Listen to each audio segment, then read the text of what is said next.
Hang on, Stuart hasn't entered yet.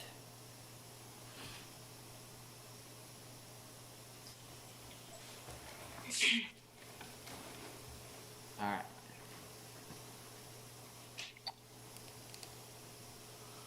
Are we ready? Is Kurt ready? Yeah. Ready? Okay. We are ready. Oops, sorry. Good evening and welcome to the December 1st, 2020 Lawrence City Commission meeting. We will begin today by taking roll. Vice Mayor Finkeldye? Here. Commissioner Bully? Here. Commissioner Larson? Here. Commissioner Shipley? Here. And tonight we have an executive session on tonight's agenda. When the motion is made to recess into an executive session, the commission will leave the Zoom meeting and go into a separate Zoom meeting. When the time scheduled for the executive session has elapsed, the commission will return to this Zoom meeting and reconvene the regular meeting. The first item on our agenda is our motion to recess into executive session. Is there a commissioner who would make that motion? If not, This is Vice Mayor Finkeldye. I move we recess into executive session for approximately 45 minutes to discuss a personnel matter involving a city employee pursuant to the non-elected personnel matter exception, KSA 75-4319B1. The justification for the executive session is to protect employee privacy. The City Commission will adjourn the special meeting at the conclusion of the executive session. Commissioner Larson, I second. Mayor Nanda, we have a motion from Vice Mayor Finkeldye, a second from Commissioner Larson. Vice Mayor Finkeldye? Aye. Commissioner Larson? Aye. Commissioner Bully? Aye. Commissioner Shipley? Aye. Mayor Nanda, aye. That passes unanimously. We will return in 45 minutes. Thank you.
We're good.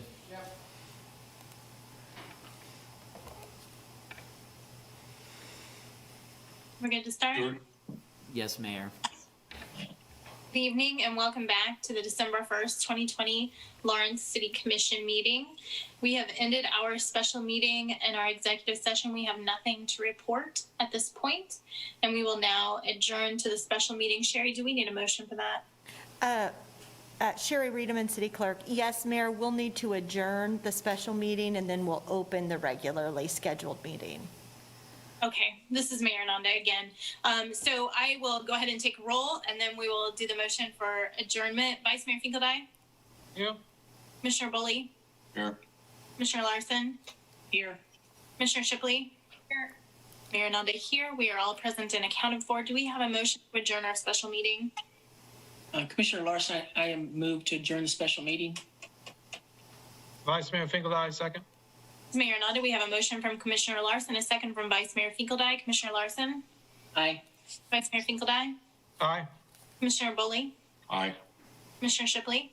Aye. Mayor Nanda, aye. That passes unanimously.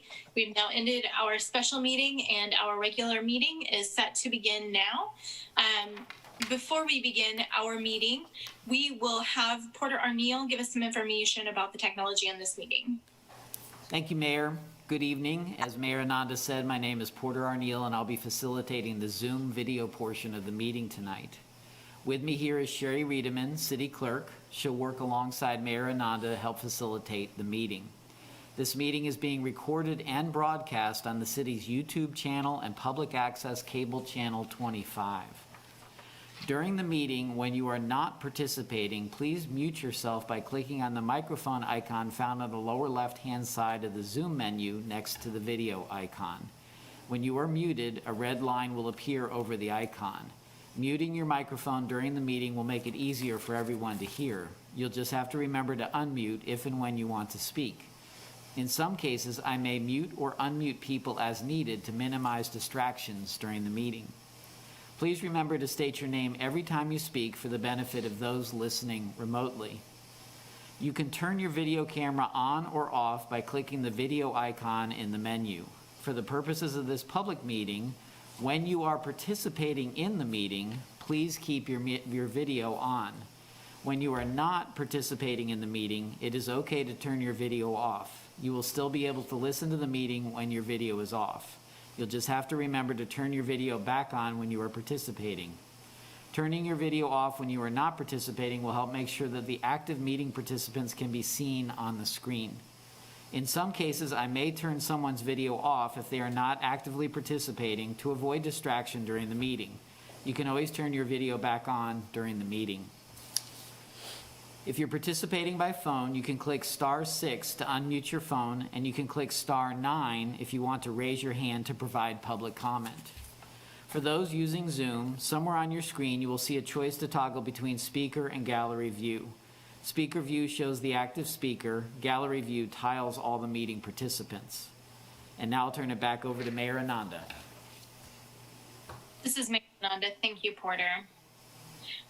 The first item on our agenda is to approve our agenda. Before we go into the agenda, I would like Sherry Reederman to talk about the specifics regarding this meeting.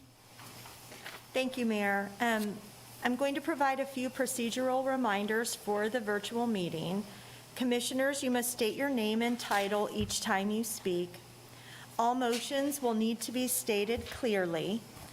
After a motion is made and seconded, the mayor will call on commissioners individually to provide their vote. Mayor, you will then need to announce whether the motion carried and the count of the vote. Various members of city staff are present, and they must also state their name and title each time they speak. When public comment is sought on an item, individuals participating via Zoom should use the Raise Your Hand feature.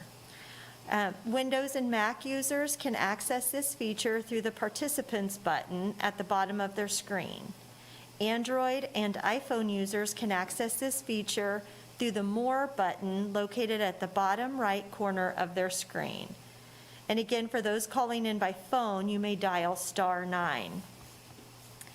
Individuals will be called upon by name in the order they appear on the meeting host screen. When you are called on, please unmute your listening device and state your name before speaking.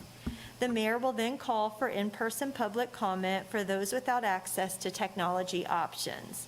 Staff present will direct you to the podium to speak, following social distancing and safety protocols. The regular 3-minute time limit will apply. Thank you. This is Mayor Nanda. Thank you, Sherry. So we will now move into our agenda. The first item on the agenda is to approve our agenda. The City Commission reserves the right to amend, supplement, or reorder the agenda during the meeting. Are there any changes that a member of the commission wishes to make to the agenda? Do we have a motion to approve the agenda? Commissioner Larson moved to approve the agenda. Vice Mayor Finkeldine, second. Ms. Mayor Nanda, we have a motion from Commissioner Larson, a second from Vice Mayor Finkeldine. Commissioner Larson? Aye. Vice Mayor Finkeldine? Aye. Commissioner Bully? Aye. Commissioner Shipley? Aye. Mayor Nanda, aye. That passes unanimously. The next item is the consent agenda. All matters listed below on the consent agenda are considered under one motion and will be enacted by one motion. There will be no separate discussion on those items. If discussion is desired, that item will be removed from the consent agenda and will be considered separately.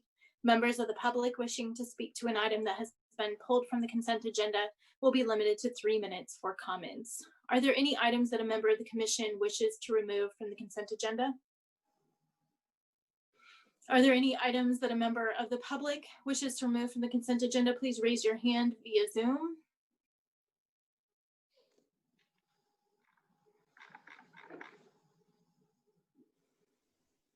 Mayor, this is Sherry Reedman, City Clerk. It might just take us a few more minutes tonight because we did have quite a few people register, but they didn't provide the items they wish to speak to. Currently, it looks like we do have one individual who wants to have an item pulled. So Tim Giblin, if you would go ahead and state your name and the item that you would like to have pulled.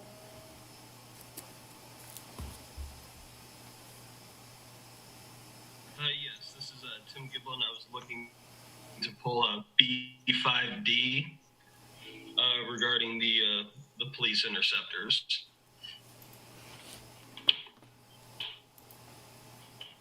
Ms. Mayor Nanda, thank you. Is there anyone else, Sherry, or anyone present in the commission chambers?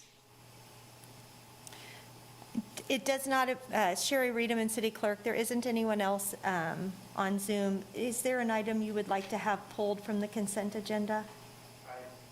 No. Okay. No, Mayor. Ms. Mayor Nanda, thank you, Sherry. So item B5D has been pulled. Do we have a motion, commissioners? This is Vice Mayor Finkeldine. I'd move for approval of the consent agenda with the exception of B5D. Commissioner Larson, second. Mayor Nanda, we have a motion from Vice Mayor Finkeldine, a second from Commissioner Larson. Vice Mayor Finkeldine? Aye. Commissioner Larson? Aye. Commissioner Bully? Aye. Commissioner Shipley? Aye. Mayor Nanda, aye. That passes unanimously. So the item was pulled. B5D. Tim Giblin, please go ahead. You have 3 minutes.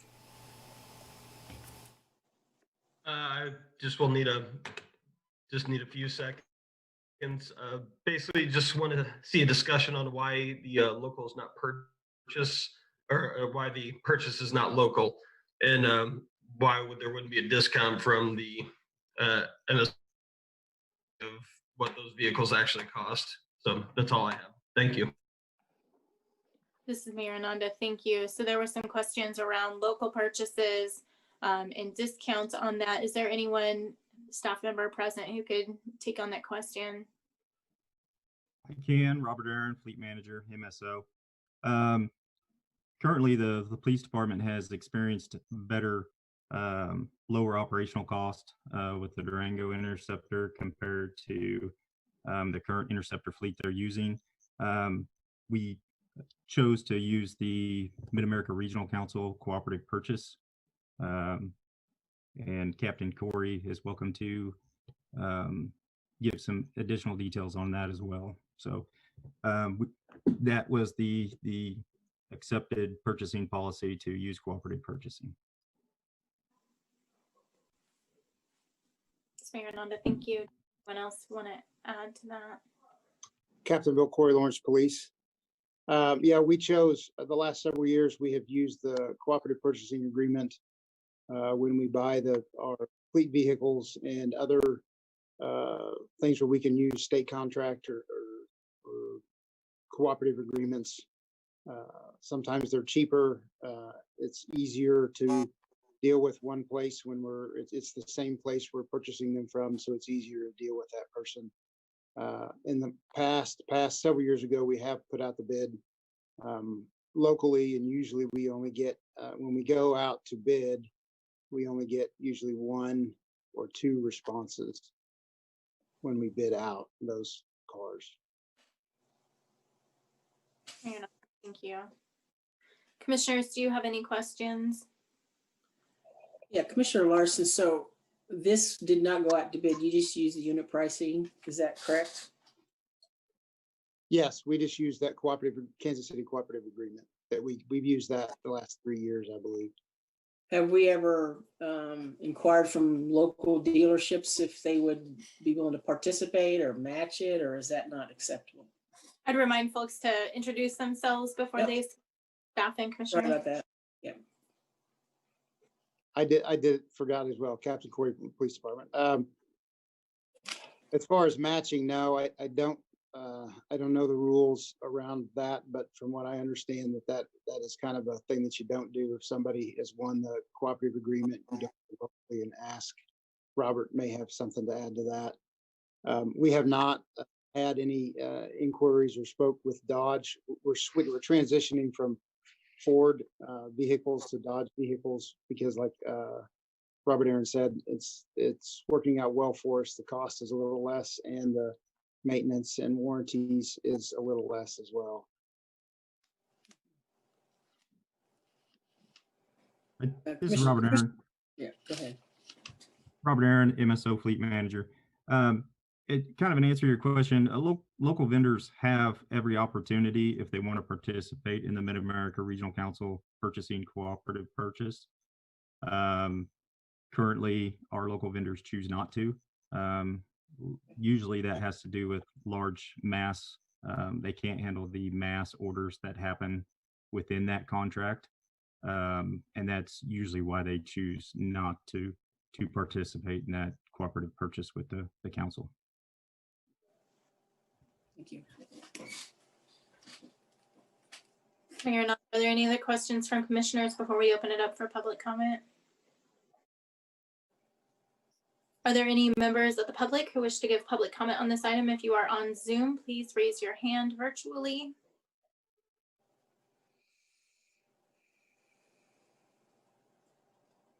This is Sherry Reederman, City Clerk. There isn't anyone on Zoom that wants to provide comment. This Mayor Nanda, is there anyone in chambers who would like to comment on this item? Yes, Mayor.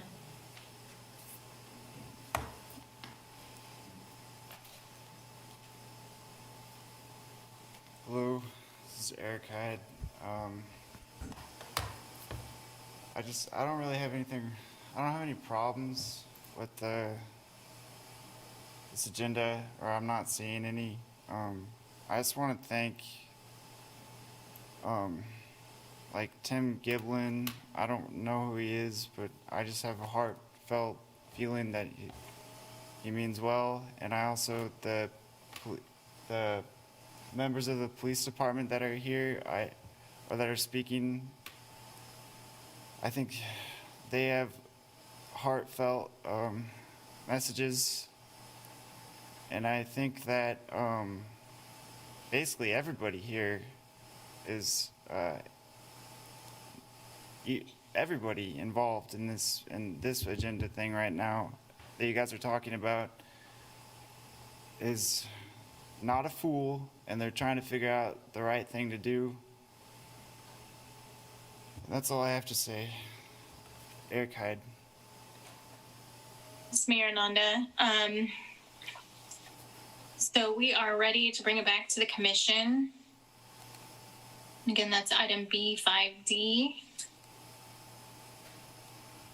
You can have further discussion, or if we're ready for a motion, we can go ahead with that. Commissioner Larson, I move to approve the purchase of 5 Durango police interceptors from Landmark Dodge in the amount of $153,900, utilizing the MACPP cooperative contract. Vice Mayor Finkeldine, second. Mayor Nanda, we have a motion from Commissioner Larson, a second from Vice Mayor Finkeldine. Commissioner Larson? Aye. Vice Mayor Finkeldine? Aye. Commissioner Bully? Aye. Commissioner Shipley? Aye. Mayor Nanda, aye. That passes unanimously. The next item on our agenda is public comment. The public is allowed to speak to any items or issues except those scheduled on the consent agenda or regular agenda portions of the agenda.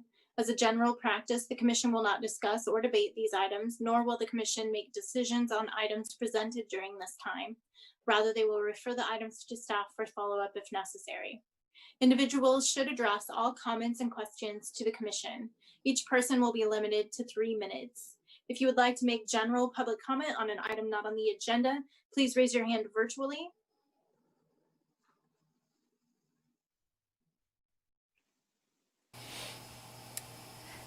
This is Sherry Riedemann, City Clerk. It looks like we have 2 individuals via Zoom and then 1 person, one here in City Hall. So we'll start with Chris Flowers. If you would go ahead and unmute yourself, state your name, and you will have 3 minutes.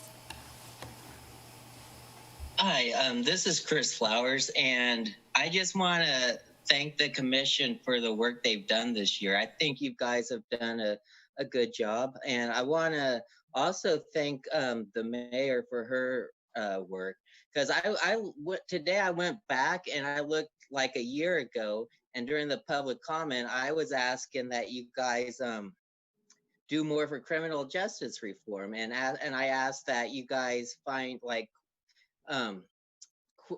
quit locking people up for victimless crimes. And this month, the HRC is going to be looking at a couple of ordinances that I think's kind of unfair. So I kind of got what I wanted this year, I guess. So I just also, since it worked out well last year, I'm going to ask that how about this year we do for magic mushrooms what we did for marijuana. Thank you. And thank you for your great service. Thank you. Okay, there's another individual who has raised their hand, and they are on the phone, and I do not have a name. So if you could go ahead and state your name, you have 3 minutes. Hi, my name is Angela Reed. I would like to know what the delay has been about opening up a building for the cold weather nights for people experiencing homelessness. I understand there's hotel voucher process for some people, and then the tent city near Burton Ash. However, these are sometimes the time constraints and the things people have to go through to get those are too difficult. I know that Burton Ash is overwhelmed right now.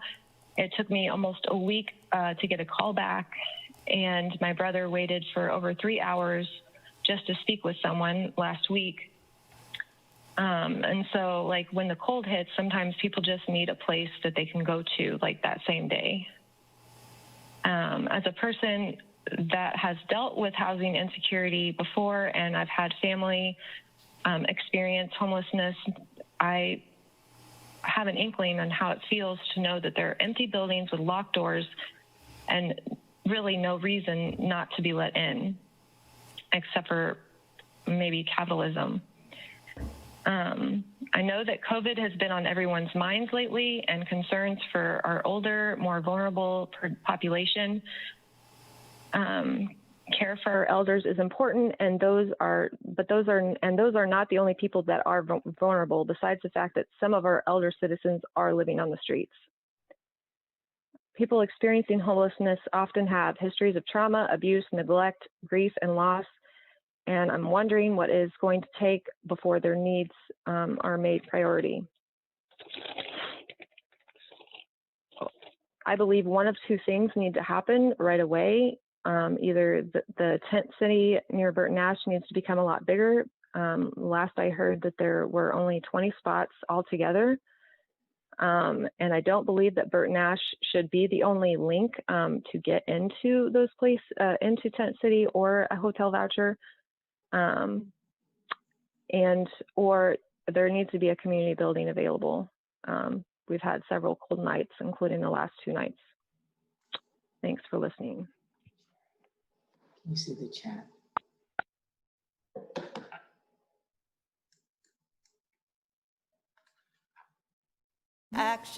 This is Sherry Reederman, City Clerk. We have one other individual who wants to provide comment, and that is Deanna Mylander. If you go ahead and unmute yourself, you have 3 minutes. All right. Hi, my name is Deanna Mylander. I'm going to be the general manager for Klein Lawrence, which is at the 714 building of Vermont Street, right across from the public library. And I just wanted to speak a little bit to what we've been kind of dealing with there in terms of the homeless population. Since July, we've had 4 incidents of destruction of our property, just multiple window breakings. 2 of those were felony accounts. One, the person wasn't caught, and another was considered a misdemeanor. But what's very frustrating is this person keeps being allowed back on the street and allowed to basically continue destroying other people's property. We've almost had our insurance drop us, and we're not even open for business yet. So to me, I feel like there's a really big disconnect between just trying to connect to actually protect the victims of these crimes. One of the situations, a brick almost hit one of our construction workers. So it's not like it's this victimless crime that's happening. So I guess what I'm asking for is just to really take a deep look at that area and find out what you can do, one, to keep that area clean and safe for people. It's right across the street from the library. The library should be a place where families, children, anybody should be able to walk to and from the parking garage and not feel like they're going to be in danger from violent crimes, from indecent exposure, from watching somebody throw up on the sidewalk. It's disgusting down there. I ask that you actually ban that area from camping. Like, people should not be able to camp down there. It's supposed to be an area where families feel safe. And then my other request is that the DA offices actually communicate.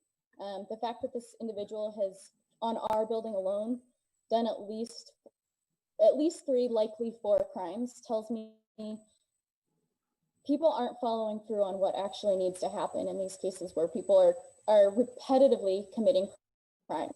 And I need something to be done about it, because as a person who's trying to start a business, it's infuriating and frustrating to feel like the city isn't really doing anything to help.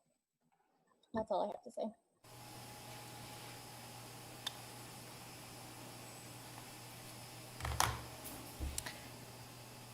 This is Sherry Reederman, City Clerk. Before we call for in-person public comment, I just want to make sure that there isn't anyone else on Zoom that would like to provide general public comment.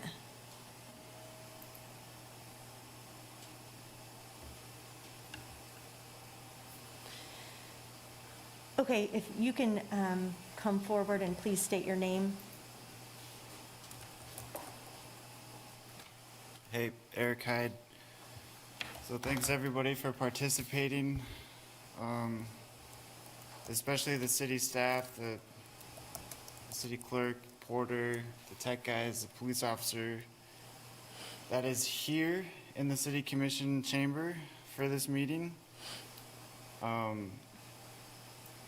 Listen, I really don't care what you guys are up to. I know you all have hearts. And I care about you, even though you may not think I do. And it really bothers me that there are people that are manipulating you that you don't think are manipulating you. and this is to the commissioners, please obey your own ordinances and attend city commission meetings in your own paid and provided for seats in the city commission chamber room. That's all I was trying to do 5 weeks ago on October 20th before the public meeting. No violence displayed by me, no interference with police officers who broke my hand. I did no such thing. People have the right to follow all guidelines and be here where I stand, and you need to be here for them to listen.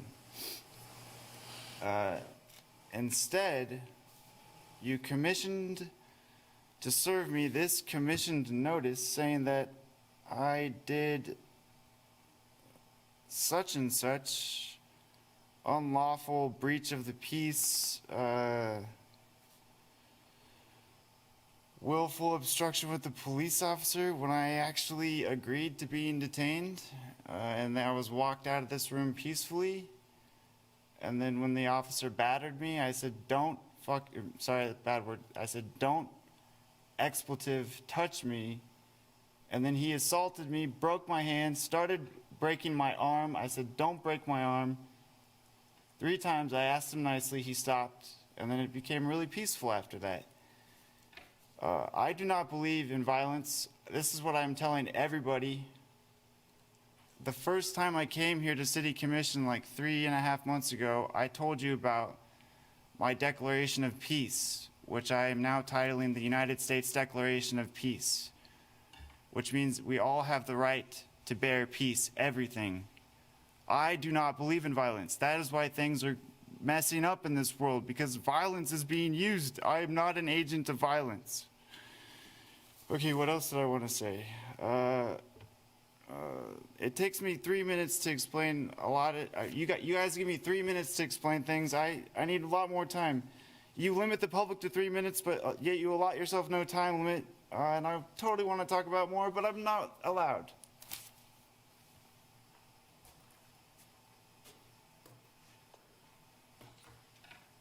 Mayor Ananda. I wonder, Craig, if we would be able to get an update on how the tent situation is going, as well as the vouchers, and whether or not there are any community resources that have opened for overnight cold shelters in our next city manager's report. Is that something that we could ask for? Yes, Mayor. Craig Owens. Thank you. So as we move into our regular agenda, I did want to let folks know after item 4 on our agenda, we will be taking a 5-minute break, and we will be shifting leadership at that point.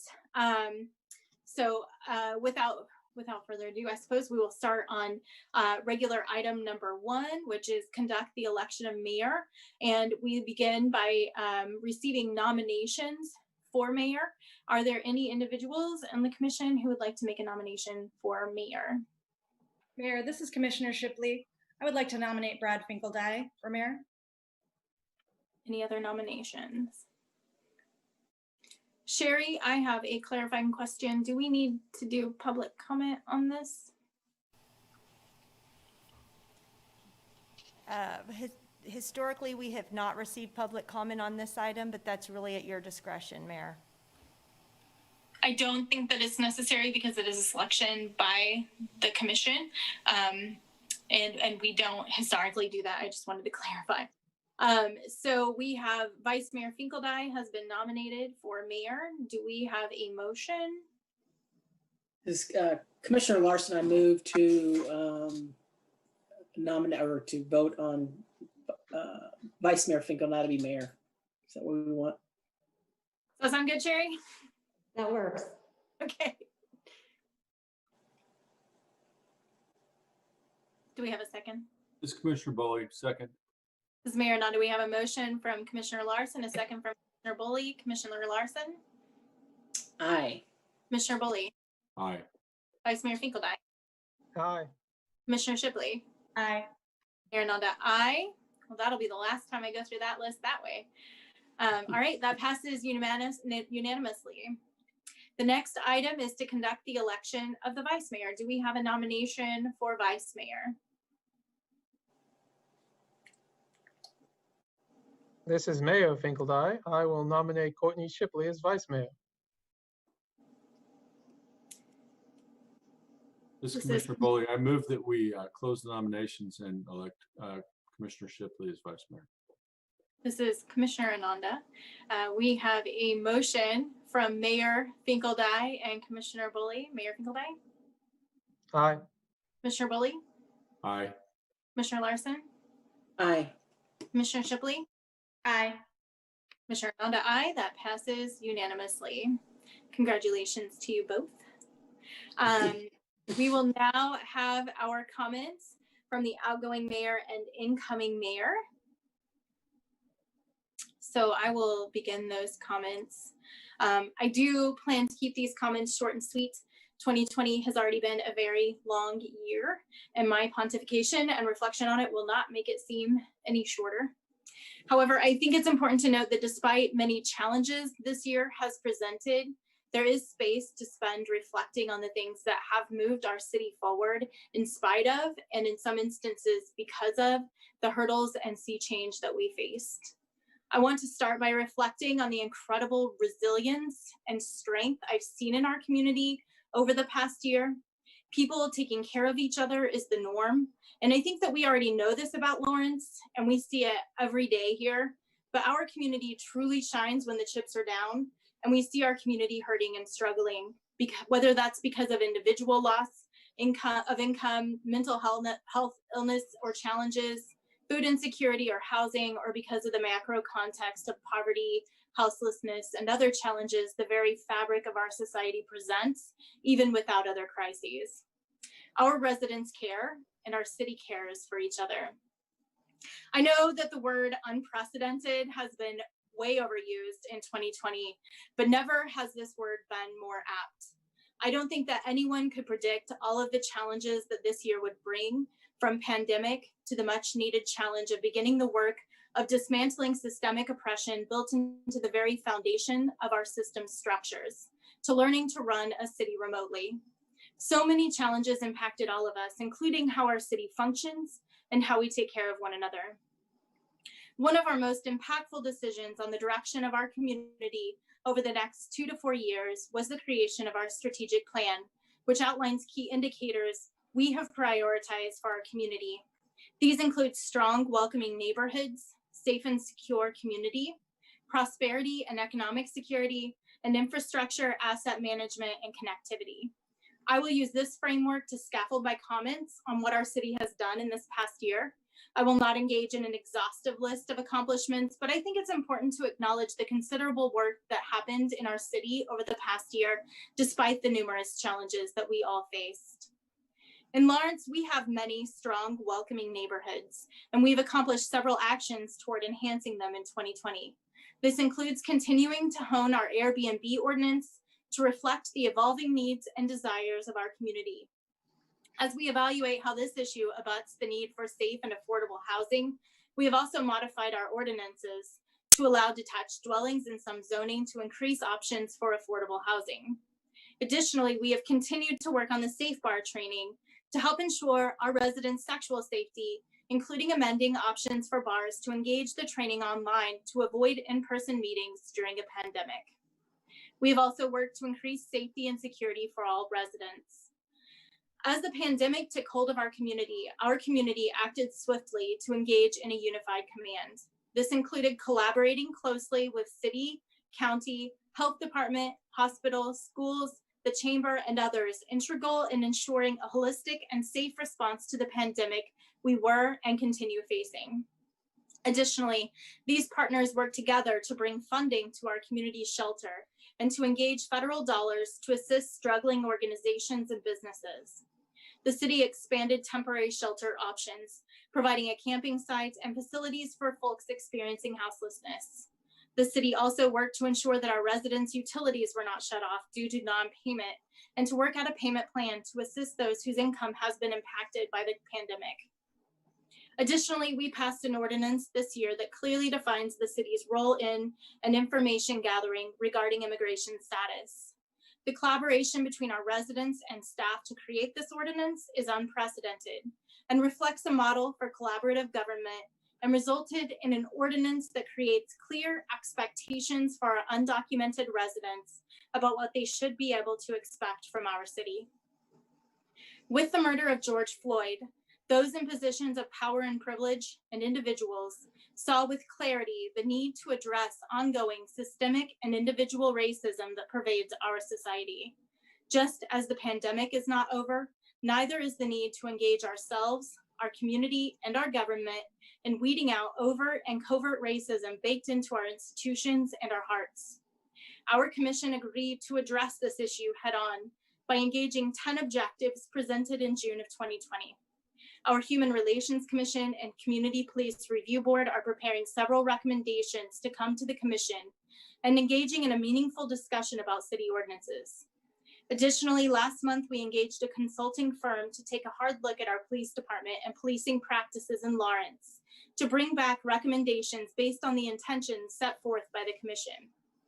Additionally, the city hired its first equity director in 2020, and we are very excited to work with Ferris to continue to engage this work.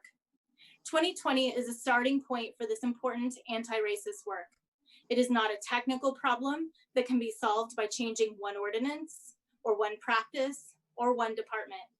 It requires our community and our society to take a hard, self-reflective look at how we move in the world, how our privilege shapes who we are, and how we can show up in our community and engage in anti-racist work that is long overdue. Prosperity and economic security has been at risk for so many of our residents during the pandemic. In a city that thrives on service industry employment, the need for economic diversification has never been clearer.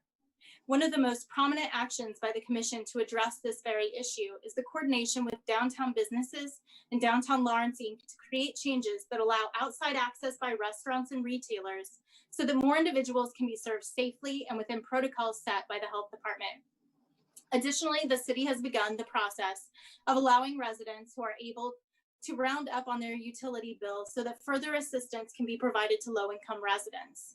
Additionally, the city updated our ordinances regarding unionization, bringing those ordinances into the 21st century. Finally, our city has worked hard to maintain staff and avoid layoffs during the pandemic to provide financial security to our considerable number of employees and to continue to provide city services without disruption.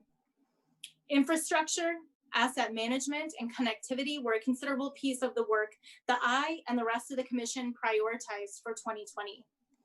Our staff has worked to implement a scoring system for CIP infrastructure plan that accurately reflects the priorities of the commission through our strategic plan and that works to address the significant backlog of infrastructure projects that have been pushed down the road in some instances for decades.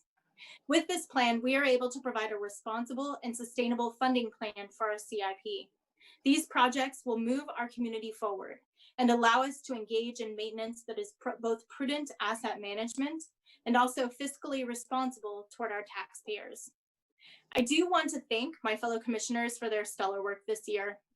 Meeting remotely, not having regular in-person communication has created a challenge for really coming together with our two new commissioners.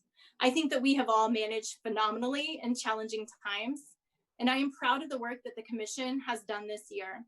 I am very excited to experience by our new mayor's leadership, and I'm very much looking forward to our two new commissioners taking leadership roles on the commission. I am grateful for the experience and knowledge that Commissioners Bully and Larson bring to the table as well.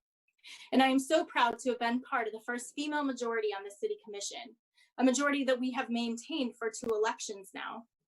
Additionally, it has been my honor to be part of the first 2 female mayors in a row of the city of Lawrence, following Commissioner Larson's leadership, and the first 2 non-heterosexual mayors in a row in Lawrence as well.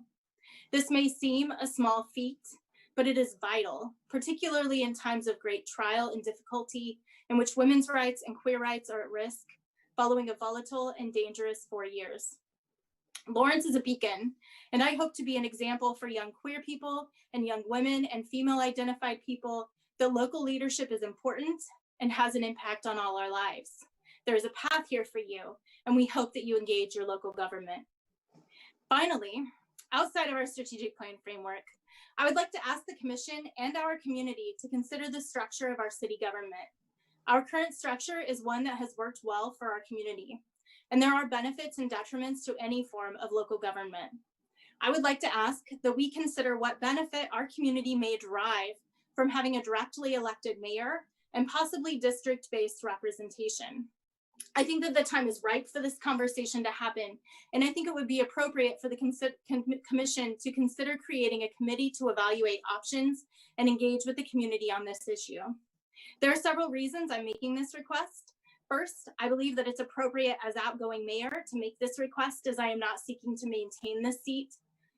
Our commission has no obligation to, but has stuck with one-year appointments to individuals as mayor, generally aligning with vote ranking during an election. This creates predictability, but there are also instances in which the skills needed may not align with an individual's capacity or experience. Additionally, this year, for me, indicated that a long-term vision for the mayor may provide valuable stability during an emergency such as a pandemic, particularly when meetings have to occur remotely, when communication is limited, and when our community needs a voice to speak regularly. Having a directly elected mayor may be able to take a more present role in a situation such as the one we face as a global community this year. Finally, I believe that our city has reached a milestone of 100,000 residents. And that fact alone indicates that our community is not the same as it was when we implemented our current form of local government. It is responsible and necessary to self-assess on occasion to ensure that we aren't engaging in obsolete practices in government. So again, my request to the commission is that we create a committee tasked with reviewing our current system and making recommendations to the commission for changes should they find that there would be benefits to our community in doing so. An analysis like this takes time, and there are many community members who would have valuable input. This is my last request of you, commissioners, as the mayor of the city of Lawrence. I am so thankful for and proud of the leadership of our commission during what has been quite a year. I began my tenure as mayor thinking that a brick through my window would be the most difficult personal and leadership challenge I would face. As we all now know, that incident was an albatross for a very challenging year before us. I've seen local leaders rise up, and not just those of us on the commission. Our residents have shone brightly this year, and I sincerely hope that we are able to join together again soon to honor each and every person in our community who has reached out, lent a helping hand, talked to a neighbor, volunteered countless hours serving our residents, engaged in service work and healthcare work throughout all of this. I have never been prouder of my community, and our work is not yet done. I sincerely thank our city staff, our city manager, our residents, our local businesses, and my fellow commissioners for all of the work that you all do. Thank you. And now, Mayor Finkeldye, I will turn it over to you for your comments. Thank you, Commissioner Nanda. This is, as you said, weird times in the remote setting, because we should be giving you applause right now. The whole room should be here applauding the great work you did in this unprecedented time. So to the best we can here, we'll give you our hands. And in the same way, this is really not very efficient. We do have a plaque for you. It's in my office. It's a long way away from you, but we will get it to you so you can hang it on your wall, and thank you for your service. As you said, this has been an unprecedented year, unprecedented times in trying to run these meetings, and you have done a phenomenal job. And I know I speak for the rest of the commission. We want to give you a heartfelt thank you for all the work you've done this year. It's been impressive. For sure. I also do want to give some support here for your idea of possibly considering a change in the organization of the city commission and the idea of a directly elected mayor. I think that's something we should consider doing, and we'll look forward to doing that in the coming weeks. As I set out on my year in mayor, I do just want to echo a few of Jennifer's thoughts. One is a heartfelt thank you to the city staff for all their work they've done This starts with the city manager, but goes down through all our city employees. They are the front line of keeping this city running and keeping our citizens safe. And we appreciate all of your efforts and dedication. And I look forward to continuing to partner with each one of our employees as we move into the next year. I also want to take just a moment to thank my wife, Amy, and my daughters, Reagan and Cheney, who I think are on this call tonight, but again, you can't even tell if they're here, but I assume they are here. And I want to appreciate them for letting me do this work and joining me on this special night. And as we get going, I do also, of course, want to thank my fellow commissioners for my support that you'll give me as I learn the ropes as a mayor. I certainly appreciate that I have 3 former mayors serving with me, and so I look forward to your advice and your guidance. I'm very excited to have Courtney serve as my vice mayor, and I look forward to working together, Courtney. It's going to be a great year. As I thought about this past year and what 2021 may hold for Lawrence in my year as mayor, the state motto kept coming to my mind: ad astra per aspera, to the stars through difficulty. Not to the stars through easy times, not to the stars through a few bumps in the road, but to the stars through difficulty. We have been faced with many difficult times in 2020, and we'll be faced with more difficult times in 2021. But we will reach the stars through this difficulty. So what is the star we're trying to reach? What is the star that we're willing to push through any difficulty to obtain? Well, as Commissioner Nanda just mentioned, the good news is we answered this question during the last year when we adopted our strategic plan. So what is our star? It's our new mission statement. Our mission is to create a community where all enjoy life and feel at home, right? A community where all people, no matter race, color, socioeconomic status, creed, they all enjoy life and feel at home. I believe that is a star worth reaching for. Even though we have difficult times it will take to get there, we should reach for that star. So you'll hear a lot about the strategic plan in 2021. We will work to reach our star by focusing on the outcomes and commitments laid out in our plan.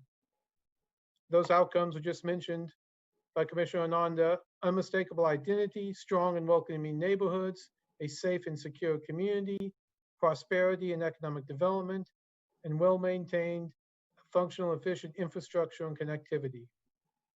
And our staff and this commission, we will work toward these outcomes by committing to 5 areas: community engagement, efficient and effective processes, equity and inclusion, sound fiscal stewardship, engaged and empowered teams, and environmental sustainability.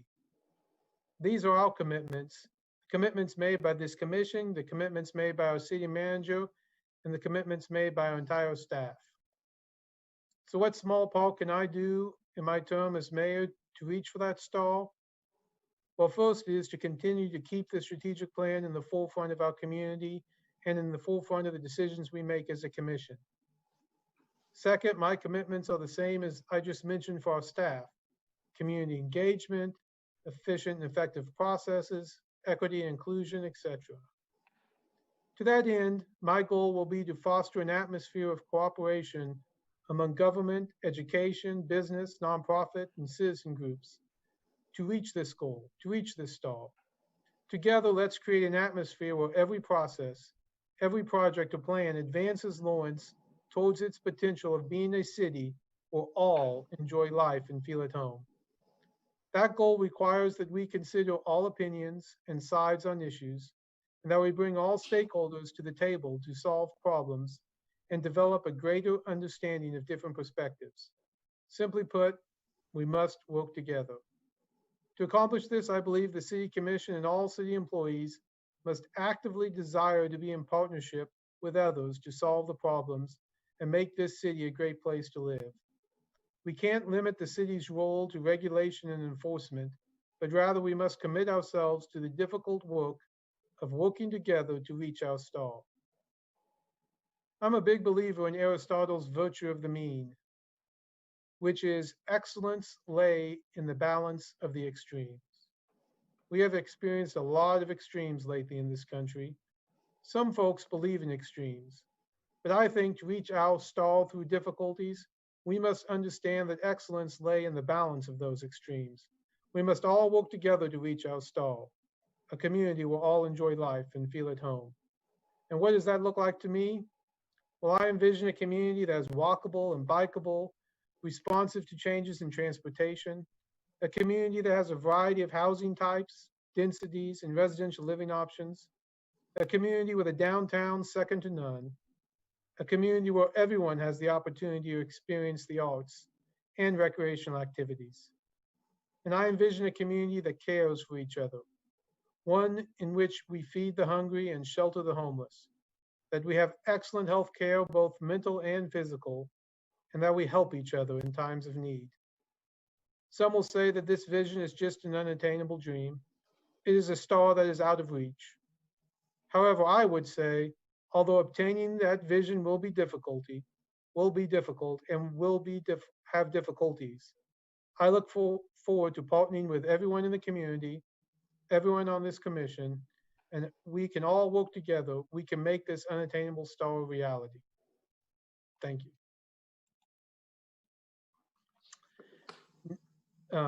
Oh, see, now you're clapping for me. That's good. Okay, well, we are going to take a quick 5-minute break. Normally, we would have cookies and punch. One moment, Commissioner, or Mayor. We have comments from Oh, that's right. Thank you. before we go to our 5-minute recess. Thank you. I messed up on my very first thing. Okay. You got this. Yeah. Mayor Finkeldye, let's try this again. Vice Mayor Shipley, would you like to make any comments? Sure, Mayor. Thank you very much. I can't follow two great orators. I will keep it simple and short. As you both have, we should all thank staff and Craig's leadership. Without them, literally nothing happens. The public is probably largely unaware of what goes in just to even one of these meetings.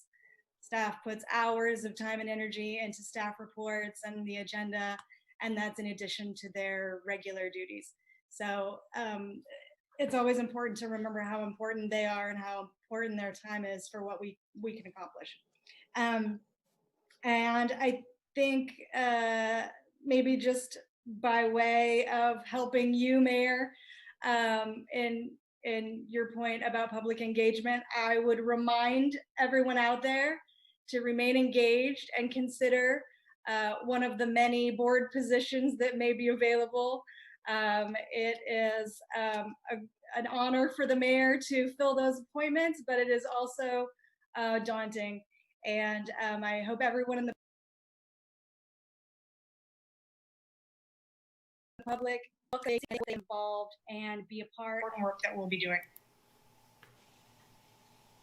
Mayor Finkeldye, thank you, Vice Mayor Shipley. And I would concur that one of my first jobs I learned as becoming mayor is I have about 30 positions to fill within the next month on commissions and boards. So if you're interested, please reach out. There's an application online. Commissioner Lawson, would you like to say? Yeah, Commissioner Larson here. Thank you, Mayor. I appreciate this opportunity. I don't know if I can really add much. One thing I was very pleased to hear from former Mayor Ananda as well as yourself is our commitment to our strategic plan, because that is going to be the foundation document that is going to help us progress in our community more than anything, I think, if once we get that totally in place. So I'm very pleased to hear that you are both committed to that, as I am. And, I look forward to seeing what this next year brings with that. I also I do want to thank staff that they, I don't know if I can thank them enough, because they do everything. I know we, at times, you get frustrated, but they do such great work. And the more interaction I have with them, the better I can understand, what their thought processes are. So I encourage that, we continue to do that. And also, I would be in favor of having a community conversation on the idea of an elected mayor. That's definitely been something that I've thought about for several years since I've first got on the commission, And this may be a good time to do that, given all the changes we have that are happening right now nationwide as well as locally. This may be the best opportunity, one of the good opportunities to actually engage in that. So, and lastly, I want to thank the public. I want to thank our community members for working so hard this year to deal with the pandemic that we are. They've many of them moved mountains to make sure our community is taken care of to the best that we can. And I really appreciate that. And just that they continue to engage with us. It's just so important that we hear from them and that we get every opportunity to understand what their point of view is. And I'm always looking for that point of view. So I definitely want to thank our community members for what they do for Lawrence and that they make it a great place to live. So thank you. Mayor Finkel, aye. Thank you, Commissioner Lawson. Commissioner Bully. Thank you, Mayor. I would like to echo the thanks to the public and to the staff. We appreciate what you do. I'd like to congratulate former Mayor Ananda on her success during a very difficult year, and thank you for the work that you've done. Mayor Finkeldye, I appreciate your comments, and I applaud your emphasis on the virtue of the mean. And 2 words, working together. They're so important. And I wish you success, in part because I wish you success, and in part because I wish success for our community. Thank you. Mayor Finkel, aye. Thank you, Commissioner Bully. Now we will take a short 5-minute break and then we'll come back and proceed with our agenda.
5. Oh, hang on, I gotta do my thing. Okay, we're ready here.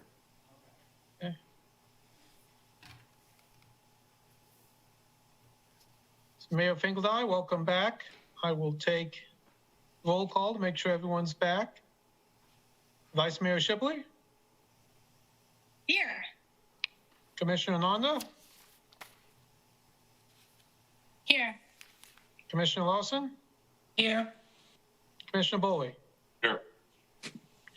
Great, we're all back, and we are ready for agenda item number 5, which is to conduct a public hearing for the request for economic development assistance from Alcove Development related to the Hawthorne Community Health Clinic. Good evening, Mayor and Commissioners. This is Britt Crumcano, the Economic Development Administrator for the city. If you recall, the Commission received this request at their October 6th meeting, in which many of the project details were presented at that time. However, to briefly recap, the request is to support a complete renovation of the existing property at 1312 West 6th Street for the new home of the Heartland Community Health Clinic. The clinic is currently in a 12,000 square foot building at 346 Main Street. They have 88 employees, and they basically ran out of room to expand, which is prompting the project and this request. The project will involve renovating the 23,000 square foot existing building, again at 1312 West 6th Street. This will be a complete renovation, adding dental operatives, offices for healthcare providers, an on-site pharmacy, and an expanded food pantry. The request is for an IRB, sales tax exemption on construction labor and materials, and a 10-year 100% IRB property tax abatement on the incremental increase in assessed value of the property due to these improvements. This basically shields the existing property as is from the abatement. And in addition, pursuant to the Kansas law, the school district's capital outlay mill levy is also shielded from the abatement. So staff conducted analysis and examined the project parameters. It feels that it can meet the majority of the city's IRB eligibility. Again, it should be noted, as was mentioned back in October, this is really more of a community development project versus an economic development project, so it may not align 100% with our economic development policy. So since the request is for property tax abatement, we did have to run a benefit cost analysis. The analysis shows that it can meet the preferred benefit cost ratio of 1.25 for all the taxing jurisdictions. The city's ratio is at 1.44. The county's is at 2.05, and the school district's is at 1.45. The state has no costs associated with this project, so there is no ratio for the state. So the property tax abatement is estimated at a little over 1.1 million, and again, that's over a 10-year period. The sales tax exemption is estimated at about 305,000, with the city foregoing approximately 70,000, the county foregoing approximately 22,000, and the state foregoing approximately 213,000 in sales tax. Staff also recommended that a gap or financial analysis be conducted, which was done by NDC, or National Development Council, who is the city's third-party financial consultant. And they concluded that the requested incentives are reasonable and help to avoid financing gaps that could make the project economically unfeasible and unlikely to proceed. Again, some additional considerations. Again, although this is not an economic development project, staff feels that this project provides enough benefit to the community to warrant support of the request. For example, the Heartland Community Health Clinic is the only federally qualified health center in Douglas County. This special designation means that they serve the underserved areas and populations. There's also other similar healthcare agencies that, just by virtue of being housed in a government-owned building, they receive a property tax abatement automatically, and it is not limited like this one is to 10 years. And then again, since the existing property taxes are shielded from the abatement, the taxing jurisdictions will continue to get the same amount of tax revenue based on the existing unimproved property during the tax abatement period. And then once that tax abatement period is over and the project is completely on the tax rolls, it will be on the tax rolls at a significantly higher amount. So PERC, or our Public Incentives Review Committee, reviewed the request at their November 10th, 2020 meeting, and they voted unanimously to recommend approval of the IRB sales tax exemption, the IRB property tax abatement, and waiving the city's IRB origination fee. At this time, I would be happy to answer any questions. Before I turn it over to Dustin Baker, who is with the Property Ownership Group, and he can talk a little bit more about the project. I know we also have Kevin Wimpy with Gilmore and Bell here, and he can talk about the IRBs and specifically any documents or agreements related to this project. And then I believe Robin Covington of the Heartland Clinic is also online, and she can talk a little bit more about the clinic itself. So at this time, I'd be happy to stand for any questions. Mayor Finkel, I thank you, Britt. Do any commissioners have questions for Britt before we turn it over to the applicant?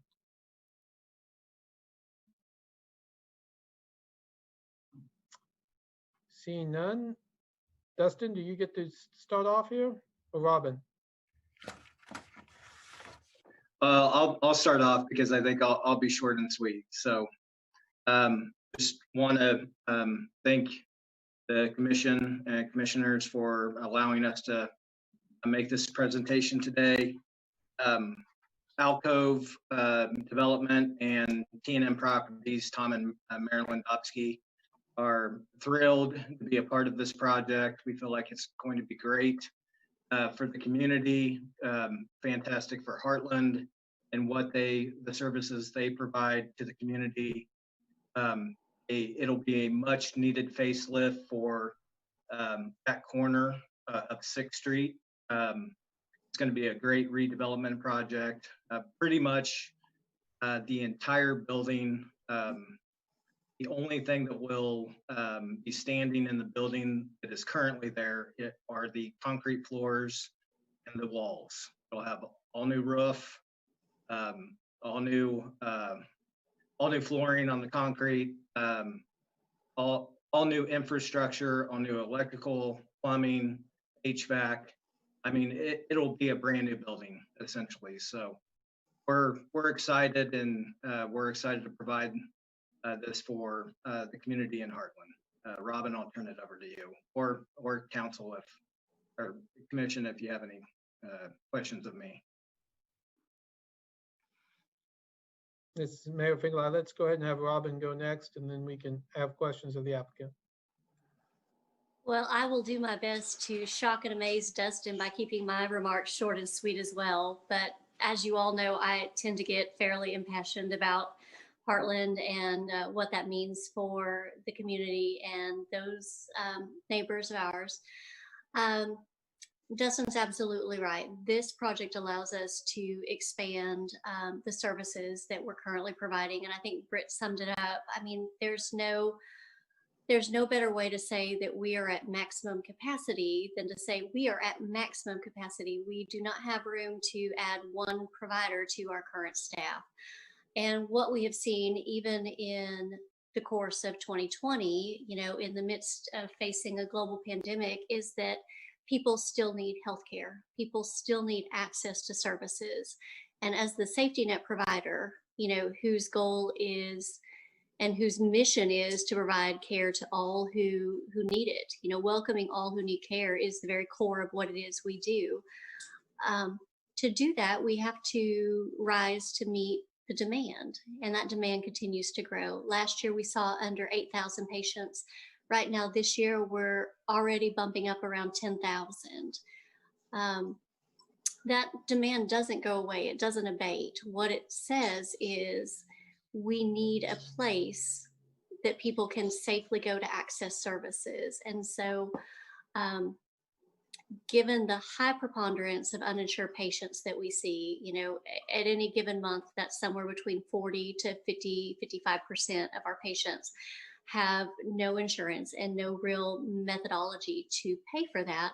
Any help that we can receive in doing this makes it that much easier. While we are bringing significant federal funds to this project, in around $1 million, that doesn't even begin to, put a drop in the bucket of what the total project cost is going to be. And so the fact that the city has been so wonderful and so gracious to work through some of the more technical aspects of what this would mean in finding that ROI and finding ways to make this work, I would just say this really is, it is a community development project. We have an impact on how this community lives, how this community breathes, and what we do. And so I would say I would thank you for your consideration, and I would strongly request that you approve this, because it ultimately achieves the greater good that we're all looking for, which is improved public health outcomes. It's healthier communities. It's communities that have an improved quality of life. So thank you. Mayor Finkelstein, thank you. Robin, any commissioners have questions for the applicant before we ask if Kevin has anything to say about the bonds and the IOB?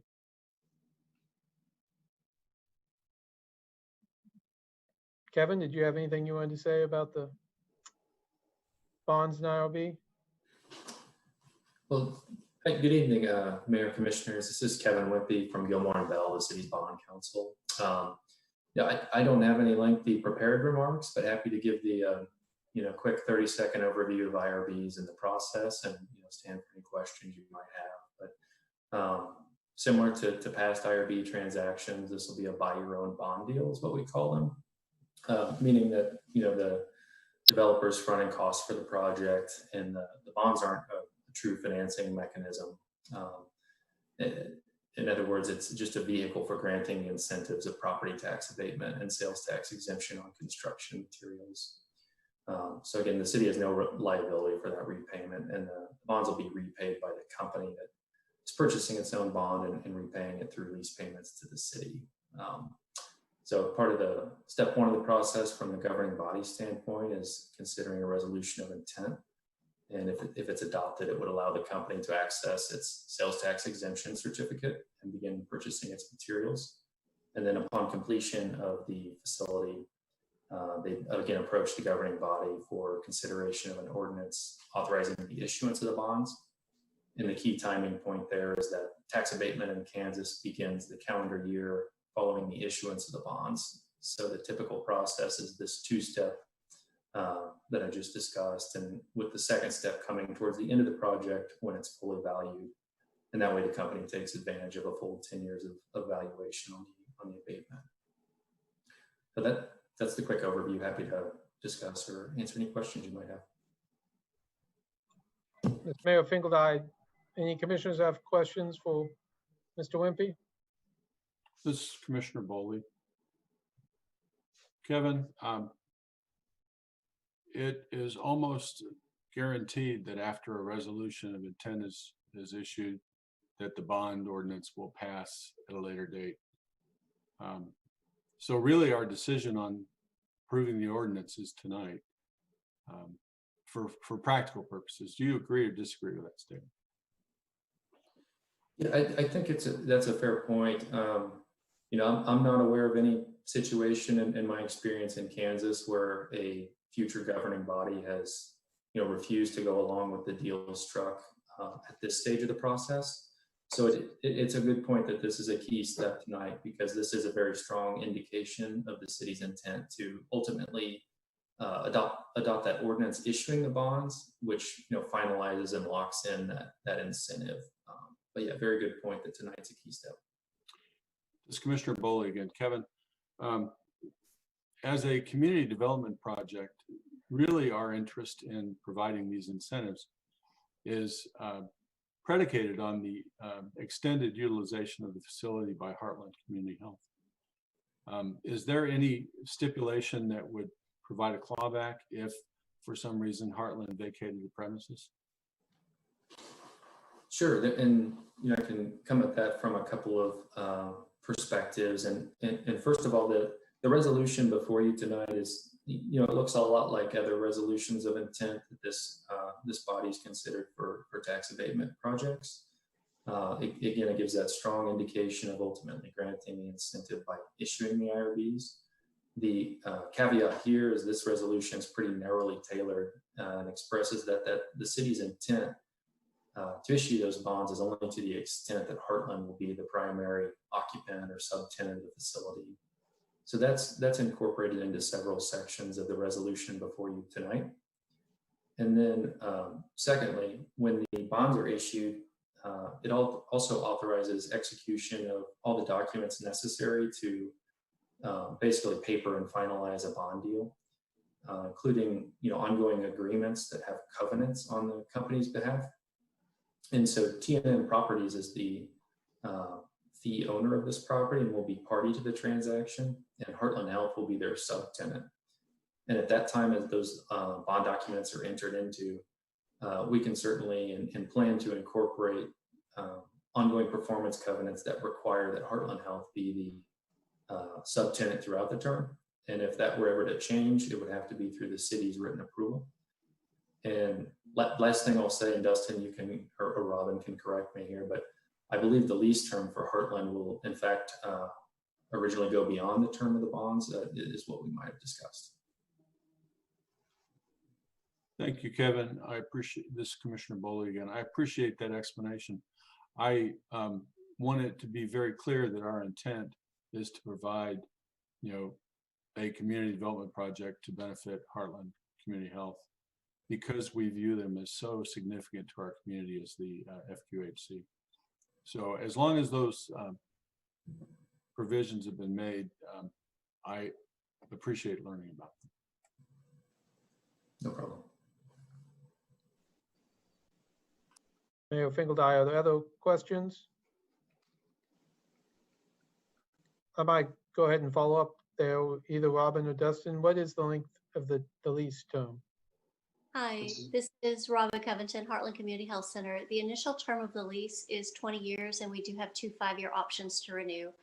Our intent is that this will be the long-term home hub of Heartland for even well beyond that initial term and renewal periods. Mayor Finkeldye, thank you. Other questions before we open the public hearing?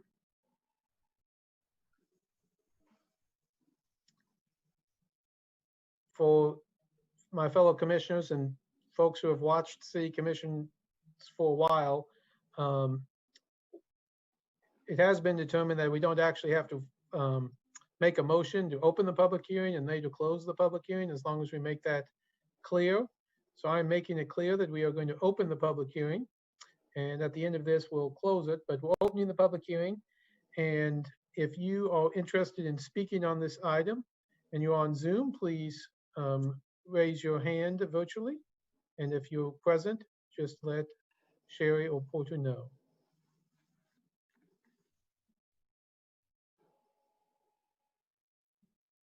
This is Sherry Reederman, City Clerk. Mayor, there is no one on Zoom has indicated they would like to comment on this item, and there is no one present in the commission room at this time. Mayor Finkeldye, thank you. We will then close the public hearing and bring it back up to the commission for discussion, questions, or vote.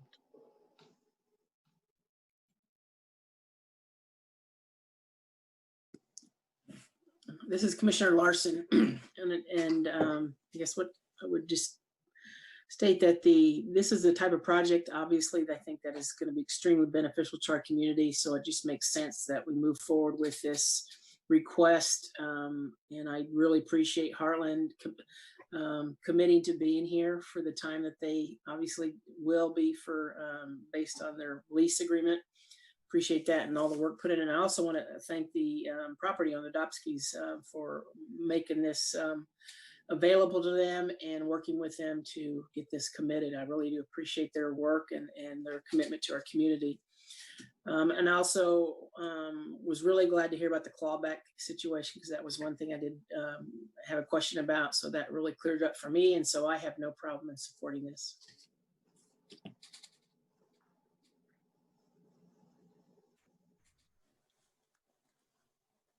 This is Mayor Finkeldye. Other comments? I will just echo Commissioner Larson. She's right on all counts. This is Commissioner Ananda. I agree. This is an important asset in our community, and I'm thankful for the work that they do. So I would be happy to go ahead and make the motion. I move that we adopt resolution number 7348, grant a 10-year, approximately 83% property tax abatement, less state mandated exclusions, and waive the city's IRB origination fee for the property at 1312 West 6th Street, Lawrence, Kansas. Commissioner Larson, I second. Mayor Finkeldye, we have a motion by Commissioner Ananda, a second by Commissioner Lawson. Commissioner Ananda? Aye. Commissioner Lawson? Aye. Vice Mayor Shipley? Aye. Commissioner Bowley? Aye. Mayor Finkeldye, aye. Passes 5-0.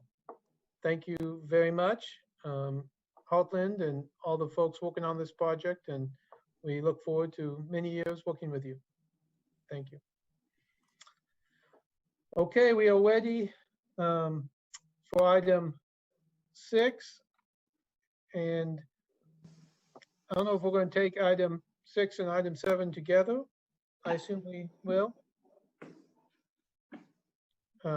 Assuming so, these both relate to the Water Tower Park at 1225 Sunset Drive.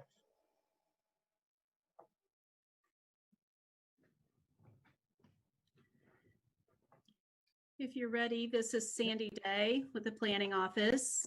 The next two items are a final plat and a special use permit.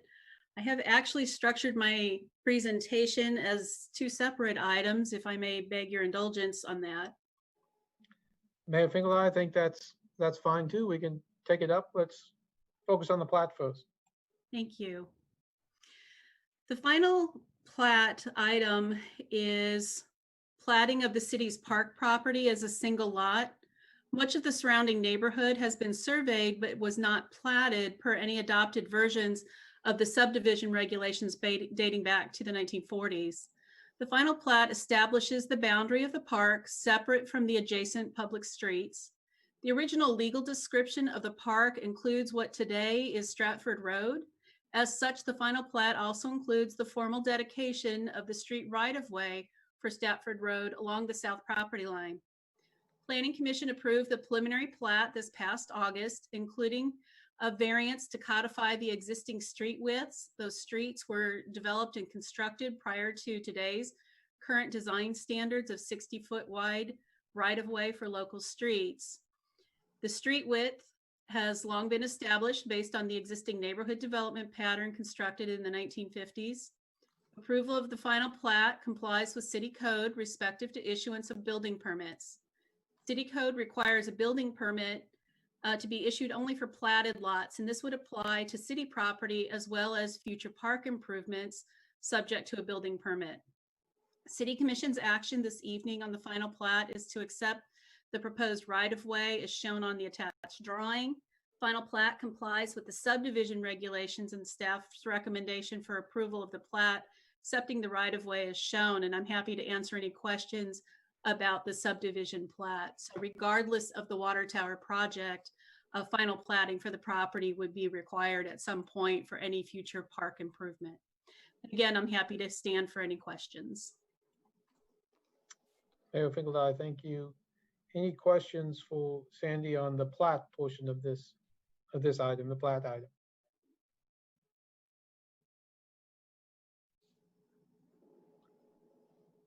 Since we have both the applicant and being the city as well as the staff, we will proceed to any public comment on this plat.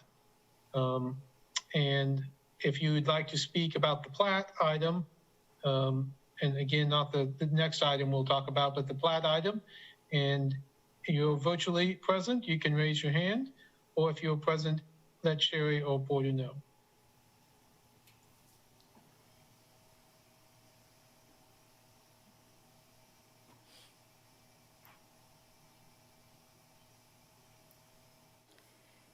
This is Sherry Riedemann, City Clerk, and we do have one individual who has indicated they would like to speak to this item. And Ray, and I apologize, Segebrecht, if you would go ahead and unmute, you have 3 minutes.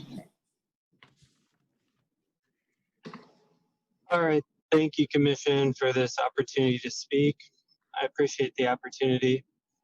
The Water Tower Park is a place that has meant a lot to my family and a lot of people close to me as I've grown up. It's a place where I raised my mom, playing in that park, where the backstop is there with my grandpa. When my brother moved into the house, played with my nephew across the street, right across from my grandfather's house.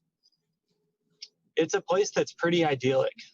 It really is a beautiful space. You need only spend a little bit of time there to see that. There's a fair amount of talk about improvements and how it's necessary for improvements to the park.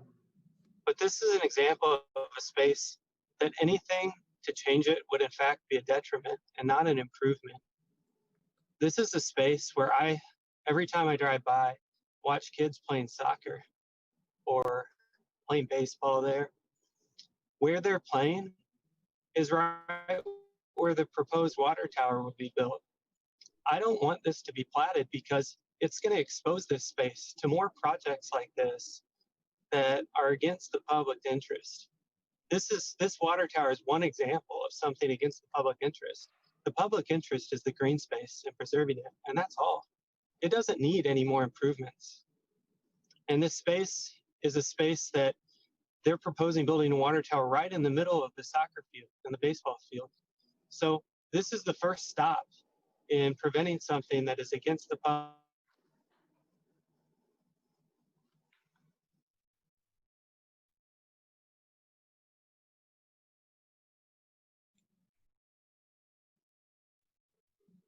Mr. Mayor Finkeldye, I'm not sure, Mr. Segebrecht, if you were done or if you cut off there. You broke up a little bit.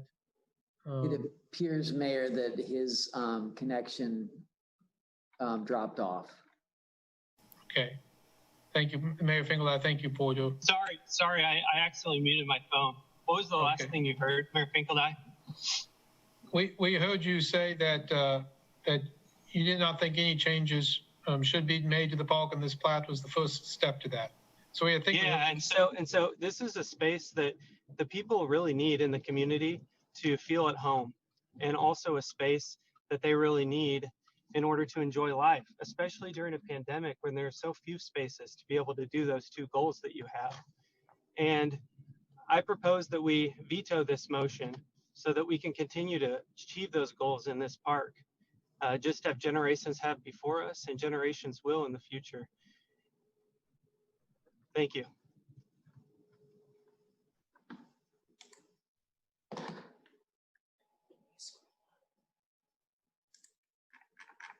Ms. Mayor Finkeldye, Sherry, do we have anyone else to speak on this item? There isn't anyone else that has indicated they want to speak virtually, and again, we still do not have anyone present in the room. Mayor Finkeldye, thank you, Sherry. Okay, I bring this item back up to the commission for discussion and an eventual vote.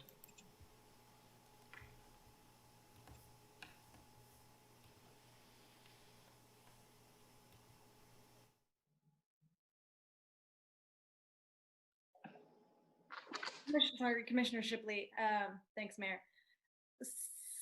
Sandy, other than the water tower or I presume fencing, what other improvements would be made impossible by not replatting this, just out of curiosity?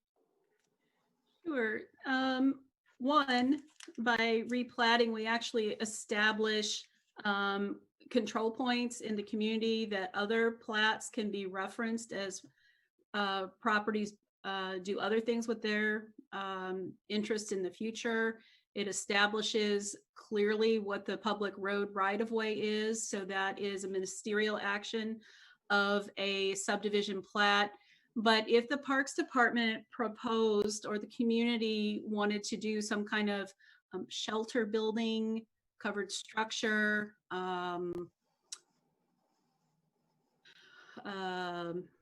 some kind of structure like that would be subject to getting a building permit, and therefore we would be crossways with the requirements to be issuing building permits on platted lots.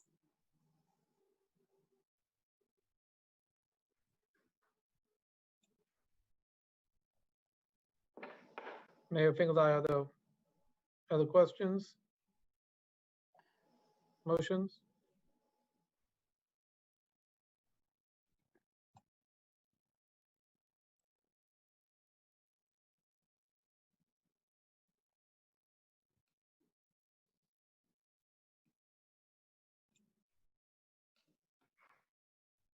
Mayor, Commissioner Shipley, could I ask Sandy one more thing? Would replacing perimeter sidewalks or any access roads also be affected by not being platted?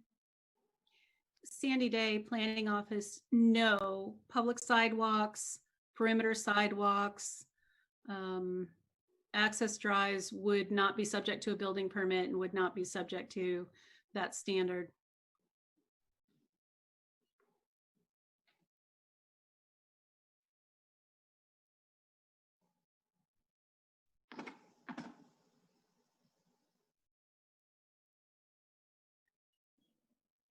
Lynn raising her hand. This is Mayor Finkeldine. Seems to me that, from a legal point of view, it's important to have our property platted, and as the city, I think it's important to have the property platted. So regardless of what we do on the next step, I think having our land platted is an important step that we should take. So my comments, but others? Yeah, Commissioner Larson, I agree with you, Mayor, that this is just a step that is just needs to be done regardless of what happens.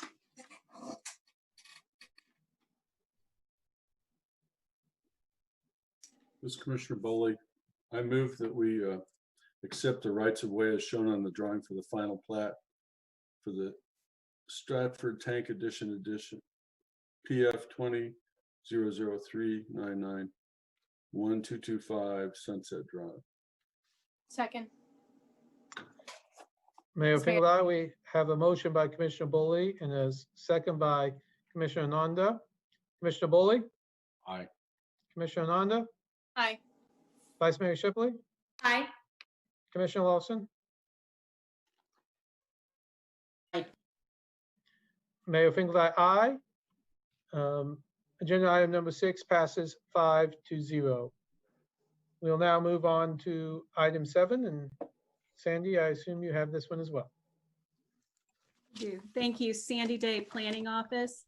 Before we would begin, I would like to remind the commission that any ex parte communications do need to be disclosed. So stop for a minute and let that happen if you need it. Mayor Finkeldine, thank you for that reminder. Sandy, I'll go ahead and start. I've spoken on the phone with Lee Resner, Mike McGrew, and James Bartle.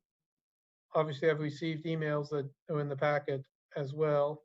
I think most of those individuals also sent emails that have stated what we talked about in the phone conversation, but those are my 3 conversations on the phone. Others?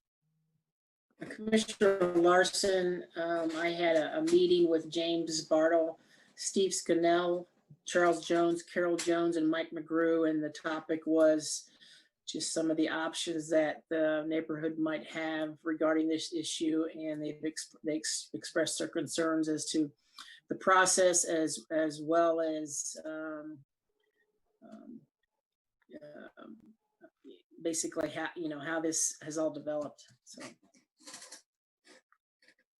This is Commissioner Ananda. I had no conversations that don't include issues brought up in the agenda packet.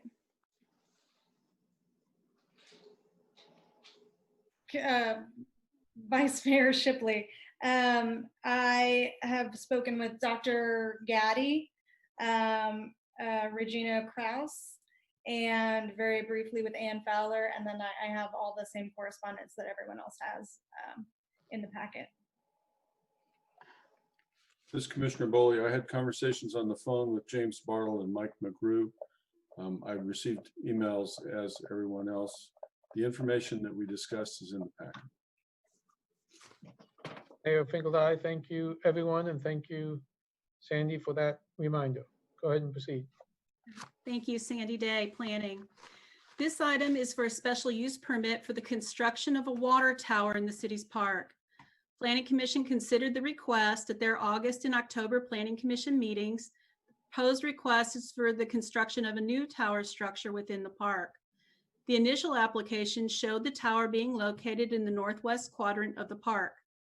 The new tower would be constructed before the existing tower would be decommissioned and demolished. This staging allows for continued water and fire services to remain intact and for the least amount of disruption to the Douglas County Emergency Commission's equipment on the tower that must also be relocated with the project. The existing water tower provides wireless support to various communication providers that are currently located on the existing structure. The new water tower structure is designed to accommodate communication equipment on the pedestal portion of the structure with ports that allow the cables and wires to be located underground or internal to the structure. Space at the base of the tower was set aside for communication equipment that must be maintained at the ground level. The top of the tower is reserved for Douglas County and city communication equipment. At this time, no carriers have committed to co-locating on the proposed new structure. Concept plans show only one building with a decorative fencing at the base of the tower for the Douglas County emergency communication equipment to meet minimum safety protocols for the Douglas County equipment. No other site fencing is proposed for this site. During the review process, the public hearing, alternative locations for placement of the tower within the park were discussed. Leah Morris, project engineer, and Andrew Hansen with Black & Veatch, representing the city as the applicant for this project, will discuss those alternatives in more details in their presentation in just a few minutes. The Planning Commission at their meeting October unanimously voted to forward a recommendation for approval of the proposed special use permit with a condition to provide the revised landscape plan showing the required street trees per city code. At their meeting, the Planning Commission also identified several specific site elements for the City Commission's consideration, including, adjusting the site to move it to as far west as it possibly can on the north side of the park, providing shared access to the tower to reduce the need for an additional curb cut, and consider removing cellular communications from co-locating on the new tower in the future. The city's design team took those recommendations to relocate and reorient the tower to shift the location to the west and consolidate the access driveway with the pedestrian pathway on the north side of the property line of the park. The diagonal pedestrian pathway that was previously shown has been removed, and thus preserving the ball field and open space of the park. This change addresses 3 of the specific considerations the Planning Commission identified, and that option will be shown to you in just a few minutes. The special use permit is a discretionary item. The Commission may consider, change, or modify the plan recommendations. The city did receive a valid protest petition regarding this item. If you'd please refer to page 83 of your packet, the map will show the 200-foot buffer of the notice boundary for the protest petition and the properties that have signed that protest, making it a valid petition.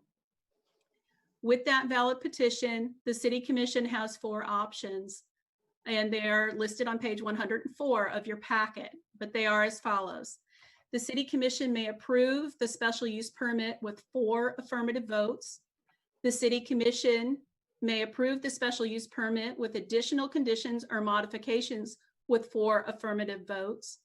The City Commission may deny the special use permit with 4 affirmative votes due to the unanimous Planning Commission recommendation, or the City Commission may return the special use permit to the Planning Commission with 3 affirmative votes, providing clear direction regarding what the Planning Commission wants to be considered or reconsidered.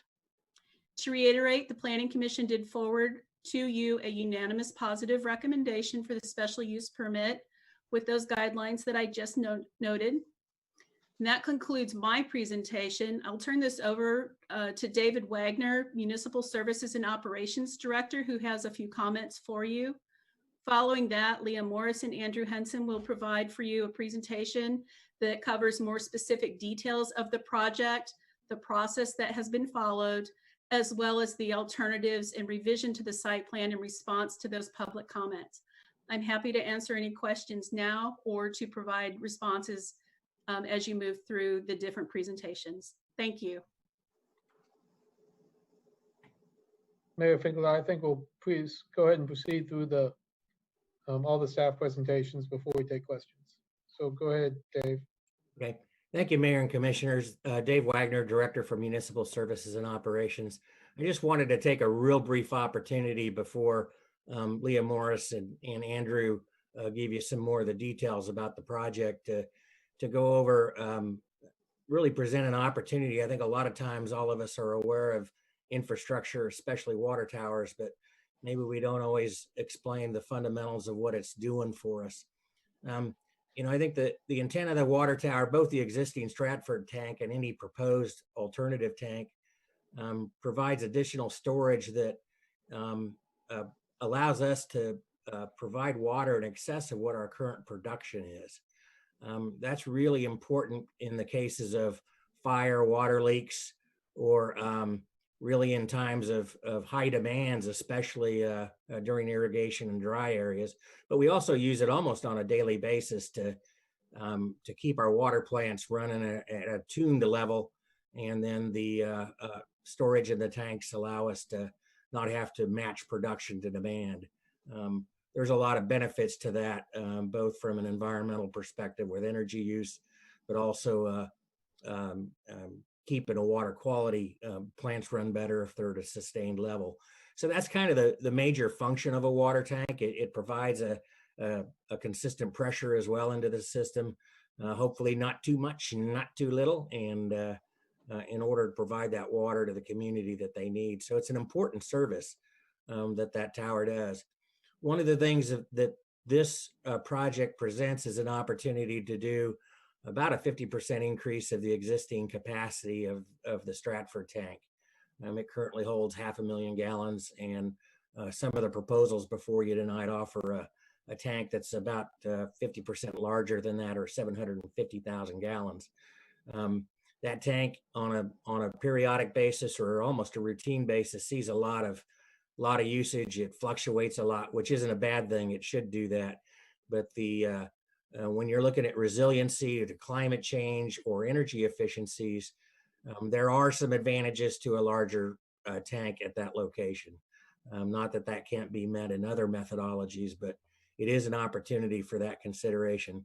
Absolute need, I think Andrew can address that a little bit, probably not, but it is an opportunity to enhance our capacity and improve our operations that way, both for water supply during some of those bad times that we're getting more and more used to, but also just on a routine basis and preserve water quality.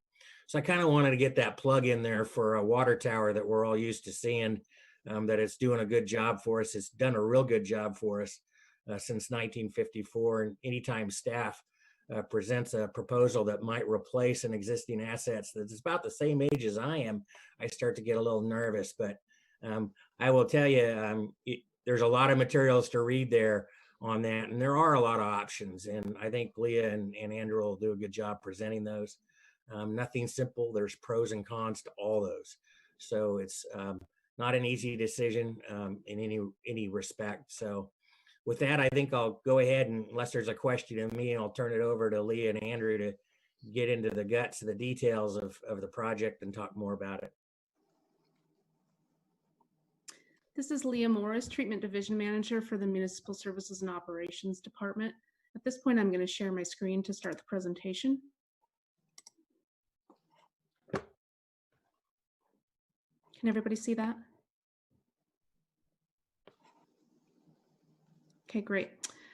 So I'm Leah Morris. I am the project engineer for this project, as well as the MSO Treatment Division Manager. Sandy Day has been the planner that has been working with us on this project, and Andrew Hansen represents Black & Veatch, who is the consultant for the engineering services. Just a little bit of agenda review. We're going to talk about essentially the project options that we have for this tower, which includes rehabilitation, replacement, and then the location alternates that we have for replacement, and then conclude with our staff recommendation and follow up with questions. We do have an active project website, which I'm showing below. And at this point, I'll turn it over to Andrew. Thanks, Leah. Andrew Hansen, project manager with Black & Veatch. The Stratford tank is the oldest elevated tank in the Lawrence distribution system. It was constructed back in 1954. It serves the West Hills service area.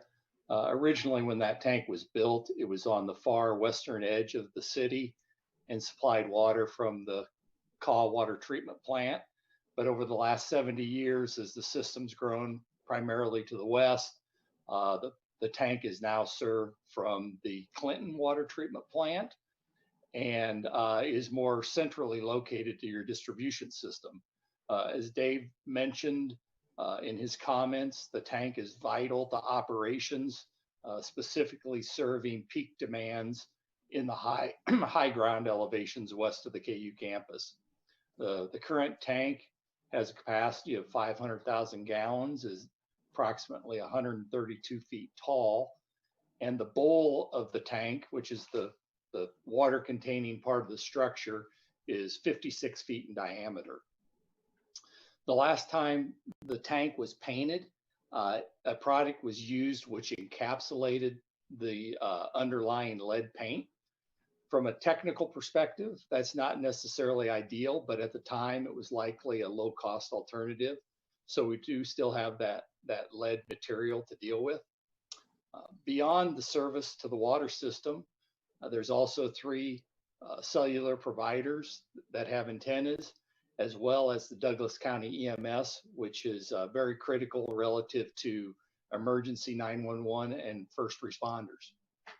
Next slide, please, Leah. This project really started back in 2014 when Black & Veatch did a thorough condition assessment of the existing structure. And we found a lot of issues during those inspections. The first one shown, the photo here on the right, is one of the existing foundations. And you can see the significant deterioration of the concrete. In addition, a lot of the interior steel to the tank has significant corrosion. The walkways and the access platforms are literally falling apart. One other thing to note, each tank within the Lawrence distribution system has a cathodic protection system, which protects the metal against corrosion. The Stratford tank, when we did our inspections, that system was no longer functioning. In fact, it was just laying in the bottom of the tank. So we're confident there's been a lot more metal corrosion even since our inspection back in 2014. Relative to lead-based coatings, the photo shown on the left, at this point, the corrosion has occurred at enough locations that the only option is to fully remove all the coatings, which would include those underlying lead-based coatings. And so in order to do that, you have to encapsulate the tank with a tent structure. If you can imagine a tent that's 135 feet tall to cover this whole area so that you can contain those lead particles as they're sandblasted off. Another major item was OSHA compliance. Most specifically, the tank was constructed in '54 under OSHA regulations at that time. Been a lot of changes, and the two most significant items are new ladder systems as well as fall protection systems for safety as you're climbing the tower. So at the conclusion of our 2014 study, we recognized that the existing tank really has a finite service life. And so in order to do a comparison, we used a net present value evaluation comparing the existing tank against tank replacement. And I'll cover some of that a little bit later on another slide. Next slide, Leah. So the recommendation coming out of the 2014 report was that the city replaced the tank with a composite style tank, which is similar to the Stone Ridge Tower in Northwest Lawrence. And the reason for that selection was twofold. One is that they're relatively low maintenance as compared to other alternatives. And in addition, the tank column provides secondary uses because there's floor space. And most specifically for this project, we'll be putting water quality monitoring equipment in that space. So the composite tank is made up of a concrete pedestal. In the rendering here to the left, it's the gray portion. The steel reservoir or bowl structure is the white area up on top. Dave alluded to the benefits in our analysis. We did hydraulic modeling for both a 500,000 gallon tank as well as the 750,000 gallon tank. And we determined that a 750,000 gallon tank functions well with the distribution system. We got quotes from tank vendors, and we recognize that economy of scale is significant. And so you get a lot more bang for your buck relative to adding that $250,000. And of course, as Dave Wagner also mentioned, it increases operational flexibility, emergency capacity, and increased fire flow. So the new tank would be similar in height at about 132 feet. The pedestal is 32 feet in diameter, and the reservoir diameter would increase from 56 feet on the original to 70 feet for the new tank. I can't stress enough the importance of the Douglas County EMS equipment. And so that's going to be located up on top of the tank. As Sandy mentioned, they have an adjacent building to house their equipment with ornamental fencing to protect it. And we're also providing conduits within the foundations and on the interior of the tank so that if cellular providers do want to add on in the future, you won't have unsightly conduits. So it'll be configured and ready for their application. Next slide. I think it's back to Leah. Thank you, Andrew. Leah Morris, Treatment Division Manager. I wanted to discuss some of the project milestones that we've had on this project. In 2019, late in November, we contracted with Black & Veatch for engineering services in regards to this project. And on July 13th of this year, we held the public meeting for this project. On August 24th, we presented to the Planning Commission for the first time where the preliminary plat was approved, but the special use permit was deferred with direction to seek additional neighborhood engagement. City staff at that time created an online survey that was available through the project website, and I'll discuss that in a little bit. And the survey was available to all participants, but the property owners that were within a 400-foot boundary of the park were sent mailings informing them of the online survey. And this survey was available from September 10th until October 5th. On October 28th, the project team presented the findings of the neighborhood engagement and the survey to the Planning Commission, where we received a unanimous vote approval for the special use permit with guidance to give further considerations to a single drive and shared pedestrian path, and moving the tower as far west as possible, as well as potentially eliminating commercial antennas from the proposed tower. This special use permit and project won't be evaluating the commercial antenna, as the city has not received any commitment from the cellular providers that are currently positioned on the tower. In the survey, we asked for a few things. The first thing was the addresses of the participants, so we could understand the location of where the results were coming from. We also asked for the preferred ranking of the park space. Their choices were playground equipment, the practice field, green space, and pedestrian pathway. We also asked for the proposed tower location, and the choices were the northeast quadrant, and this was our initial proposal, as you'll see in the black on the slide. The southeast quadrant, where the existing practice field is shown in the blue on the slide, and the southwest quadrant, where the existing playground equipment is shown in the red on the slide. This survey did not provide the existing location as an option in this question. The design team understands that the residents would prefer to keep the tower in the existing location in any capacity. However, we want to be sound fiscal stewards for the city, and utilizing that site would add an additional estimated $1 million to the current $3.8 million budget. The final item on the survey was asking for additional comments that the residents had on the project. This table shows the preferences from the results within the 400-foot boundary of the survey results, and then the results of the total survey respondents coming from as far north as 6th Street, as far west as Castle, and then as far south as 27th Street. The survey results were fairly balanced based on the addresses of the participating property owners. So in general, the property owners that are on the south side of the park did prefer to have the tower relocated to the north, and the property owners on the north side of the park preferred to have the relocated tower to the south.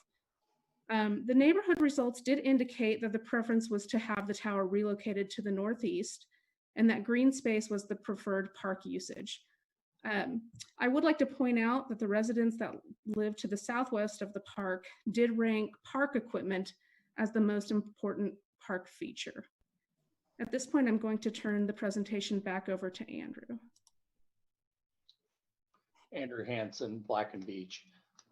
Over the next several slides, Lee and I are going to cover the evaluations of the options that we considered for the replacement.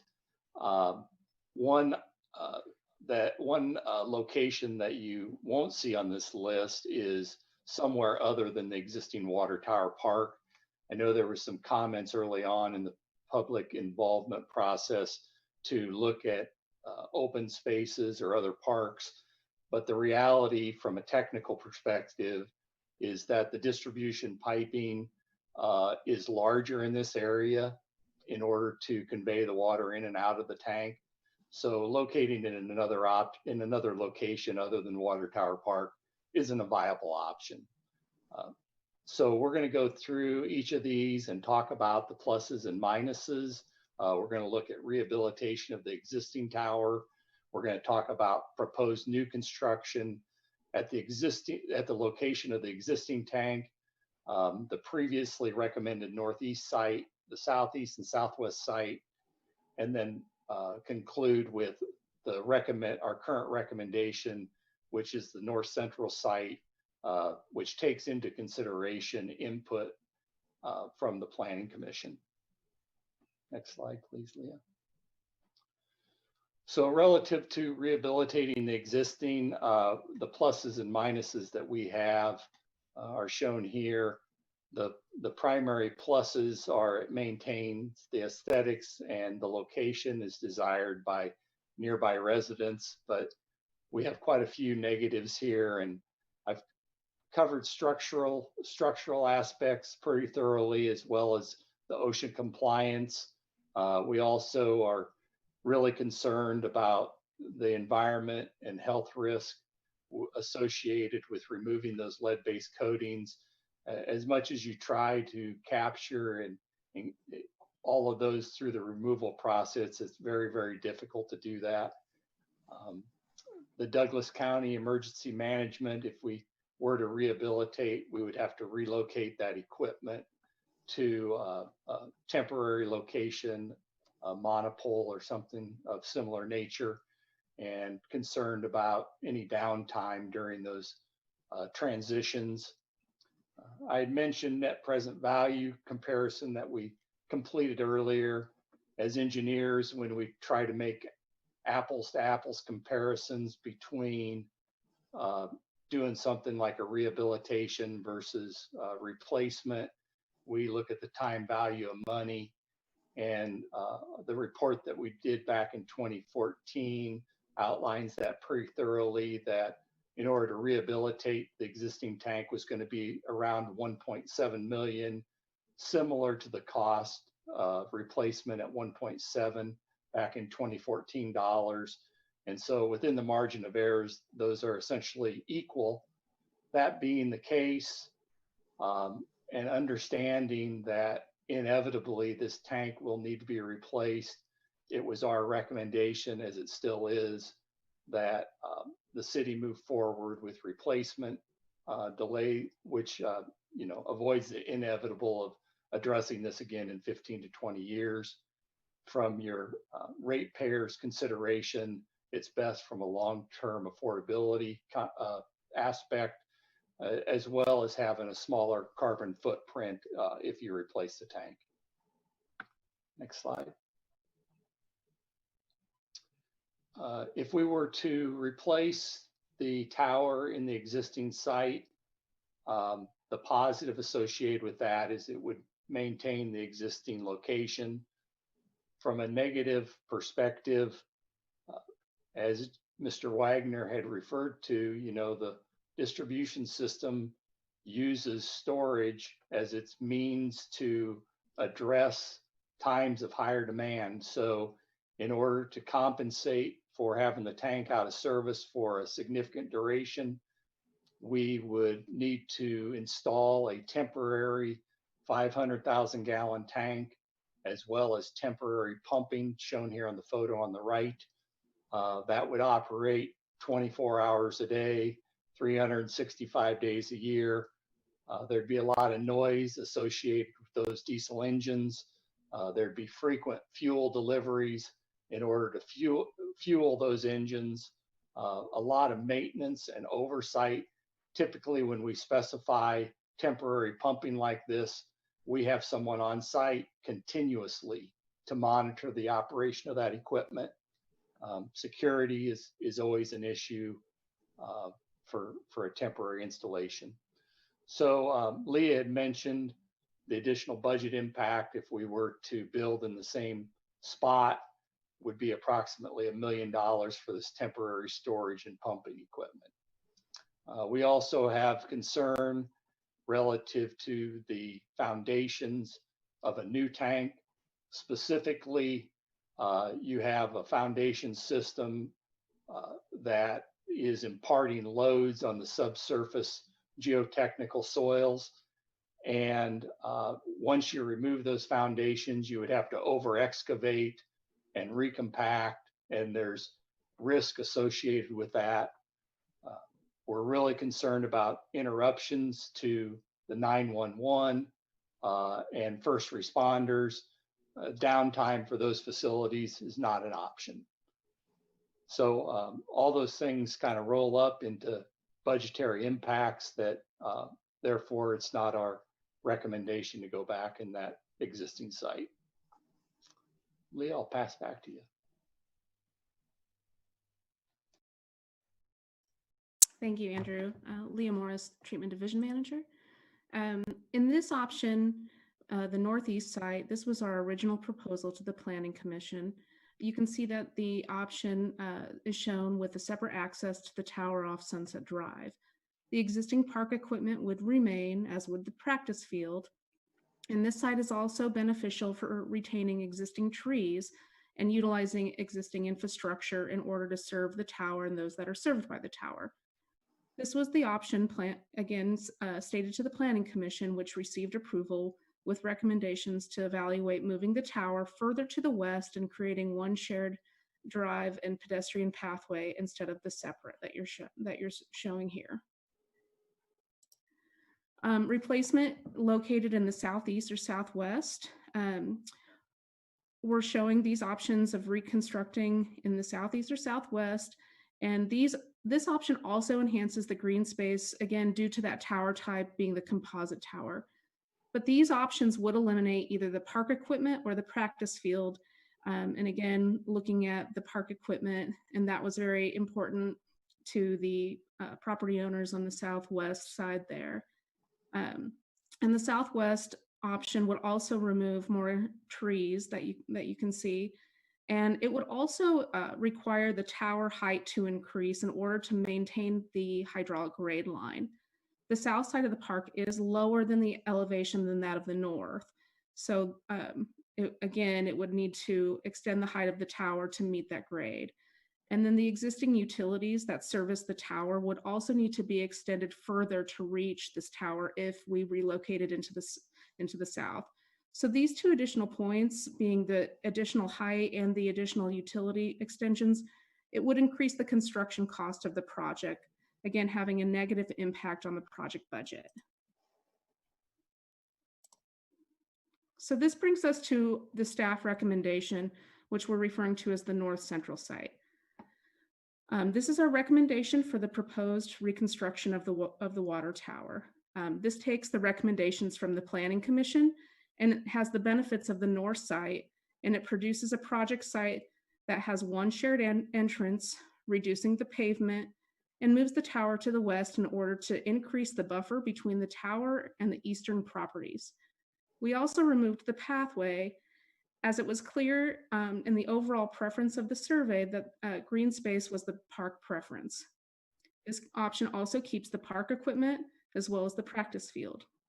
The proposed site does remain within the project budget, and after all the considerations and the guidance from the city staff, the Planning Commission, and the residents of the city, the project design team does feel that this is the best option for the city. We created an evaluation matrix to show all of the considerations that we discussed during this presentation. You see the positive in the blue, the negative in the red, and then the neutral impacts in the green. We wanted to consider each option carefully and understand the impacts that each option would have. We also identified priorities from the city's strategic plan and how they fit into these considerations. Staff evaluated all these options. And as you can see, the recommendation of the replacement in the North Central site is the project option that fits within the project budget. It provides the long-term affordability solution, mitigates the environmental and health risks for the public that we serve, and it doesn't create a large operational impact for both the city as well as Douglas County Emergency Management. With that, we would like to open it up to questions, comments, as well as public comment. Mayor Finkel, aye.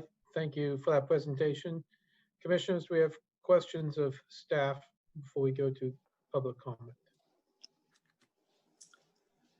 Commissioner Larson, I'll kind of get this started.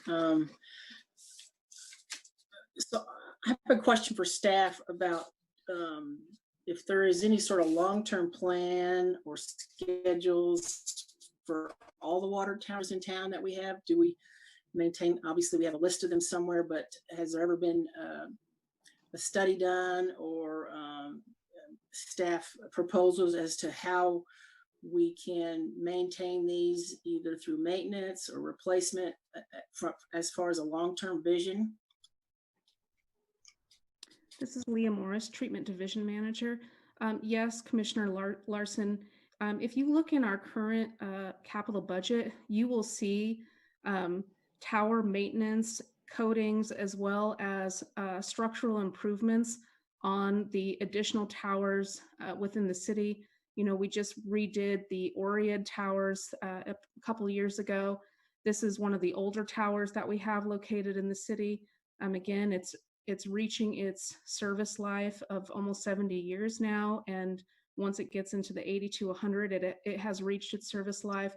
but the younger towers, so to speak, or the ones that were constructed more recently, you will see items in that budget, for protective coatings and structural enhancements in order to preserve these towers. And yes, they do get evaluated on almost a yearly, if not every other year basis.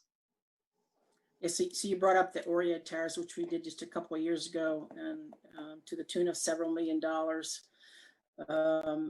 Is there any concern that the fact that the proposal here is to replace the tank when we've just replaced those other two tanks, that we're continuing to be in this cycle of having to replace numerous tanks almost at the same time financially? This is Leah Morris, Treatment Division Manager. No, the idea is that we want to either service or replace the towers due to their net present worth and their service life. So by doing these evaluations and looking at the cost of maintaining their serviceable life, and understanding what is the best financial decision on behalf of the city, that's the evaluation drivers that we have. And that was the study that was done in 2014. So when it looks at the overall cost of what it would take to rehabilitate the tower and only receive an additional 10-year service life out of that rehabilitation cost versus the cost of the new tower, that was the driving factor for this tower in general. And if you look to the other towers and their proposed improvements, you're not going to see the reconstruction options that we had for Oriad and now this one. So did you say that this, the rehabilitation that was part of the package would only add 10 years to the life of the tank?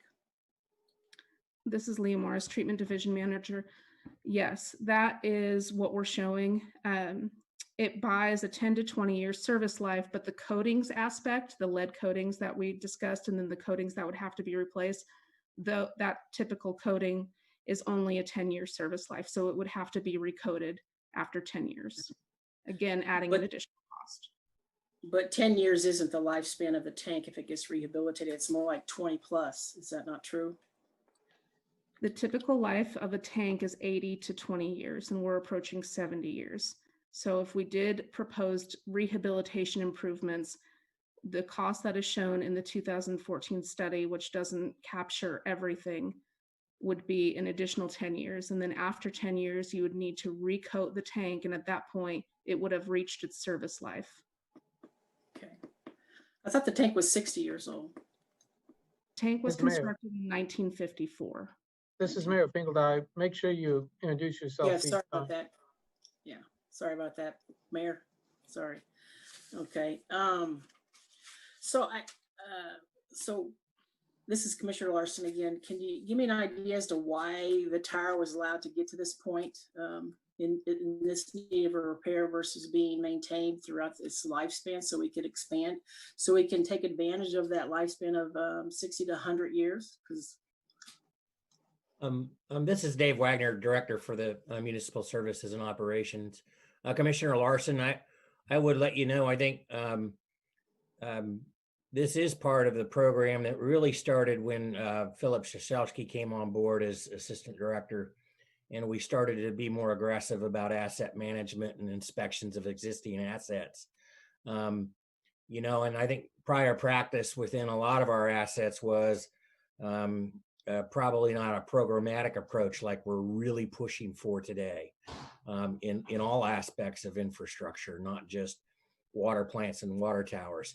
So I think you're going to see, as we've talked about before in our different programs, whether it's water lines, streets, or roads on infrastructure, you're going to see a more sophisticated approach moving forward. In the past, it was it just wasn't there. The way the utility and we considered infrastructure being a smaller organization, and frankly, we didn't have some of the tool sets that we now have today with doing inspections. I remember when Philip started doing inspections of concrete water line, he proposed that. So, why didn't we do those sorts of things? I think it was a matter of the times, and it wasn't necessarily common practice all the time to do detailed, focused kind of really data-driven asset management and understanding those life cycle costs other than maybe in a ledger and some of the institutional knowledge that a lot of the staff had at the time, knowing how long something would last and doing those programs. So a little bit of a roundabout answer, but going back and figuring out the cause of that, I'm not sure I can pin that down for you. But I can assure you that we're taking that a much more sophisticated approach to asset management moving forward. And that's why we're here tonight talking to you about Stratford Water Tower, is because we started that approach looking at our infrastructure condition. I know we've looked at the Harper tank and we've done tank inspections as a routine now when we didn't used to do that. So. Commissioner Larson, thank you, Dave. I appreciate that very much. I'd like to get into the Black and Beach report a little bit. I had some questions about it, or just comments, I should say. As I read through that report, I was a little bit surprised at what the report said versus what is being proposed, and then, and so forth. So, because throughout that Black and Beach report, it consistently said that there's basically nothing that can't be repaired, and there doesn't seem to be much structural damage, long-term damage. And I'll just go through the report briefly. On page 5, it says the 8 support legs are sound but have minor cracking. On page 9, the elevated support legs and braces appear to be in adequate structural condition. On page 14, the elevated tank dome appears to be in good structural condition. On page 19, the exterior balcony is generally in good condition. On page 21, which summarizes the items from above, it says most noted observations are not a threat to the integrity of the tank at this time. However, there is immediate and long-term steps required to prevent future impacts to the structural integrity of the tank. And that on page 23, it says as overall, the Stratford tank appears to be in adequate structural condition given its age. A number of repairs are recommended. And so my question is, I mean, I read this throughout the entire report, so I don't see where it's matching up with what we're hearing tonight. And from the consultant, given the fact that even in the report, they said the tank should have a life of 60 to 100 years. And that at a minimum that or I should say doing repairs to the tank could allow it to last another 20 years. So I guess maybe you could give me some, help me to better understand why the report is not matching up with what I'm hearing tonight. Andrew Hansen, Black and Beach. Commissioner Larson, you're referring to the 2014 report, correct? Correct. Yeah, so relative to that, yeah, there's comments relative to observations that were made as part of the inspections. But there's a lot of things that you can't necessarily see on the inside. I mean, we could see, and there's pictures of the ladder and the platforms inside that you can see the deterioration. As you comment to, steel's a malleable, material. And so you can replace steel. You could arguably, you could probably replace bits and pieces for years and years and years and continue to service it. But the cost of doing that is not in the best long-term interest of the city as compared to replacing it, because you end up replacing so much stuff that the costs exceed the viability of doing it.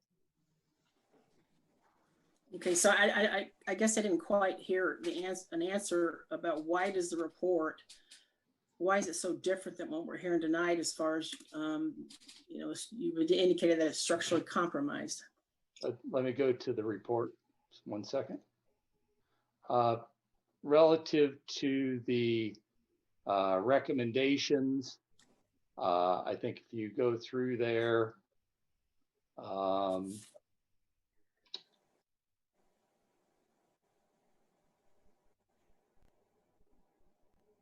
we make the recommendation that we feel that by rehabilitation, you can get another 20 years of service life out of it.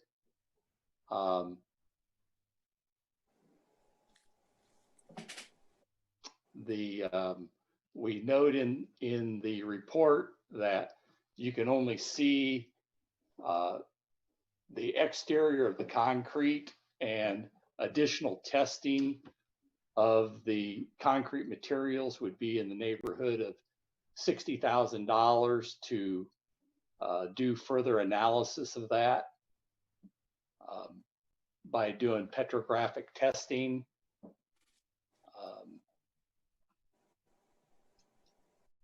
There's pattern cracking on much of the foundation, spalling of the concrete, cracks in the balcony floor plate.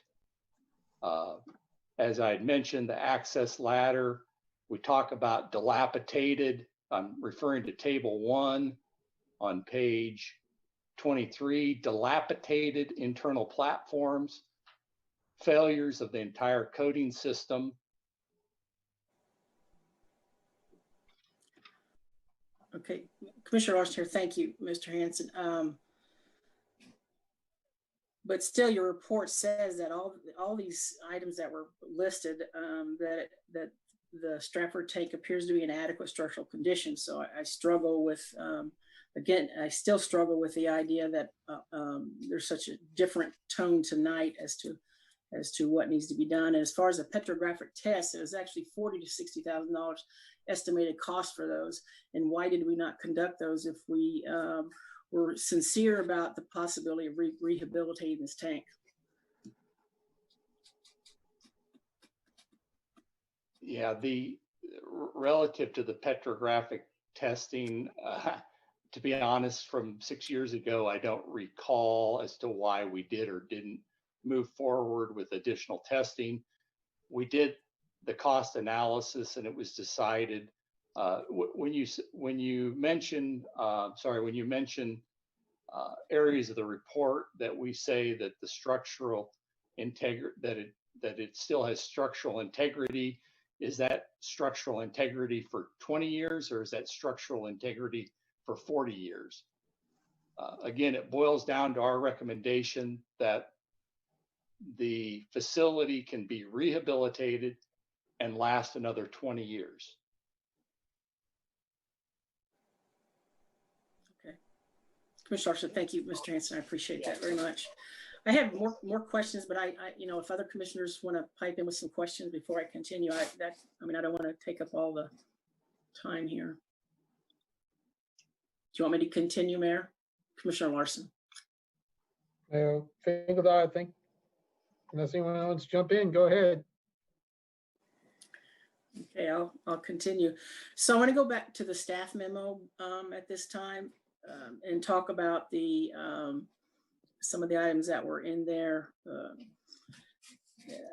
One part of the staff memo had indicated that at the Planning Commission meeting on 8/24/20 that they recommended that the staff go back for further input from the neighborhoods. So I know they did the online survey, but what other input did you try to obtain from the neighborhood? Did you have a neighborhood meeting after that, or what exactly happened other than the online survey? This is Leah Morris, Municipal Services and Operations Treatment Division Manager. So we had already had the public meeting, Commissioner Larson, on the July 13th, and we were directed to get more neighborhood engagement.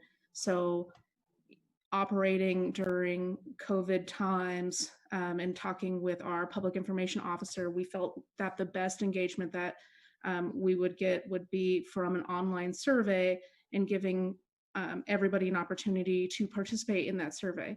That being said, I have offered my email and direct phone number to all of the residents in that area multiple times. I have fielded a numerous amount of phone calls to discuss the project with them on an individual basis.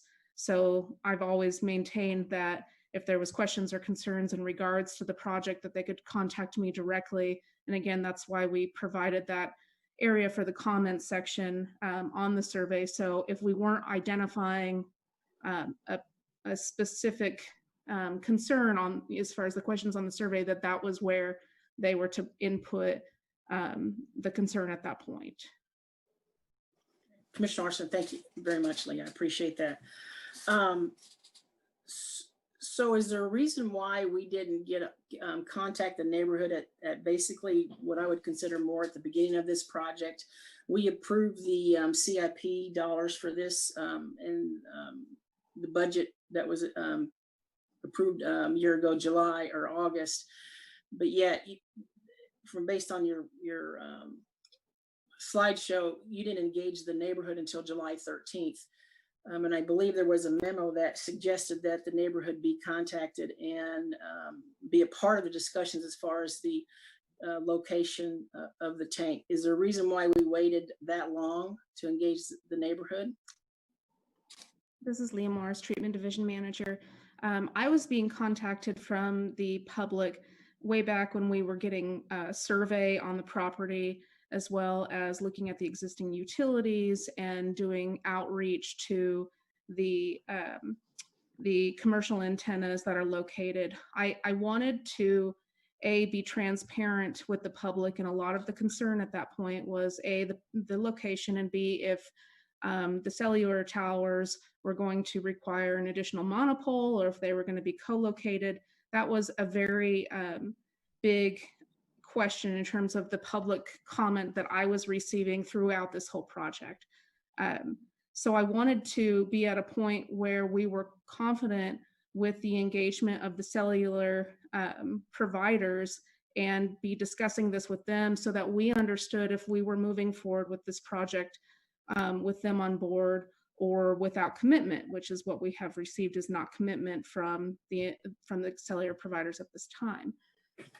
That being stated, I was also invited to participate in a neighborhood meeting that was held back in May, which I did, and engaged with the public in that way, as well as sent out mailings when survey was being done on the properties so that people could understand that the project was taking off, and again, providing them my contact information at that time. But I wanted to be at a point where we had a proposal to move forward so that we could give them the information that they were seeking from all of the engagement that I had had up to that point. And, you know, due to multiple things happening and, you know, the pandemic in the middle of that as well, that point became July. Honestly, we would have liked to have engaged the public sooner and moved all of that ahead, but it became really challenging in terms of moving this project forward with all of the different things between the antenna providers, or I'm sorry, the cellular providers, as well as, you know, the pandemic kind of impacting the project as a whole. Commissioner Larson, thank you very much, Lee. I appreciate that.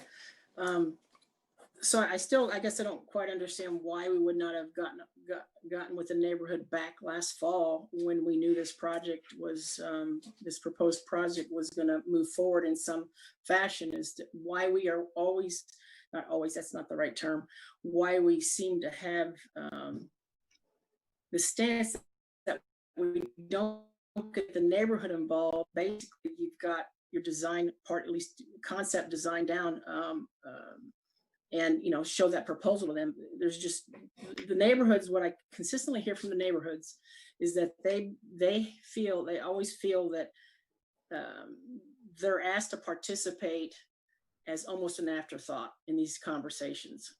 And so I struggle with that. I know we've had a project recently where that same thing occurred. And so I just wonder, again, why we weren't engaged in the neighborhood back last fall when this project was first getting off the ground.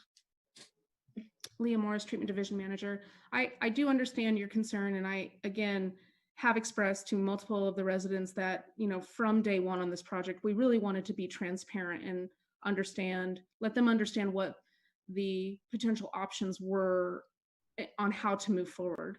That being stated, at the point that they were involved both, you know, at the neighborhood meeting as well as the public meeting that we held back in July, as well as the survey, I still think those options would be the same that they were provided in terms of what we're presenting today.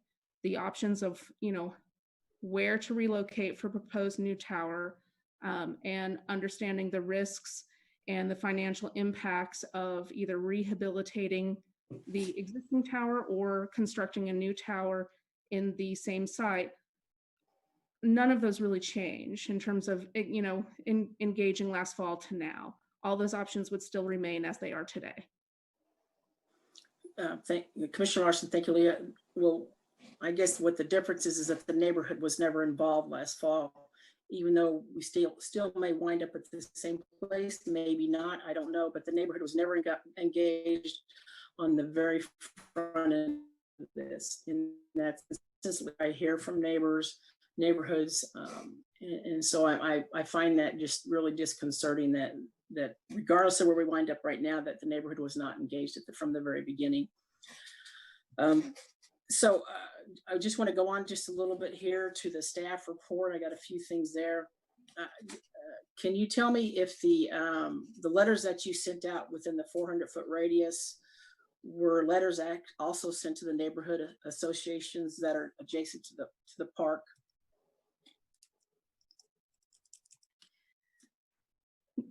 This is Leah Morris, Treatment Division Manager.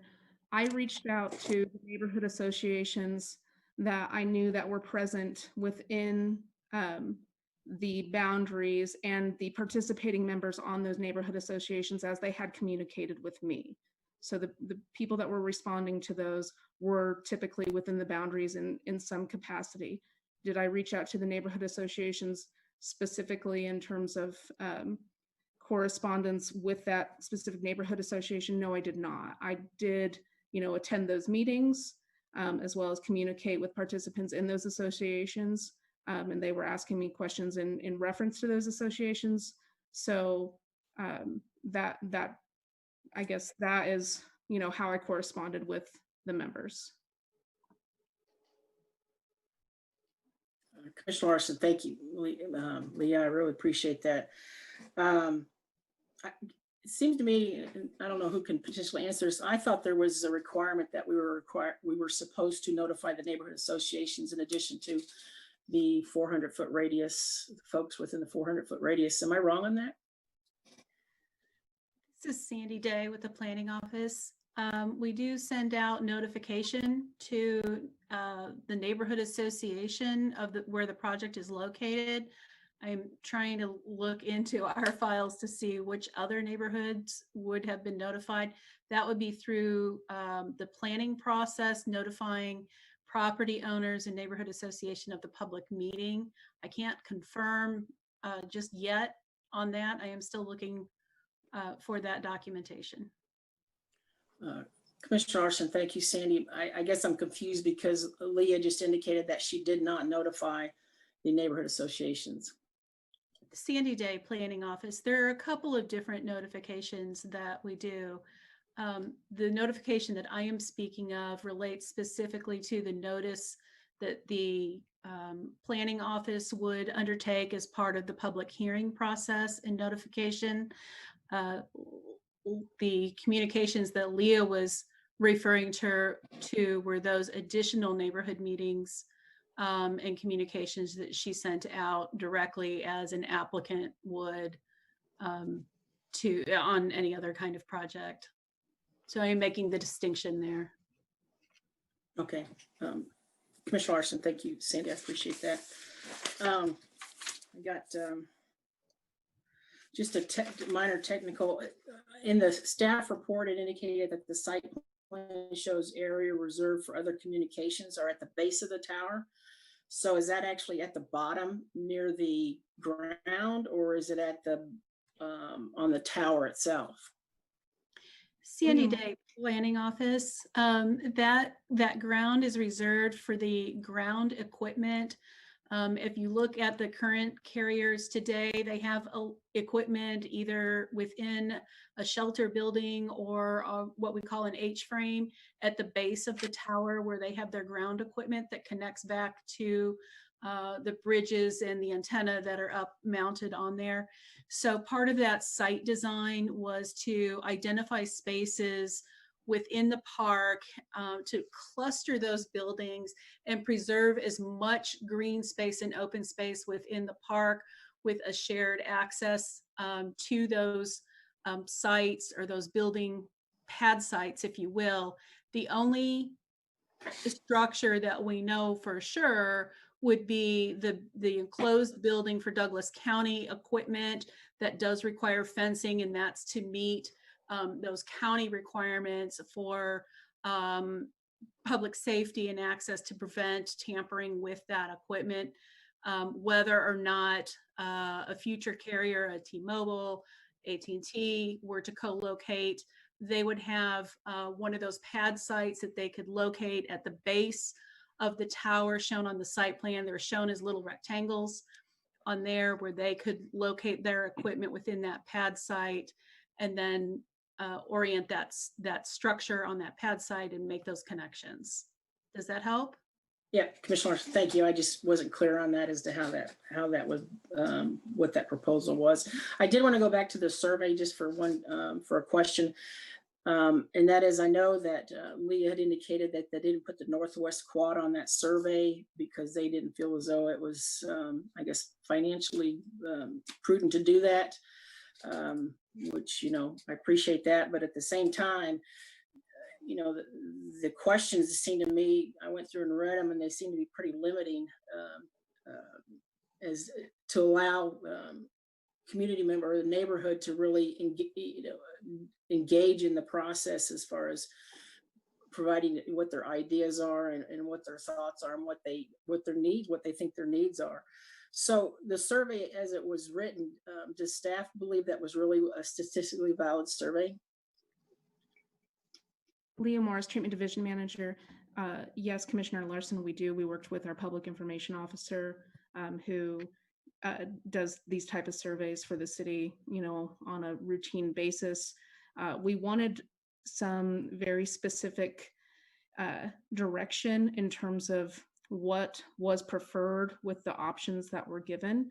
And then again, to allow that additional comment for residents to voice their concerns on other issues. And because of the public engagement that we had had thus far on the, you know, public meeting, as well as the Planning Commission meeting, we understood that the overall public, you know, the residents in that area want the water tower to remain in the current place that it is. That has been their overall correspondence. But we wanted to understand their options outside of that general preference. Okay. So you think it was a statistically valid survey? Is that what I heard you say? Leah Morris, I'm sorry, Lisa Larson. Yes, Commissioner Larson, I do. Okay. Okay. One other thing on the staff report, I think I'm about done here, actually almost, is there was a statement in there about it not negatively impacting property values. And this was based on, I'm assuming, was it a conversation from the county appraiser, or was it a letter that we received from them, or how did you determine that? Sandy Day, Planning Office. Yes, I did contact the county appraiser's office, and I'm drawing a blank on the name at the moment. It was a phone call conversation where I described the project. And the specific question that is in the staff report is that monetary impact as it relates to a special use permit. And what the county appraiser's office stated was that regardless of where the tower is located within the park, that would not change their appraised values of properties within there. Does not speak to property sales, what people believe is their value of their property. A willing buyer and a willing seller are willing to negotiate for that price. But as far as the appraised value goes, the location of the tower would not impact that county evaluation. Commissioner Larson, thank you, Sandy. I appreciate that. So you guys, so you did not contact any commercial realist, or not commercial, but just realtors to determine how it would impact the market value? I did not. Okay, Commissioner Larson, thank you. And why would we not do that? Because I mean, that's the, when as far as property sales go, it would seem to me that potentially could impact the property value and essentially, which would be a negative impact. And so why would we not contact a realtor, an appraiser for market value type properties to determine if there would be the consideration for a negative impact? Sandy Day Planning Office, and Jeff may want to weigh in on this, but historically, we have never done that kind of appraisal evaluation for any special use permit ever, to my knowledge. So it is outside of our regular practice. I could call 3 different appraisers and get 3 different answers or responses. Same for realtors. Again, it comes down to willing property owners and willing buyers. And I will perhaps say that I do have some of that experience in my background, having worked for a real estate appraiser for a number of years throughout my life, off and on. My father is a real estate appraiser, and that's just putting it in context, not that I am an expert in this topic matter. So that's why we did not do that. Commissioner Larson, thanks, Sandy. Reason I asked that is because I think we got one of our responses, or one of the letters we received was from a person who had worked with property values numerous years ago in that area, and that she did indicate that they definitely saw an impact based on where that house was located to the water tower there. So it just seems to me like that if there's a negative impact there, then that should be part of the discussion, because it matters to the neighborhood. It matters to anybody who's trying to sell their house. So Commissioner Larson, again, I would like to go over the matrix a little bit. So the matrix that was put together by staff, can you explain to me how it was decided as to the categories that were in the matrix? Leah Morris, Treatment Division Manager. And as far as the categories, these were all considerations that we looked at for each site and overall discussed for both rehabilitation as well as proposed new in any site. And they were all discussion points. So we wanted to kind of capture that in one area so that everybody could understand all of the, evaluation that we did as a team. Okay, Commissioner Larson, thanks for that. So in the environmental sustainability category, what criteria, how did you determine that the criteria for determining carbon footprint versus environmental public health risks? Did you do an ESA, an environmental site assessment? Did you confer with some environmental experts on this? Leah Morris, Treatment Division Manager. So the overall consideration for the carbon footprint for, and I'm going to assume that you're talking about the first 2 options in the negative impacts. So I'm talking about all. Sure. Doing construction twice within 10 to 20 years, which was what would be required if we just rehabilitated the existing tower, and the required construction to rehabilitate as well as eventually have a new tower, that is a larger carbon footprint. That is additional materials within 10 to 20 year time frame. And then in terms of replacement in the existing site, the overall temporary facilities that we would have to have on site in order to provide the level of service that we currently provide for high demand flow as well as fire flow, that would require a lot of diesel fuel usage, And again, the air emissions associated with that for that pump operation, and again, the increased mileage that staff and contractors would have in terms of maintaining that was, part of the conversation as far as the carbon footprint on that operation and that negative impact that the other options would not have. Commissioner Larson, thanks. Thank you for that. So again, I think one of my original questions was, what did you use environmental site assessment type criteria for this, or did you talk with an environmental expert on this, or is this just something that staff just put together? Leah Morris, Treatment Division Manager. It's conversations that we had as the design team with the consultants as well as with staff.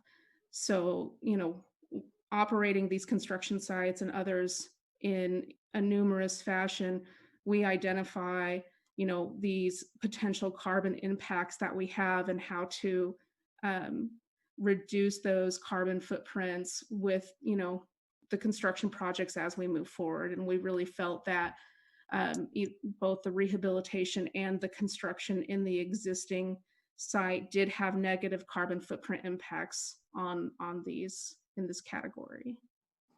Commissioner Larson, thank you for that. So you did not confer with any environmental experts on this. Is that what I'm understanding? Leah Morris, Treatment Division Manager. Commissioner Larson, we discussed with the consultant who represents a variety of specialties. Did we seek out a separate environmental service for this? No, we did not. Commissioner Larson, thank you for that. I noticed throughout the matrix that you used, as far as for lifespan, you used 10 to 20 years as far as the rehabilitation goes. Throughout the report, it indicated that there would be 20 years added to it. So why are we using a 10 to 20 years time frame when that's not anywhere through the report documents? Leah Morris, Treatment Division Manager. Again, that 10-year time frame is what would be required to recoat the tower at that point, which is required out of all of the towers that receive that type of coating system. So when we put in 10 to 20 years, we really want to look at when is the additional, large scale cost going to impact this project again, and that is in the 10 to 20 year life, and keep putting in, large scale capital bonded dollars into a 10 to 20 year project. It's not serving the worth in terms of, that time frame. And again, looking at that tower's serviceable life being within 10 to 20 years if it were to be rehabilitated.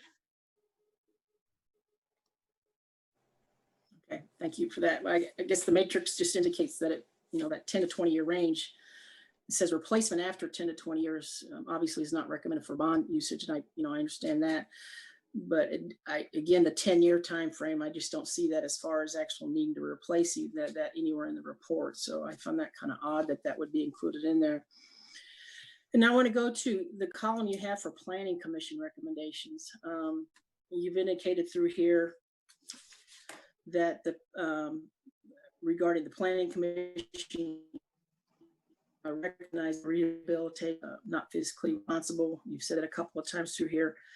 And then also that the site was recommended for evaluation for the Planning Commission. Is that something the Planning Commission actually voted on? Leah Morris, Treatment Division Manager. I'm sorry, what are you asking in terms of voting on the site specifically? No, on the fact that statement that's made in here is that the Planning Commission recognized, I'm sorry, I take my glasses off, that rehabilitation was not fiscally responsible. And it's my understanding that Planning Commission doesn't have any purview over the financial aspect of a project, and their purview is strictly limited to the SUP part. So I'm confused as to why you would put a column in here that the Planning Commission recommend when that wasn't that I watched the meeting, I didn't anywhere see where they actually recommended these things. Leah Morris, Treatment Division Manager. It was stated in the August meeting on the first presentation when we discussed thoroughly rehabilitation versus relocation that that the Planning Commission did recognize, or certain commissioners did state that they recognized that it wasn't financially responsible to do a rehabilitation versus new. But no, it was not voted on in that context. And yes, I do recognize that it is not the Planning Commission's role to identify the financial responsibility. It is their role to identify if the the special use permit meets the intent. Commissioner Larson, thank you. I guess I find it just somewhat misleading that you would say this was a Planning Commission recommendation when you indicated that there's just some commissioners that basically back these type of statements that you would include that as part of your matrix when that doesn't appear to be true, that the Planning Commission as a whole body did not basically say any of these things. Leah Morris, Treatment Division Manager. It was the understanding of the design team and the presentation of who put forth this special use permit to the Planning Commission of their understanding. But if you find that that is misleading, that I apologize for that.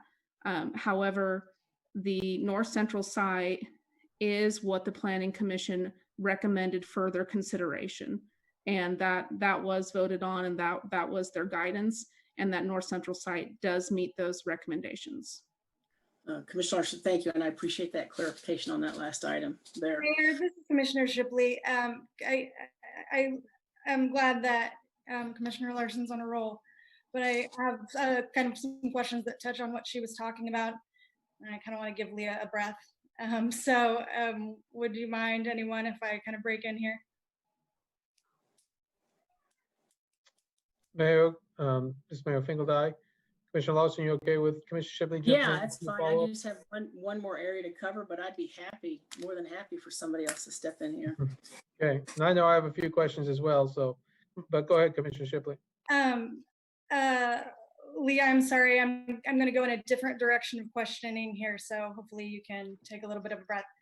I wanted to kind of go back to less about the rehabilitating the existing tower, but I understand, owing to the fact that they're only created by one company, you're somewhat hamstrung in your position to not investigate the cost that it would have been to have replaced it with a similar item or an item from the same company. Can you talk about that a little bit? Leah Morris, Treatment Division Manager. Yes, Commissioner Shipley. So I'm going to assume that you're identifying the fact that we're replacing the tower with a composite style where it has the base and the pedestal rather than a multi-leg what's there now.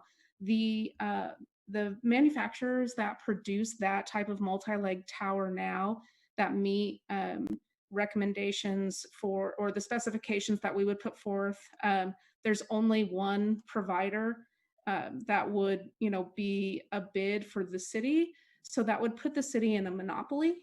And we don't feel that having just one bid, knowing very early on that that is a responsible decision, being city staff, as well as when we redo towers, we look for certain commonalities so that we can utilize existing climbing systems and water quality systems, as well as utilize them for storage for the things that are appropriate with those tower. And that is why the composite tower was selected. And again, yes, with the multi-leg tower, there is only one qualified bidder for that type of tower. Sorry, Commissioner Shipley, a couple more. Does that company make a larger tower that meets the capacity that you're trying to meet right now? Leah Morris, Treatment Division Manager. I'm going to ask Andrew Hansen to comment on this, as he investigated, or Black and Beach investigated with the one bidder for the multi-leg tower. Sure. The approved manufacturer for multi-leg tank under our specification is Caldwell. The biggest tower that I know of that's a multi-leg that might be iconic for you all is the Worlds of Fun Tower. It's a 2 million gallon tank. And so, yeah, they easily can construct the 750,000.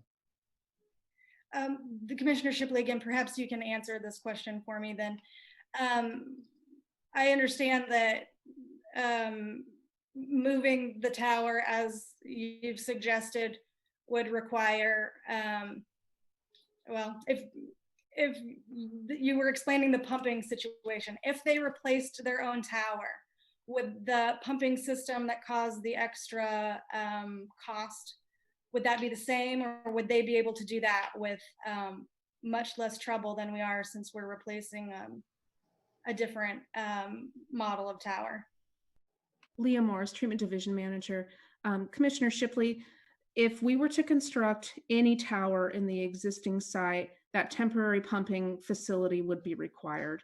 It wouldn't be based on any different tower type. It's based on the fact that we have to have the volume of water that is currently there to serve the city on the demand that we currently serve the city.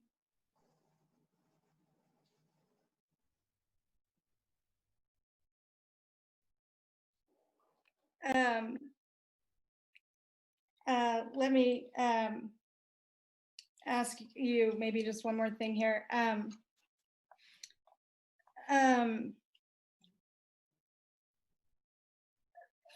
Planning, as Commissioner Larson was sort of pointing out, they were very politely aware that they couldn't make a recommendation necessarily that was going to cause an extra cost. And so I felt like they were very clear they didn't feel comfortable, for example, directing you to bring them, what those exact numbers would be. But we could, right? Leah Morris, Treatment Division Manager. I believe so. I think Sandy Day would probably be able to comment on that a little bit more accurately. Sandy Day, Planning Office. If I'm understanding your question, that in order to move forward with the project, you would be looking for additional information, and that would be specific financial assessment of the options. Is that correct? Yes. Commissioner Shipley. Yeah.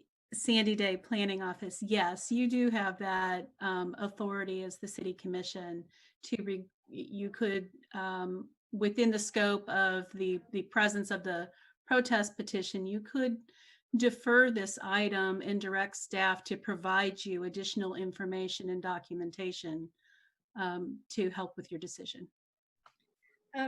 Sorry, Mayor, Vice Mayor Shipley. Sorry, I got used to this. I have one more question, but it's for Randy, so you're all off the hook. Sorry, Commissioner Shipley, this is Lee Morris, Treatment Division Manager. I also want to comment, though, that in the 2014 study, we did provide additional costs for that, or I'm sorry, we did a tower evaluation study that is part of the city website, and I was sure that it was included in the packet. So we did look at the cost evaluation with a multi-leg tower, and the cost, again, to provide the temporary pumping facility was researched through vendors that we utilize for that type of facilitation otherwise. So that cost we did research, as well as the multi-leg tower cost, and that's provided. Thank you, Leah. Again, Commissioner Vice Mayor Shipley, Randy, I think I saw you there somewhere. After I had seen the first Planning Commission meeting, I had called and asked you if you were of the opinion that the extra cost for keeping it in the same place could be put into like benefit district, where the city could cover the costs that we're talking about now, but the people within however many feet would cover the cost over a number of years of the extra $1 million it cost for the pumping.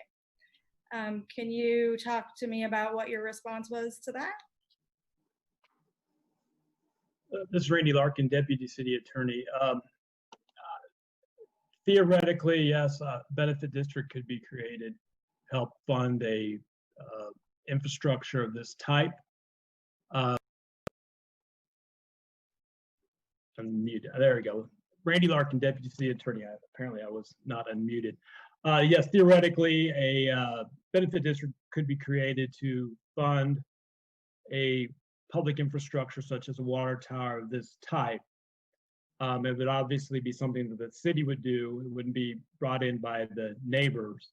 And, you know, we'd have to establish who's going to be benefited by the water tower, assess those costs.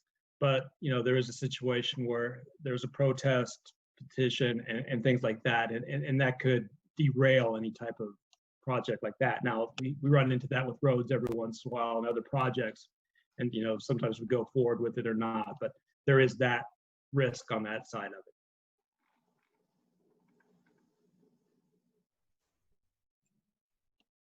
Mayor Finkeldine, Vice Mayor Shipley, other questions? Or I'll jump in with a few here. Yeah, I guess if we wanted to move ahead with the project and ask you to bid out both a multi-leg and a composite, is that something that you can ask both of them to bid on and see what the cost is? Or is there a lot of engineering work that has to be put into one of those designs before you can put it out, thus making that, you know, not a viable option? Leah Morris, Treatment Division Manager. So Mayor Finkeldine, yes, we could put forth a bid alternate, but also, yes, there would be additional engineering costs in doing that additional bid alternate. Mayor Finkeldine, are we talking $10,000 or $100,000 in extra engineering? Leah Morris, Treatment Division Manager. At this point, I'm not really able to say in terms of a commitment to a number, but I would anticipate that it would be in the $50,000 to $75,000 range in terms of additional engineering. And it again goes with the fact that if we don't have the base of a tower, then again, we have to have somewhere to house the additional water quality items that we house in all of the towers, and there would be additional planning and engineering with those things as well, and looking at utility services and things of that nature. But I think that Andrew Hansen with Black & Veatch could probably give us a general idea without a true commitment to a number, because it would be something that we would want to evaluate more thoroughly.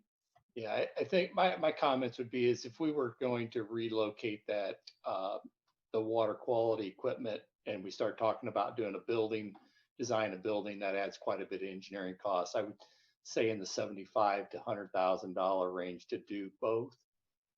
We have bid projects where we competitively bid two different alternatives, but the times that we've done that, the structures are, it's a little bit hard to describe, but they're much more similar. It's more of an apples to apples tank than, in this case, it'd be an apple to oranges tank.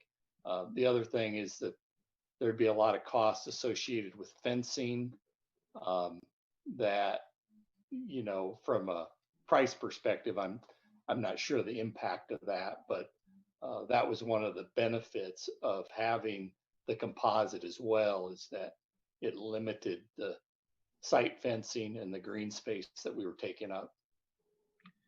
Mayor Finkeldine, that was actually my next question. So with a multi column we would have to fence the whole thing as it is now, but with the single column, we don't have to fence it? Leah Morris, Treatment Division Manager. Yes, Mayor Finkeldye, that is correct. In terms of the site access that you would want for security reasons for a multi-leg and versus the column on a composite, it is a different requirement for fencing needs, yes, and you would have to fence as we have it now around the outside of the legs. Mayor Finkeldye, thank you. However, some of our other towers that are mono legged, or they have fences around them, is that correct? Like the one out west on 6th Street? Leah Morris, Treatment Division Manager. Yes, so that's the Stone Ridge Tower. It is, but in my understanding, that was per the preference of the property owner that is to the south of the church when that was being built. I think that that was the agreement between that property owner and the city at that time. I was not here at the time of construction, but that's been my understanding of that project and why specifically it was fenced. But a lot of our towers are also not fenced as well. Mayor Finkeldye, thank you.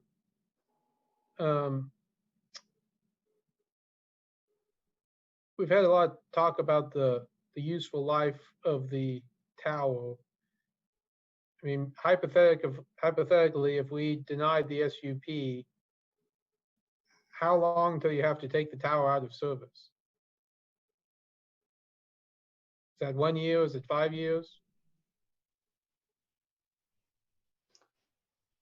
Andrew Hansen, Black and Veatch. Based on the analysis that we did in 2014, it was our professional judgment that with a rehabilitation, you would get another 20 years of service out of it. We provided an expected life capacity of 60 to 100 years. Mayor Finkeldye, sorry, Andrew, I understand that. I guess my question is, I'm just asking more, if we did no rehabilitation, if we said we're not going to do anything to the tower, do we know how long it's going to last before we have to take it out of service? Or is that an unknown because we haven't looked at it recently? This is Andrew Hansen, Black and Veatch. I'm not willing to comment on that because I don't have the information that could support that analysis. Okay.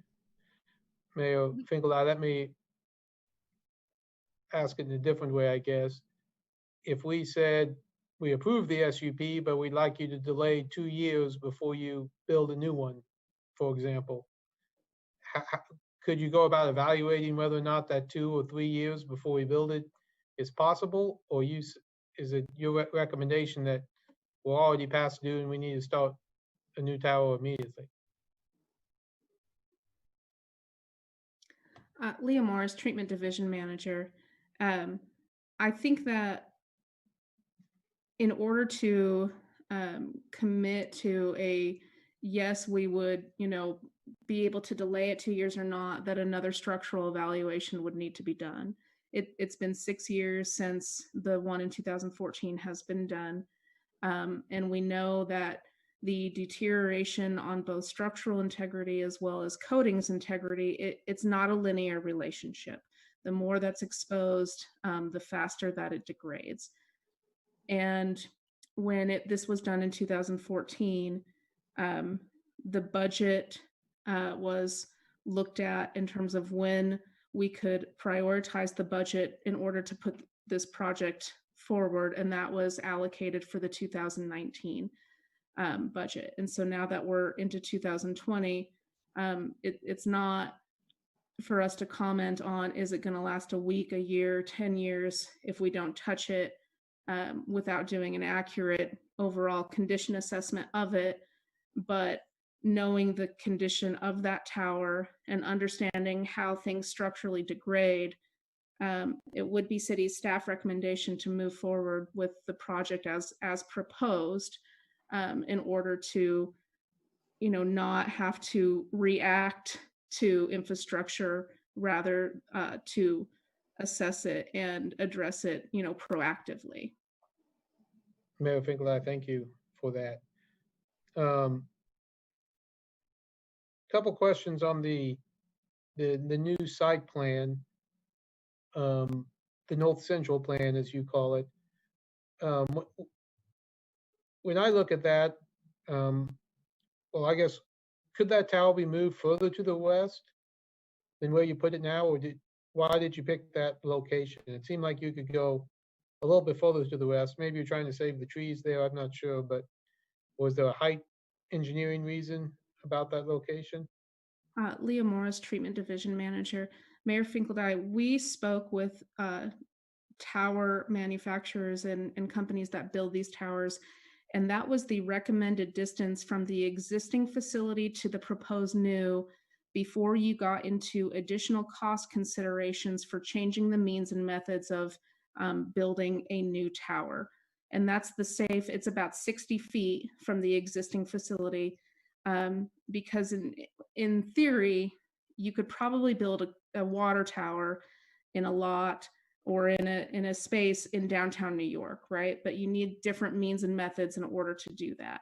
So with the proposed budget that we have put forth, those are traditional construction means and methods. And that's what we researched in terms of how close can we get to the existing tower without driving up the cost by changing the traditional means and methods for construction. Mayor Finkelstein, thank you for that. I saw in one of the comments, I believe, but I can't remember if it was from a resident or from staff, but does Douglas County, is there a way to keep the current Douglas County equipment building? Or do we need to build a new building? Leah Morris, Treatment Division Manager. With the proposed relocation of the tower, it is proposed that we provide a new building in order to provide a more aesthetically pleasing building that is there now, as well as trying and identify some of the things that we've received from public comment in terms of the noise that comes from some of the existing buildings, as well as the overall access. And again, we want to make sure, because there are federal mandates that they have to abide by in terms of the overall security of that building and the equipment associated with it. So that was based on conversations with Douglas County Emergency Management, and that was the concept that came up by the design team to meet all of those needs. Mayor Finkelstein, thank you. Last question, maybe this is for Sandy or Randy, related to the National Telecommunications Act. Can we, since we have some telecommunications on that tower, can we say that there will be no other communication on that tower? Communications equipment on that tower? I'm unfortunately, telecommunications not my forte, but I'm not aware of anything that would preclude you or force you into having to add them to your towers. This is Randy Larkin, Deputy City Attorney. So long as we're not discriminating against commercial entities, one against another, we typically could do that because this is a federally mandated emergency, system that the county needs to provide. So we can allow them access for government purposes, and it wouldn't be a commercial purpose, for example. So if we didn't want to have commercial entities on that tower, we could choose not to. If we wanted to choose, we have room for 3 commercial entities, and as soon as we get to 3, then we're done. We can do it that way because we're not discriminating against anybody, but we have to treat them all the same regarding usage of it. So if we allow one on and we have room for others, we would need to probably allow them on, assuming we could reach a good lease agreement and all that type of deal. Mayor Finkelstein, yeah, that was really my question, is if allowing Douglas County on there opened the door for other commercial carriers to use the act to try to force their way on. Not in our opinion. Okay. Randy Larkin, Deputy City Attorney. Mayor Finkelstein, thank you. That's all the questions I have. I know Commissioner Lawson has some more, but Commissioner Ananda or Commissioner Boley, before we let her jump back in, do you guys have something? This is Commissioner Boley. The recoating every 10 years, how many towers do we do that with at this point? Leah Morris, Treatment Division Manager. I, off the top of my head, know of at least 3, if not 4. And some of those are in the proposed budget for the upcoming years, Commissioner Boley. Thank you, Leah. This is Commissioner Lloyd. It seems to me that that may just be a maintenance cost rather than a rehabilitation cost. Is that correct? Leah Morris, Treatment Division Manager. So yes, there is a maintenance cost associated with coatings.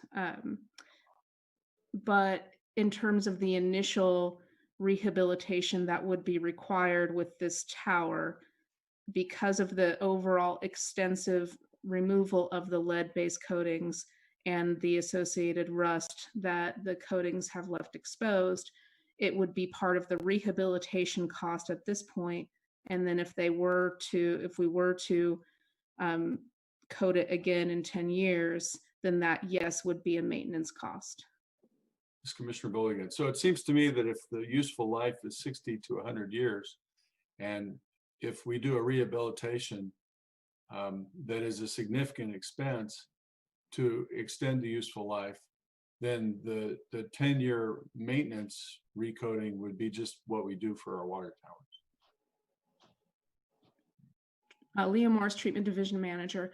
It would be what we would do for that specific coating system that we could utilize on an existing steel tank. Different base materials for different towers have different requirements for the coating systems. So with the staff proposal for the new steel tank, would it require this every 10-year recoating? Leah Morris, Treatment Division Manager. For the composite tank, and Andrew Hansen, maybe you can comment on that, but no, I do not believe that the required coating system for the composite is an additional 10-year redo. And Andrew, can you confirm or deny? Andrew Hansen, Black and Beach, that is correct. We typically, under our specification for a new tank, you're dealing with steel that is new, no metal, no imperfections. We require a 20-year warranty out of the coating supplier. If you ask someone in the industry for a 20-year warranty coating a tank with the amount of corrosion that's on the existing tank, you won't be able to get it, would be my estimation. Thank you, Andrew. Commissioner Boley again. And my impression is that the rehabilitation of the Stratford Tower, that cost essentially equals the cost of the new tower. If not, what's the difference in the cost?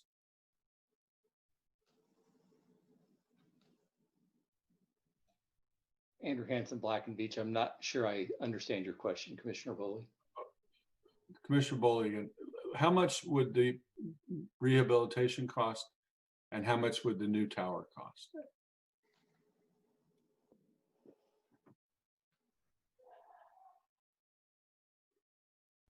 Andrew Hansen, Black and Beach. Sorry, I don't have those numbers at my fingertips. We do not have a current rehabilitation cost simply from the fact that the analysis was done in 2014. And so it has not been escalated for inflation. I'm looking back to that report. Leah Morris, Treatment Division Manager.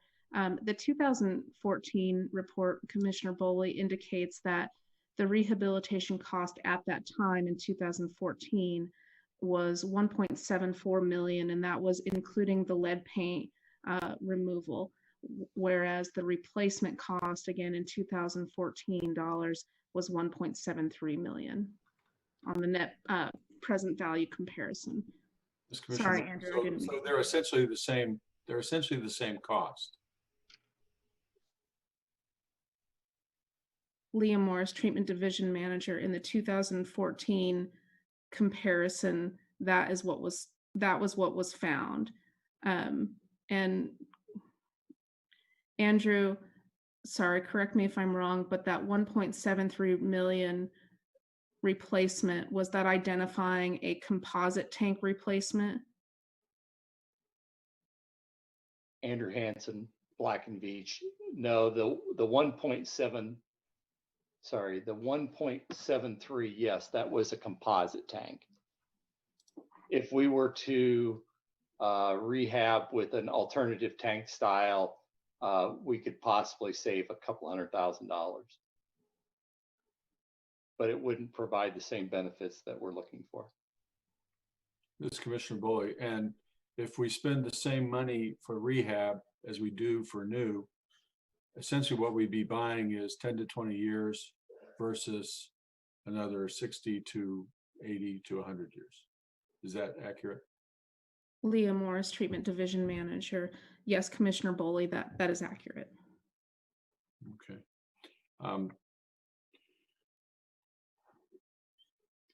You know, this project was studied in 2014, and it seems to me that we did the Oriad towers first because they were in worse shape. We bonded that project, as I remember it. Does anybody know what the term of those bonds is?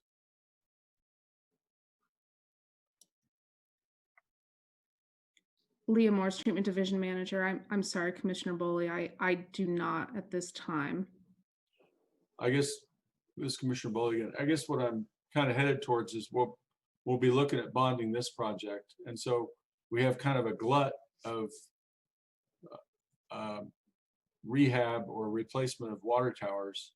And I appreciate Dave Wagner's comments about how we're trying to do a better job of this, but you know, we're really having some stresses on our utility rates. And by grouping all these projects together, we're going to be having the people who use these facilities over the next 20 years pay for the facilities, and then we're not going to be having the people who use them 20 to 80 years out paying for them. So I'm a little concerned about how we're having a glut of these projects all at once, but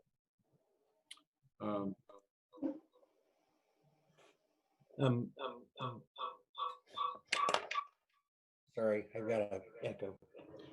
Dave Wagner, Director of the MSO.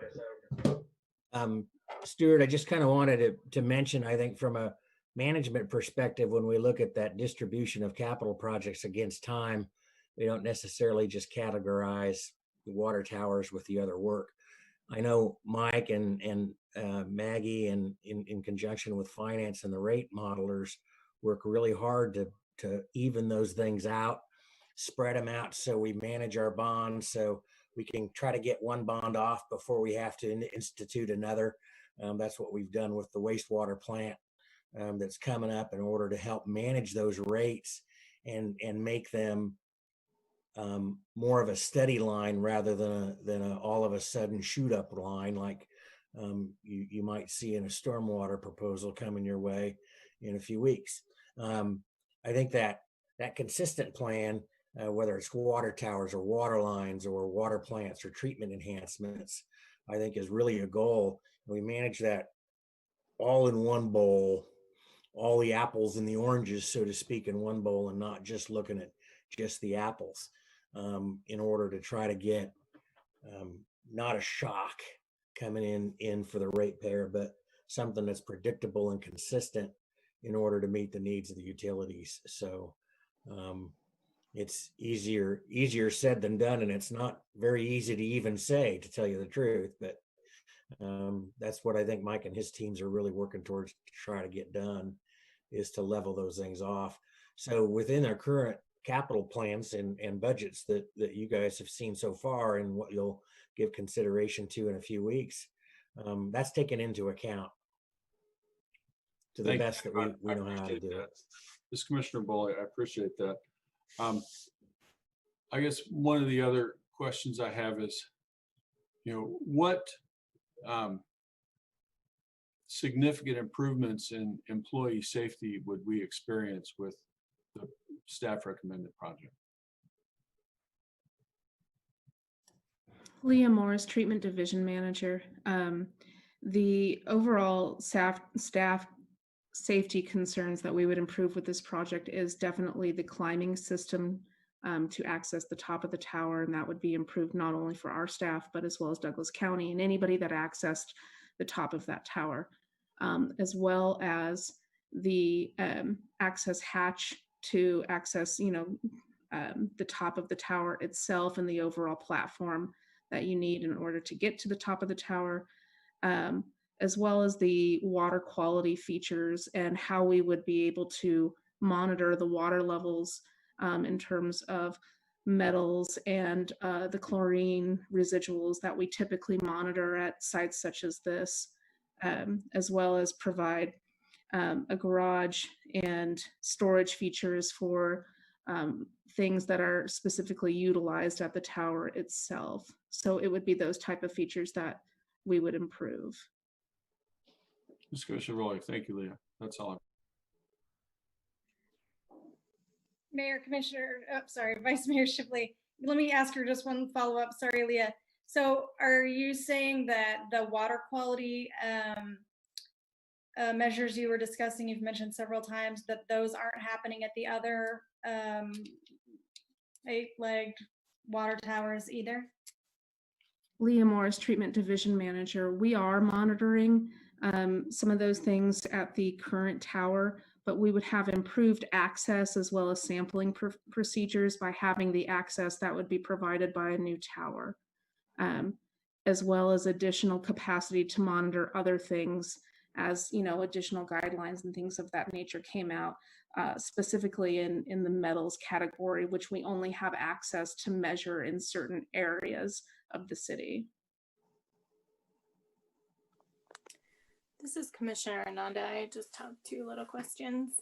The first is, so I'm looking at the rendering, and the question I think around fencing came up, and it looks like the only fencing would be around the small building versus around the legs of the existing water tower. Is that correct?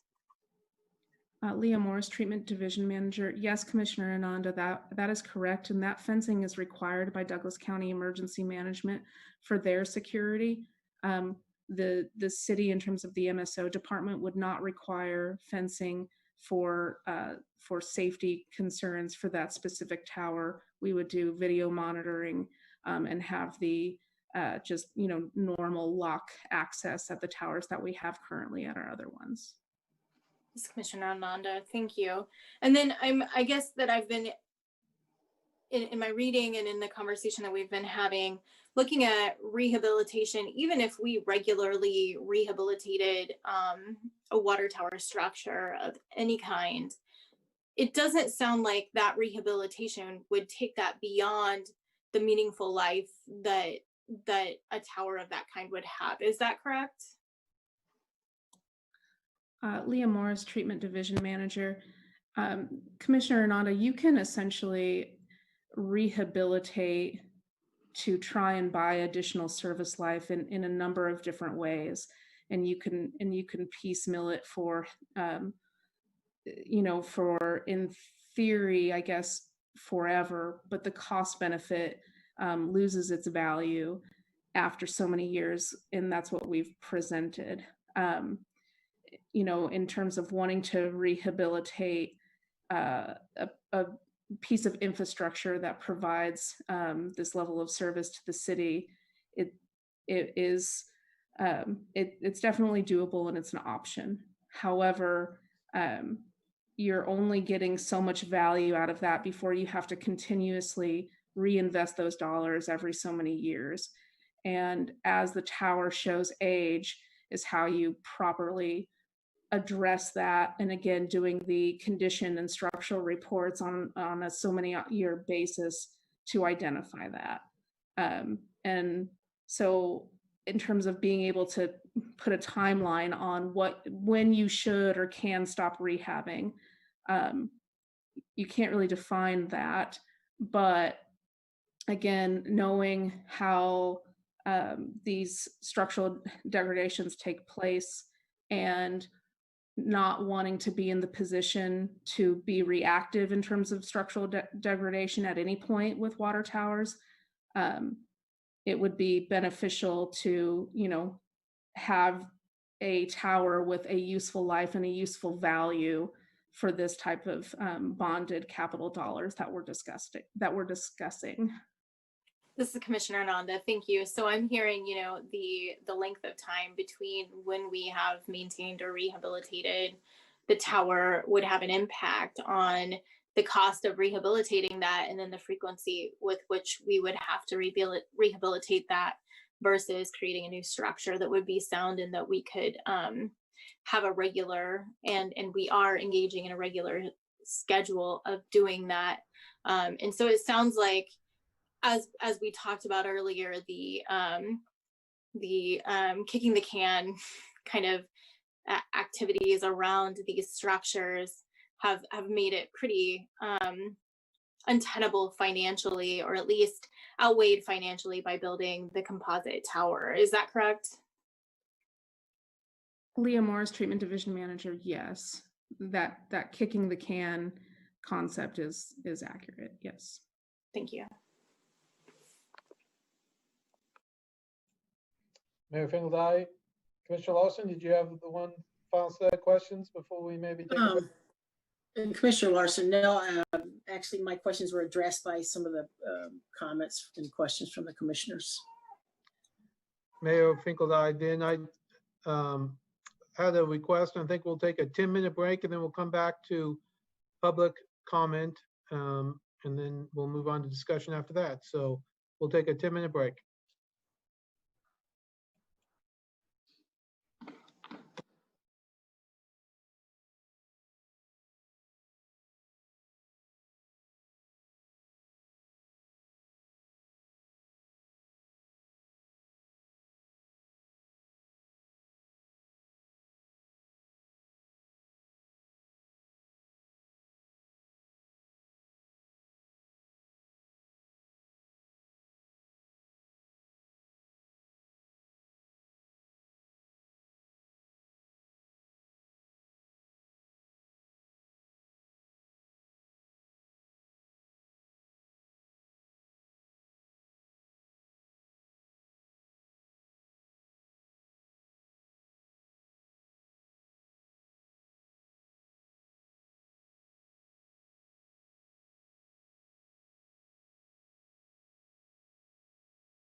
I'm back here.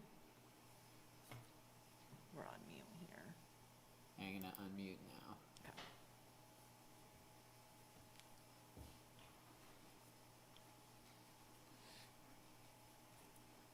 Mayor Finkeldye, back from a break and don't see Commissioner Lawson yet.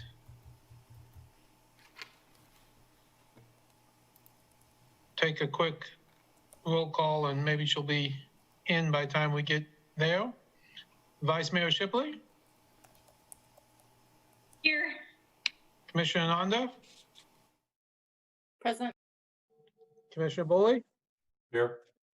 Commissioner Lawson? Here. Excellent. We are back and we are going to do public comment. As you probably know, what we'll do is have you raise your hand virtually and Sherry will call on you as you appear on her list. You'll have 3 minutes each and we'll go through that list of everyone who's virtually on this meeting, and then we will turn to anyone who's physically at City Hall. So if you are interested in speaking for 3 minutes, go ahead and please hit your raise hand button and Sherry will call on you.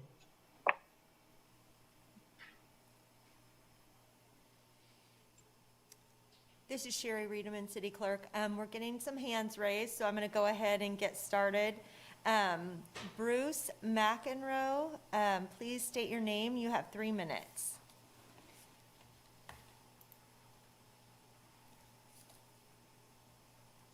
This is Mayor Finkeldye. Bruce, I think you're still on mute. There. This is Bruce McEnroe. I'm a civil engineer and a professor emeritus in the KU School of Engineering.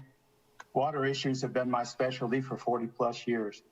I recently reviewed the engineering studies of the water tower at the request of some neighborhood residents.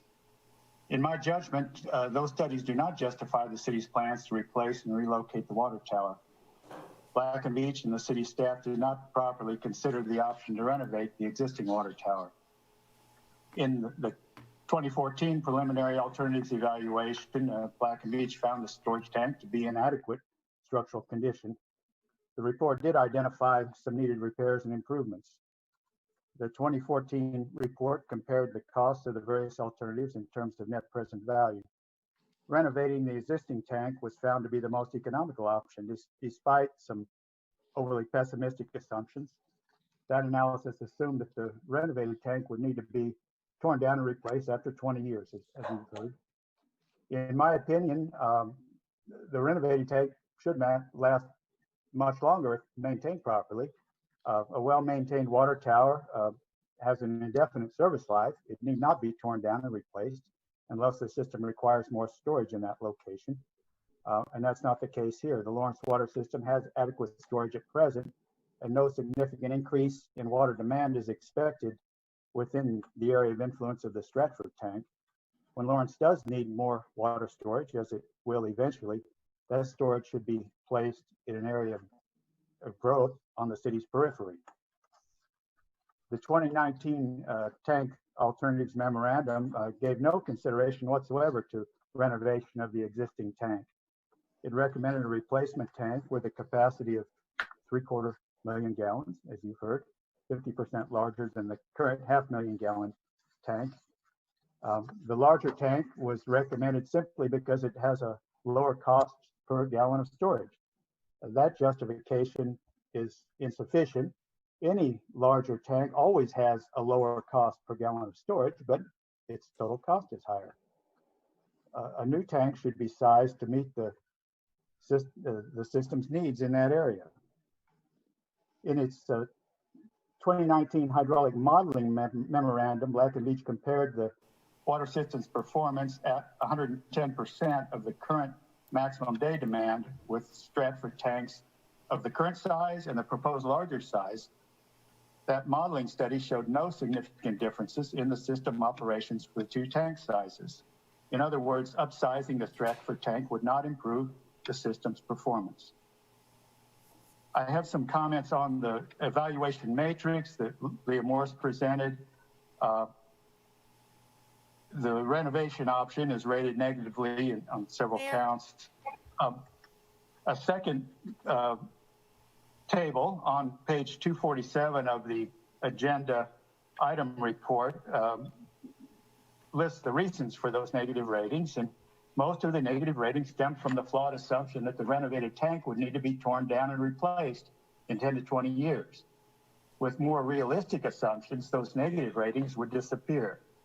The negative rating for environmental and public health risks relates to the lead-based paints, but as Andrew Hansen explained, there are systems and processes for dealing safely with the lead-based paint. I also note that the several replacement options receive positive ratings for city operational impacts because of a claim that the larger tank will improve the system's firefighting capabilities. But the engineering studies provide no evidence to support that claim that the benefit would be significant.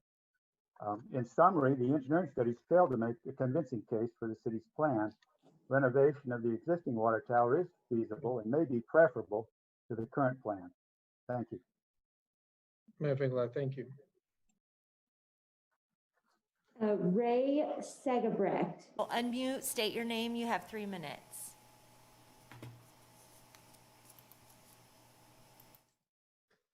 Hi, thank you, Commission, for the opportunity to speak again.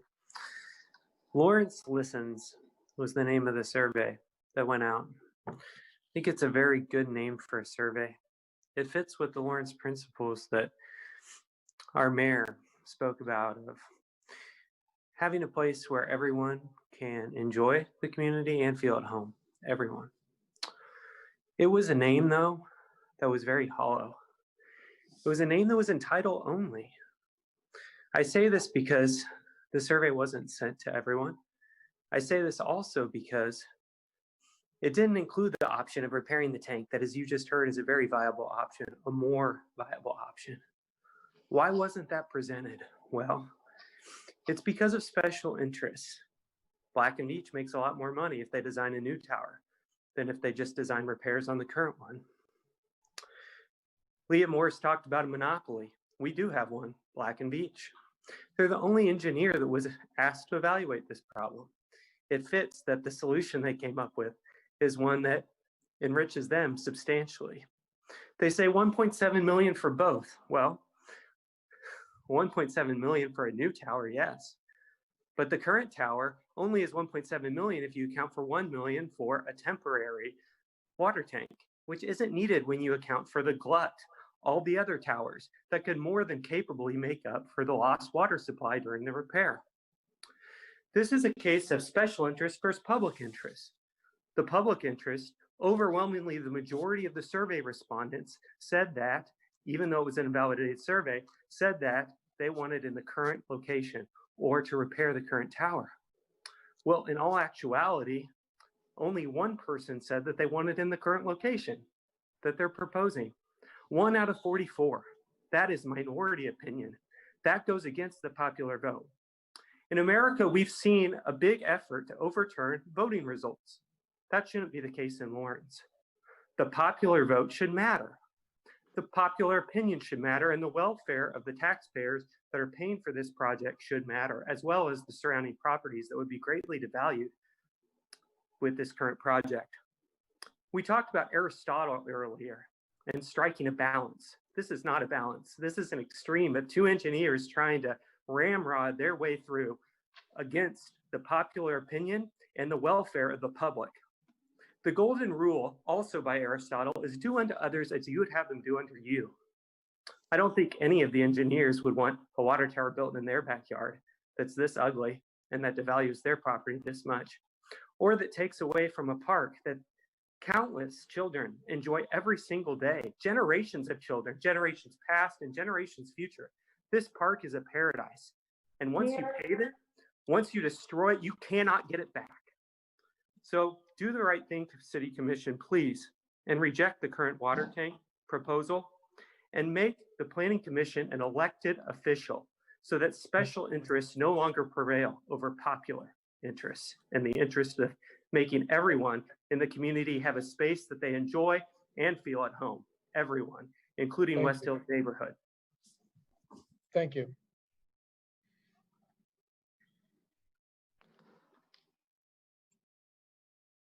Chris Flowers, if you'll please unmute, state your name, you'll have 3 minutes. Hi, this is Chris Flowers, and I have an idea. I mean, it's kind of out there, but I was just thinking if it's about finances, what if we sell the rights to put an ad on the water tower, and then for like 10 years until we do that lead paint thing. But then if we sold the rights to put like an ad up on the water tower, then would that make it so it's more financially feasible to do the refurbishing instead of building a new tower? Like, and I bring this up because there was talks about advertising at the rec centers. So why not extend that conversation to advertising on the water tower in exchange for funds for the water tower? That's just an idea I have. And also something I've been thinking about is I like to try to keep it real. And I'm just wondering how impartial some of the commissioners can be, because I've heard that one of the commissioners lives in the neighborhood by the water tower. And if there's talks about that the water tower, like moving the water tower is going to affect property values in the neighborhood, I'm going to ask right now, is one of the commissioners going to be affected financially, like with their property values if this water tower gets moved? Because if so, I think the commissioner should abstain from voting. I have no problem with the commissioner taking part in the conversation, but if the commissioner stands to lose finances, I don't think they should be voting on this.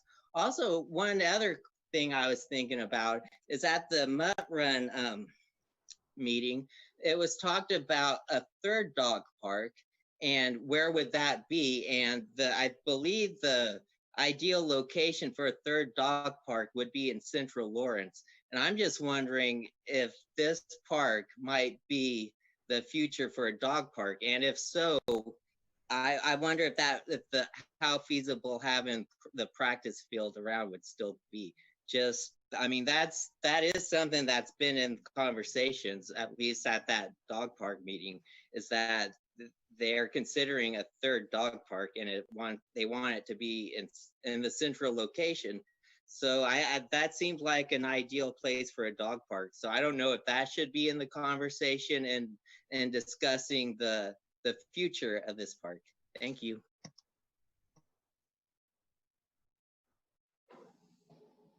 Regina Krause, if you'll please unmute, state your name, you have 3 minutes.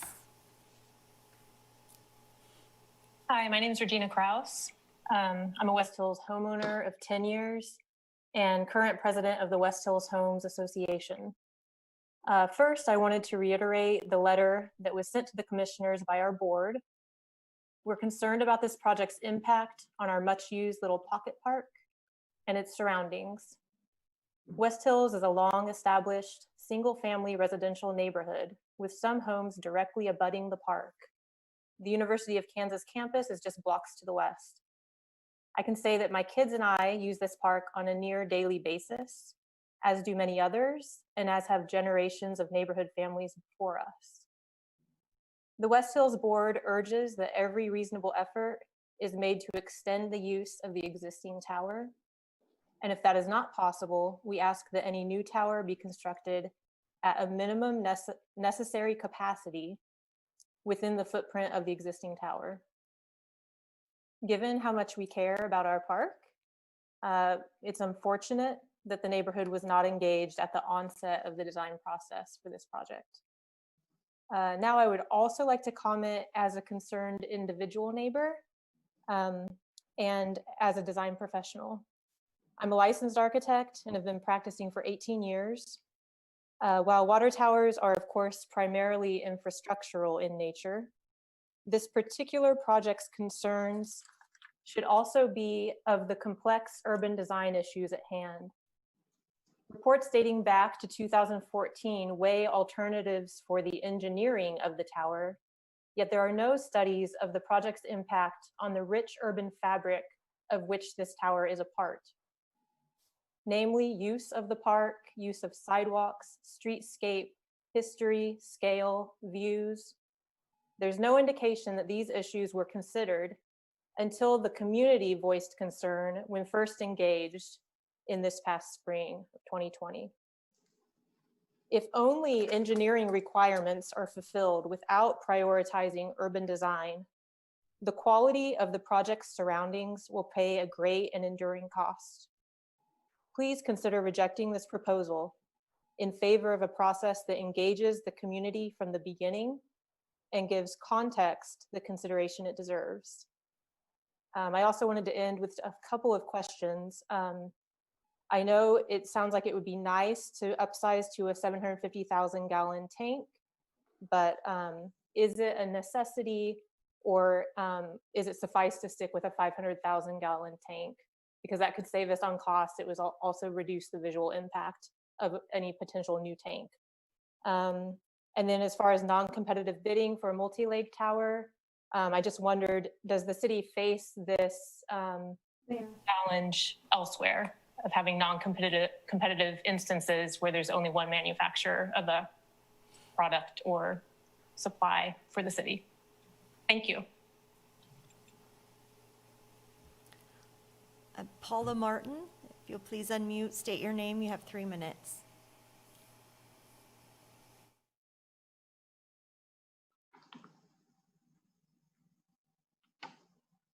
Needs to unmute. Mayor Finkeldine, Paula, we can't hear you there. Video. Okay, can you hear me now? Yes. Okay, thank you. I'm Paula Martin. I live at 1514 Stratford Road. I want to address 3 areas of concern, although it's really hard to know where to start after all of the questions, the good questions the commissioners have asked and the comments I've heard from my neighbors. But first I want to talk about property values and that the city only talked to the appraisal department. And perhaps you've heard this same anecdotal comment, but a neighbor to the south told me that as they moved further east on Stratford Road, away from the water tower, their property value went up $20,000.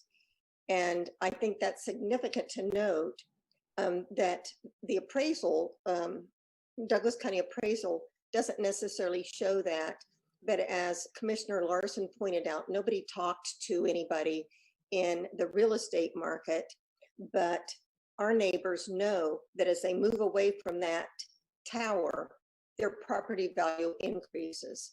So the opposite is, of course, it's going to decrease if you live across from a new tower.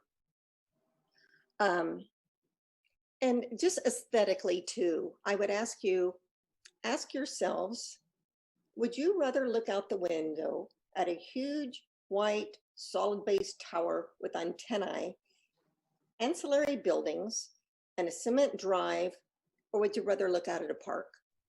That's what our neighbors are facing, is that choice. What is their view going to be? The second thing I want to talk about is the neighborhood and community values. West Hills Homes Association is the oldest homes association in Lawrence, and it dates back to approximately 1929. And this park is important to our neighborhood. It's a mainstay of our association. Generations of kids have grown up in West Hills and played in that park. And it is the only park where kids can walk or bike to without crossing a busy thoroughfare. My husband, Kurt Falkenstein, and I have lived in our home for 34 years, and our daughter, Kate, grew up playing there. There's not a single day that that park is not enjoyed by our community. Kids play soccer, baseball, football. Parents with toddlers playing on the playground equipment and having picnics. Neighborhood associations hosting potlucks.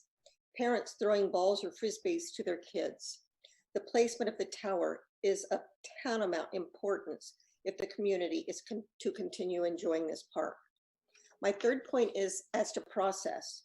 As a retired judge, I cannot ignore the process or lack thereof in the design of this project and the communication with the neighborhood. I appreciate Commissioner Larson's comments concerning neighborhood engagement. By the time the neighborhood had any opportunity for input, the project was basically a done deal, a fait accompli. When the Planning Commission finally heard our objections, the planners sent a quote survey, end quote. It was limited in the number either of options favored by neither of the options favored by the neighbors, namely renovating the existing tower or building the tower in the same location. And as you know from our protest petition, over 50% in the very short time that we had to garner those signatures opposed this project. Paula, as a former judge, I've never been able to cut you off before, but so I'm not relishing this fact, but can you wrap up? You've been at your 3 minutes. One more sentence, Brad. One more sentence. One more sentence. The easy vote is to approve the SUP and simply be done with it. But sometimes we must step back and say, this is not right. We did not fully consider all options. We did not listen to those affected by our decisions. This will affect our neighborhood for many, many years. Please vote no on the SUP and let's work together on this in the future. Thank you, Brad. Thank you. Charles Jones, if you'll please unmute and you'll state your name, you'll have 3 minutes. Hi, I'm Charles Jones. I want to thank you all for taking time to listen tonight and to miss the big basketball game. I'm frustrated by this process because while staff has given you alternatives, they certainly have their thumb on the scale. And I want to point out a couple of errors in what they've said to us to help you understand my frustration. Both the city manager, Mr. Wagner, and Mr. Hansen talked about the advantages, the operational advantages of going to a 750,000 gallon tank versus a 500,000 tank. And that was based upon a hydrological study that Black and Beach completed. I have that hydrological study right in front of me. The very last chapter is conclusions and recommendations. The first sentence of that chapter says, based on hydraulic modeling, there is not a significant impact for the system operations for a 500,000 gallon versus 750,000 gallon tank. Mr. McEnroe, Professor McEnroe referenced this point. There is no operational advantage to going to a bigger tank. It's just a way to get you to buy into the idea that we need a new tank. Commissioner Bowley, I wanted to make sure the numbers were presented to you correctly. If you use the encapsulation option for renovating the existing tank, the cost would be $1.033 million, and that includes a 20% contingency fee. The cost of the tank that they're recommending, the composite tank, is $2.695 million, more than $1.5 million difference in terms of current outlay. Now, as you mentioned, or someone mentioned, we're seeing an increase in our utility prices, and surely that money could be used someplace else. The question is that a good long-term investment? And that's addressed in the Black and Beach studies, not my study. Black and Beach's study is net present value estimates. This is the way to figure out how much does it cost over time. Is it better to extend the life of the existing tank or build a new tank earlier? And what they conclude is that if you use the encapsulation approach, the net present value of renovation is $400,000 less, in other words, positive, than the building of the new tank. The economics are on the side of renovation of the existing tank. And those numbers become even more dramatic if the tank life is extended, as Professor McEnroe suggests, beyond 20 years. We looked up a bunch of tank building companies, and of course, they're going to brag about their best operations, but there are tanks that are operative more than 100 years that are not that much different from our tank. So the question to me is, what we need to also talk about is property values, is the recreational aspects, is the idea of moving this, essentially cutting off 1/3 of the park to put this new operation in, this new tank.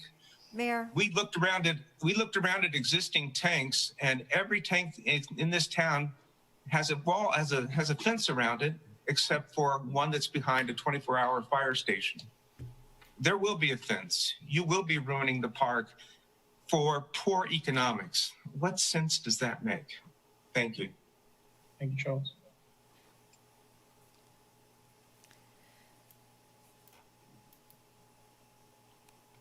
Lee Brewster. Yes, thank you. My name is Lee Roisner. I own a house on Stratford, and thank you all for listening. I know this is difficult, and I think part of what makes this so difficult is we're faced with the possibility of moving a water tower within an existing established neighborhood. And I mentioned this in the planning meeting that this is not very common, actually. I don't know how many other water towers in Lawrence are going to be, we're going to be looking at this in the future within an established neighborhood or not. I don't know for sure. I know the one that was alluded to previously were the water tanks, the Oriad tanks. And I know that they looked at multiple options to consider moving those and elected to put them in the exact same location, probably because it is difficult to move without affecting many people. And I understand that. I do think that we all mostly want the same thing. We want, water supply that's safe and reliable for years to come. We want a park that's functional, and we want to maintain our homes and our home values. I hope that we can achieve all of those goals. I am intrigued by Mayor Finkeldei's thought as well. If we can keep it in the same location, that's great. I appreciate that. I think my neighbors are almost unanimous in wanting that. I'm also intrigued by how far west can we go? It was mentioned that without additional equipment or means, maybe we can't go any further west in the current proposal, but maybe there's a little bit extra we can do to keep it in that northwest quadrant. But anyway, I'm in favor of the northwest quadrant, like I think most of my neighbors are as well. Thank you. This is Sherry Riedemann, City Clerk. Is there anyone else that hasn't been called on that wanted to speak to this item? Lynn Segebrecht wants to speak. She needs to unmute her microphone and then she can speak. I can view everyone that's on the screen. Thank you. Hello, do you see me? And there are others that want to speak, so I'll call on them in the order that I have them. Lynn Segebrecht, yes. Go ahead. I am here. Thank you. Thank you, first of all, to the mayor and the commissioners for all of the hard work that you do. I am sincere when I say I'm deeply grateful for the emphasis you put upon maintaining the health and welfare of all the citizens of Lawrence. As someone who taught at KU for well over 30 years, my brain naturally goes to statistical analyses of surveys. And because I performed one, I feel compelled to present you commissioners with the results of that survey that the Planning Commission had reported to you earlier. First, 27 of the 44 responses to the survey indicated their preference for maintaining our current tower in its present location over the 3 proposed sites that were presented in the survey: the southeast, the southwest, and the northeast corner of the park. The exclusion of the 4th option by the Planning Commission in the survey to maintain our tower where it is allowed the 44 respondents to skip 27 of the 44 respondents to skip the question entirely, and instead to use the comment box to clearly state their preference for the water tower to be kept in its current location and refurbished, and if it could not be, for it to be replaced in the same location. 27 out of 44 represents 61.6 of the total responses, which of course is a clear majority. In October 2008, at our Zoom meeting, and again tonight, the Planning Commission has stated that the majority of the survey respondents preference the northeast quadrant of the park, but instead only 6 of the 44 respondents to the survey did. As you can see, that is far from a majority. I would like to ask you to please vote no for the Water Tower Park SUP due to this clear call from the community for keeping the tower in its present location and thereby lowering the cost for the city during a pandemic and recession and working toward, Mayor, your goal of sound fiscal stewardship. Finally, as this pandemic and its accompanying deaths and grief and despair just roars all around us, I am asking for your empathy, for your effort to try to envision yourselves as owners of treasured homes with views and memories and daily outings in a beautiful green space that has indeed been a mainstay for 4 generations of families.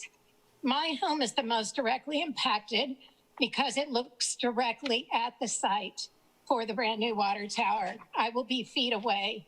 There will be shadows cast over my house. I will lose the view that my parents built the house to incorporate. While this may not seem like a big deal to others who live outside of our neighborhood, it is a very big deal to us. For many months, this proposal has brought levels of stress, sadness, and grief that we have expressed to one another for what we anticipate losing and being destroyed in the effectiveness as we know it and have utilized it and enjoyed it over 4 generations. We have tried so hard to convey through our many letters, emails, calls, meetings, and Zoom participation how we feel. Tonight, please, in your ongoing effort to hear all citizens and maintain safe and beautiful green spaces accessible to all citizens, and your diligent, truly diligent work to promote the mental and physical health of all citizens, please vote no to stop this SUP and instead restore our existing water tower. As the engineer you just heard from and architects who have been working on this and consulted with us have determined there is no validity in assuming that this tower won't last and operate effectively even well beyond that 20-year lifetime.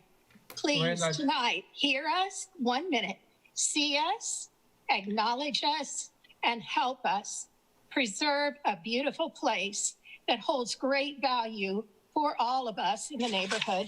Thank you. Thank you. James Bartle.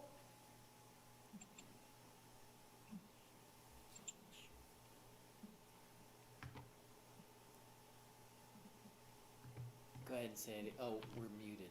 Sorry. James Bartle.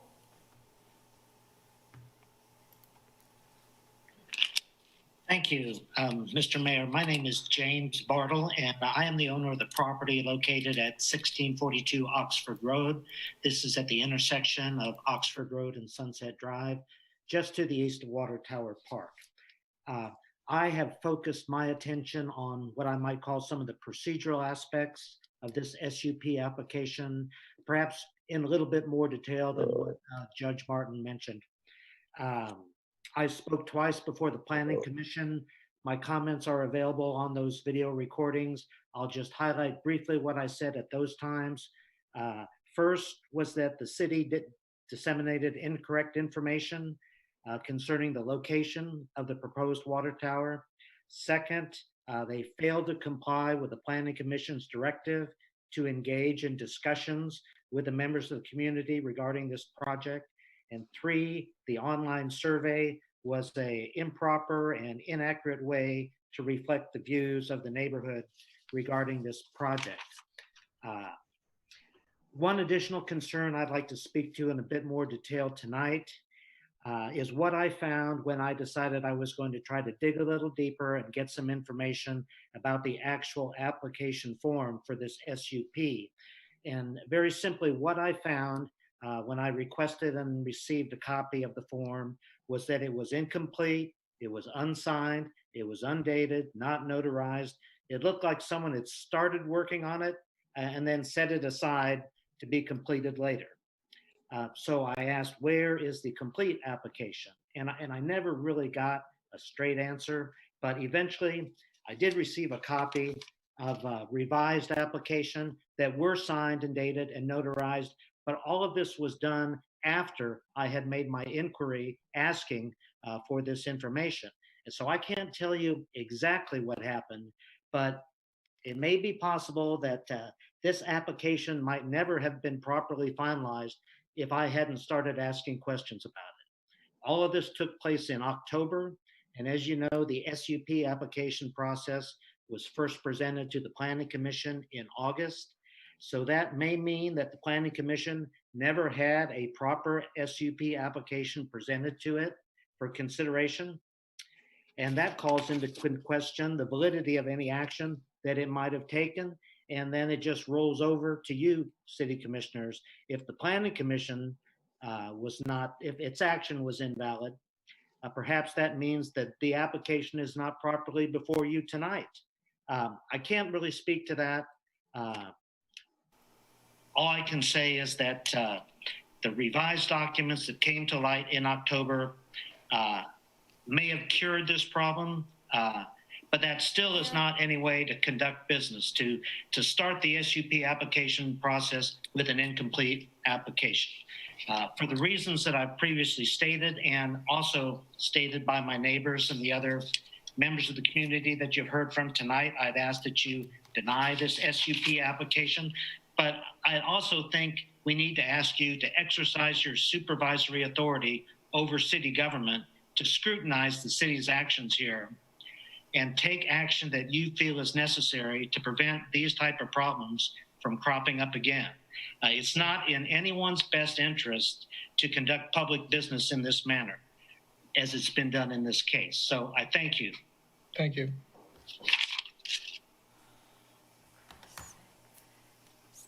Steve Scannell.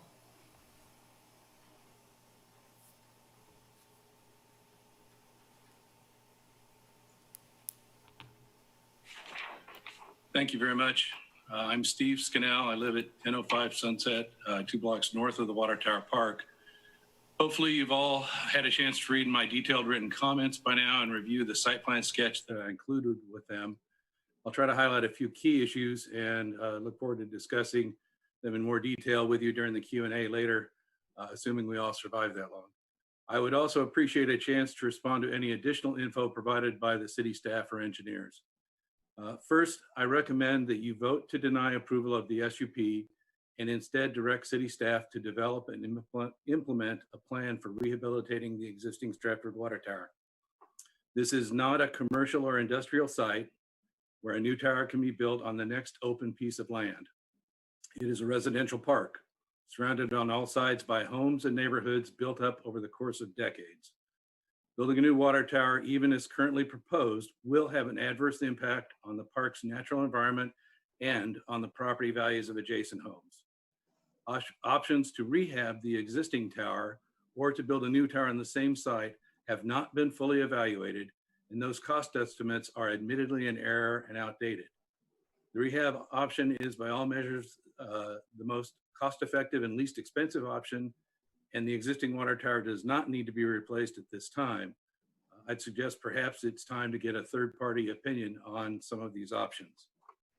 Second, I would ask that you approve a related motion that all non-essential private telecommunications leases are not to be renewed as recommended by the Planning Commission, and that they will not be allowed in the future within the Water Tower Park.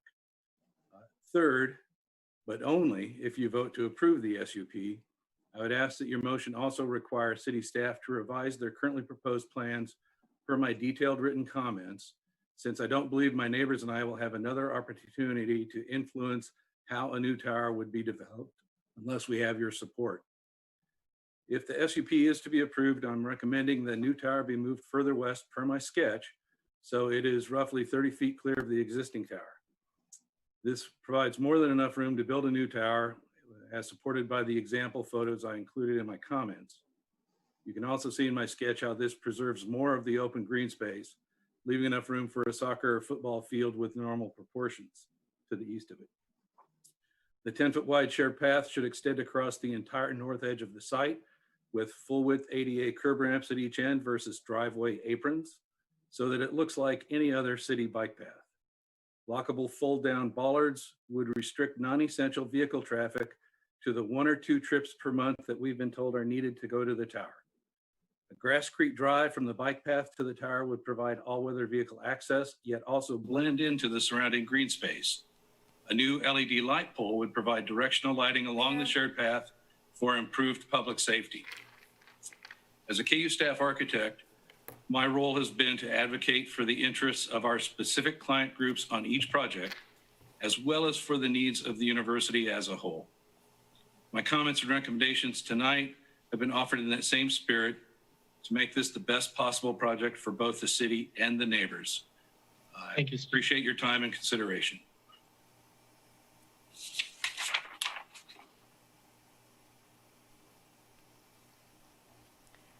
Is there anyone else that hasn't been allowed that wanted to provide comment on this item?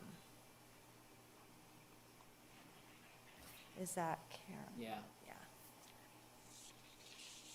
Caroline, I'm sorry, I can't read the last name, but you may go ahead. Good evening. My name is Caroline Groots. Can you hear me? Yes. Thank you. I and my husband live at 1101 Sunset Drive in the Hillcrest neighborhood. Our property is 580 feet north of the Stratford Water Tower Park. And through our south windows of our house, we have a full view of the water tank. In fact, now that the trees are bare, when we have breakfast and lunch, it is as if the water tower park is sitting at the head of our table. We like to keep it that way, not just for our benefit, but for the neighborhood's benefit. I would really like to ask the City Commission to pay attention to the human dimension of this plan. We've heard a lot of technical talk tonight, but it's us people that live there, and it's us people that want to enjoy and should enjoy in the future, now and in the future, for our children and for all the other people who are going to move in here. So to keep this park intact as is. And I think there's a lot of viable options on the table that the planning department has sort of rejected out of hand. And I was very intrigued by a suggestion that maybe a new multi-leg tower could be built. But the option of rehabilitating should also be reconsidered. And so I would ask you to deny the SUP as it stands. Thank you.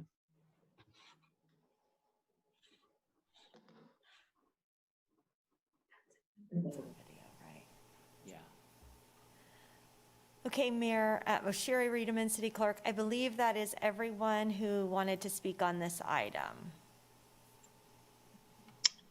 Thank you, Sherry, and thank you for all the comments.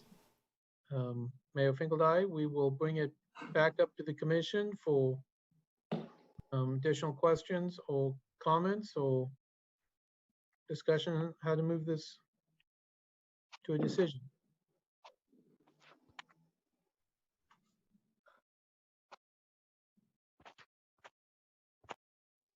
This is Commissioner Ananda. I had a couple of questions based on some of the comments that we received.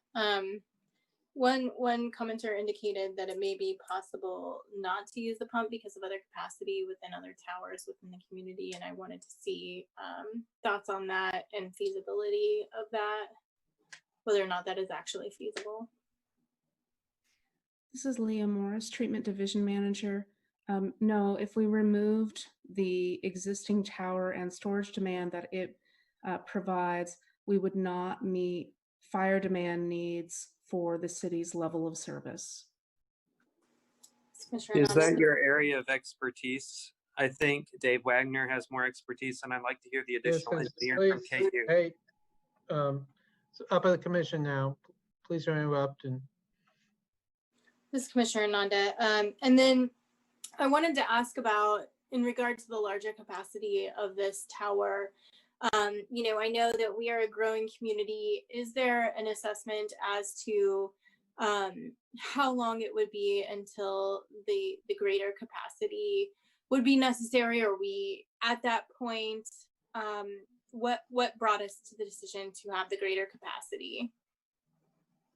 Leah Morris, Treatment Division Manager. The larger capacity for the tower is not in terms of growth. It's in terms of operational flexibility for the department. That tower receives the most turnover in the city in terms of peak demand, especially in higher demand days. And when you add more volume to the tower, you're giving back operational flexibility for the plant in order to replenish the tower and provide water to the other additional supporting towers in times of these peak demands. If you imagine if a large scale break were to happen in that area, and the amount of water that we lose in a very short time frame, we have to be still providing demand and maintaining a minimum level in that tower.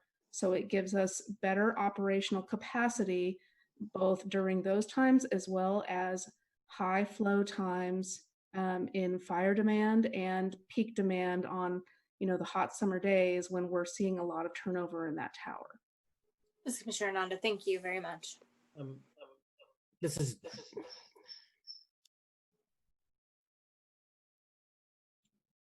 Mayor Finkeldye. Dave, were you trying to speak there with minimal feedback? We'll see if he can. Yeah, I'm sorry. I'm actually having internet connection problems, so I'm running on 2 devices. So this is Dave Wagner, Director of the MSO.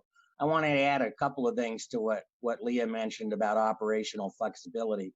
And I think Dr. McEnroe represented it very accurately, I think, within the knowledge of engineering parameters, that we've operated that system as is for a long time with the existing capacity. And it is doable. And that's what, and we don't anticipate a lot of growth in that area that would drive us to that demand.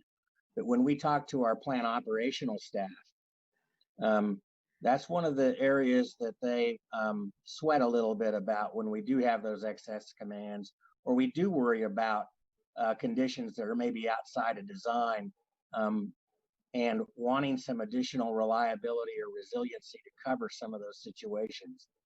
Absolutely needed? No. Helpful in times of uncertainty or about how a facility might operate? It certainly makes an operator feel more comfortable. They believe, at least from discussions with the plant operational staff, they're in support. They would like to see additional capacity there. But it's from an operational perspective, not necessarily a strict engineering, you need that additional capacity there. We believe it'll be beneficial operationally. Mayor Finkeldye, thank you. Other questions? Comments?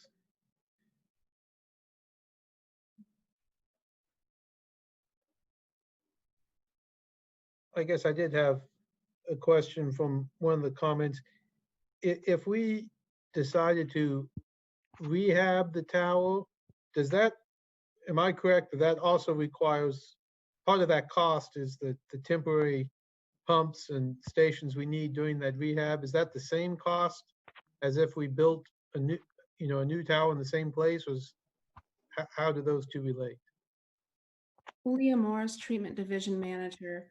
So there's a base level cost for the rental and a rental for the volume of the tank, and then an additional monthly cost for the rental of the pumps. That $1 million cost was based on a 14-month construction time span. So if we were to rehab the tank, it would be dependent on the timeline of what that rehabilitation would look like and how long that would take. I don't know how long it would take currently, but I would recommend that if a rehabilitation was proposed, that an additional condition assessment, structural condition assessment was done in order to fully capture the requirements that are needed to rehabilitate the tank currently at its 2020 state. Mayor Finkeldine, thank you.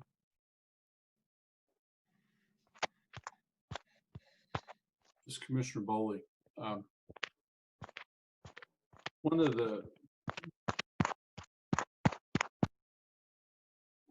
of the aspects of this that was discussed briefly was there was a mention of taxpayers paying. It's my understanding that ratepayers will be paying whatever costs are and not taxpayers. Now, sometimes our taxpayers and our ratepayers are the same, but it's in their capacity as ratepayers that this project will be funded. Is that correct? Leah Morris, Treatment Division Manager. Yes, Commissioner Bowley, that is correct. It is a project funded by the ratepayers.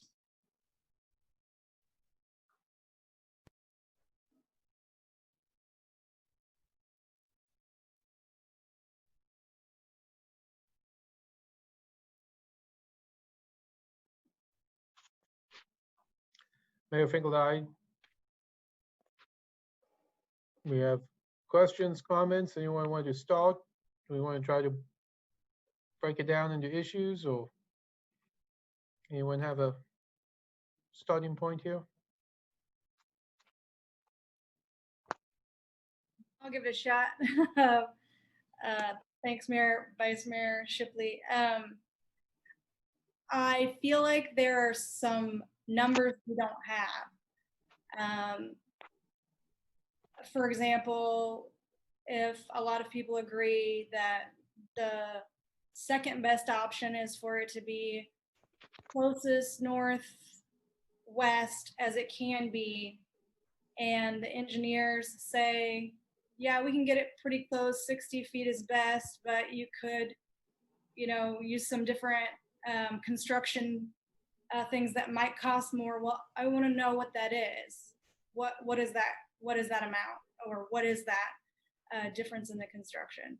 And the same thing really about having utilizing that, replacing it with a new 8-leg tower versus the newer. Those things weren't given to planning is another thing I'd like to point out. So at the cost of suggesting taking more time, not necessarily voting yes or no, but taking more time to get all of the numbers, I feel like I also feel like that's what I heard from planning, is they felt like there's other alternatives here we can't suggest because that's not in our purview. And still here we are, we also don't have those numbers. Vice Mayor Shipley, this is Andrew Hansen, Black and Beach. In the correspondence that we had with the tank constructor, they indicated that 60 feet was their preference. They indicated that if you got closer, that the additional cost was in the neighborhood of $175,000. I think your other question pertained to the cost of a multi-leg tank. That's included in 2014 dollars in our 2014 report. And the cost of that was, capital cost of that was $1.4 million.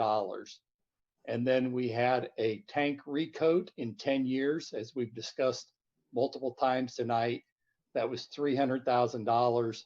That took us to the $1.7 million being discussed.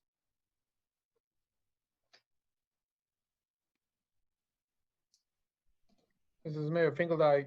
Andrew, is that the cost of a new 8-leg tower, or is that the cost of rehab? Sorry, that was the cost of rehab. Okay. So what's the cost? Did you have a cost of an 8-leg tower versus the cost of the monopole tower? I don't think I saw that, but maybe I missed it. Black and Beach. Let me check quick. Leah Morris, Treatment Division Manager. In our life cycle cost analysis of different tank comparisons, a new multi-column tank for a 500,000 is at $1.23 million with a maintenance cost of $605,000, which is one of the higher maintenance costs, resulting in a total of 1.8 million. And then if you look at a 750,000 gallon, that cost, a capital cost, is 1.6 million, with an additional $500,000 cost in maintenance, totaling at 2.1 million. And that's in the report that evaluates the tank types, which is online as well. Mayor Finkelstein, thank you. That is helpful.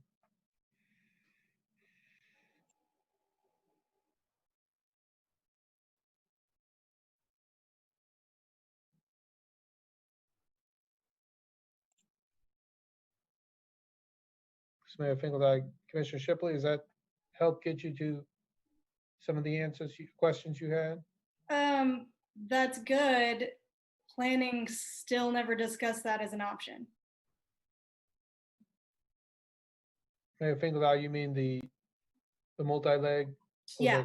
Moving farther west. That was not, I mean, it may have been in the materials, but that certainly wasn't put forward. And I understand why. I understand that staff generally is looking for the lowest cost. In this instance, as many people have pointed out, there's something about aesthetics. This is indeed not an industrial site.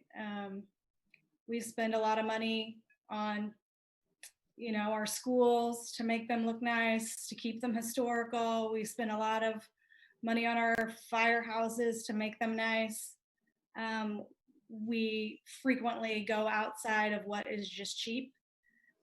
So I understand that staff was under those constraints, but we can loosen those constraints and have maybe a wider conversation.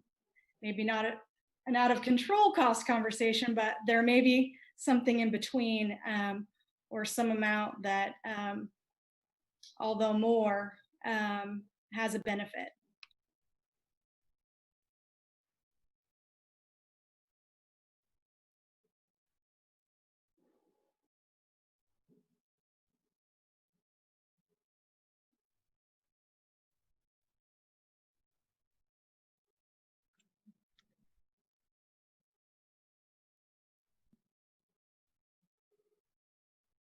Mayor Finkelstein, other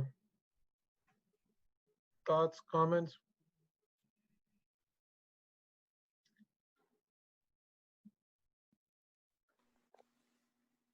This is Commissioner Ananda. I don't know that I have anything specific, but here are some thoughts.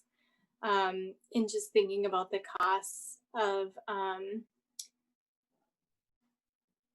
building things, they don't get cheaper over time. And if we're adding rehabilitation costs now and then an increased cost to the new tower in the future, I think that we're doing a disservice to our ratepayers by doing that. I know Vice Mayor Shipley mentioned, the possibility of expanding those costs, and I think that that's the balance we are tasked with taking. Right, is the ratepayers and the neighbors. So there's the broader community impact of all of this, including operationalization. Is that a word? I think I just made up a word. As well as, I think that we've heard the aesthetic piece for folks. So I think that that cost piece for me is pretty persuasive as far as not being as interested in rehabilitation, certainly with building in the same spot. Having the least impact on the neighborhood that we can with those considerations for me would be the furthest west possible, as the mayor was mentioning earlier.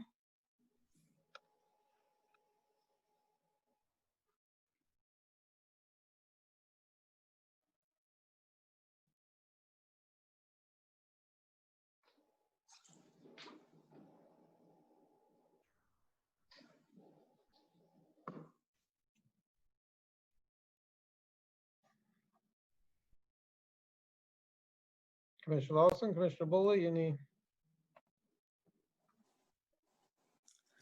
Commissioner Larson here. For me, this project, where I've really struggled with it is just the process that this followed, this entire project. And I know we've had discussions about neighborhood engagement on previous projects, but it still seems to be an issue. And the fact that the neighborhood wasn't engaged from the very beginning of this last fall, I find very concerning that that we still seem to not get that part of it. And I also struggle with the inconsistencies from the 2000 report, what was stated in that and what was stated tonight by the consultant, by Mr. Hansen. And because it was very clear in that report that the noted observations that are in the report are not a threat to the integrity of the tank, but it seems like that's not what was detailed tonight as clearly as it was in the report. And the fact that in 2014, we decided not to do the petrographic test, which would actually give us a more definitive timeline of the lifespan, makes me wonder if our the fact that the possibility of rehabilitating the tank was never really an option that staff was willing to look at, because we didn't do a test that would maybe provide that information. And then I'm also concerned about the matrix that staff put together. It seems to me that the comments attributed to the Planning Commission were very misleading, and I find that real concerning. As far as the environmental aspect of it goes, I didn't hear definitively that if we actually worked with some environmental professionals as to what are the true environmental issues, various projects. And then lastly, I guess the survey, I'm concerned about the survey. It seems to me that it was questionable because of the limited options that were allowed, in that it really was designed to narrow the input from the neighborhood, which goes back to this whole idea of engaging our neighborhoods early on. So those are some of the items that I'm worried about. As far as the money aspect of it goes, there seems to be a lot of different numbers flying around as to what the costs are. And I just kind of wonder how accurate those numbers are. I'm just still not real confident in those.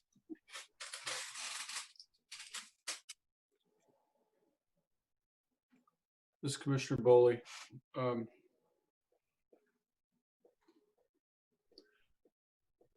I have concerns about this as well. We heard from Dr. McEnroe for 3 minutes, and I'm wondering what we might have learned more about his evaluation of the Black and Beach study if we'd given him a little more time. I'm concerned about cost. And when we talk about cost and utilities, there's an aspect of this that's about affordable housing. And we lose track of the increases in our utility rates at our peril when we're talking about, the impact on our wider community.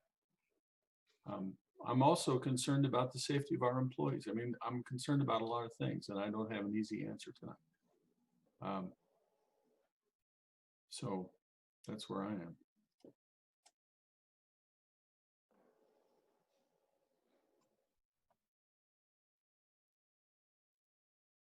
Mayor Finkel, well, I think we're all struggling with the same issues that the neighbors and the planning commission and others have struggled with. I would say to a couple thoughts. Certainly there appears to be issues with the process, and I think, we as the city and took this on as an engineering issue, right? We study our engineering, we study our infrastructure,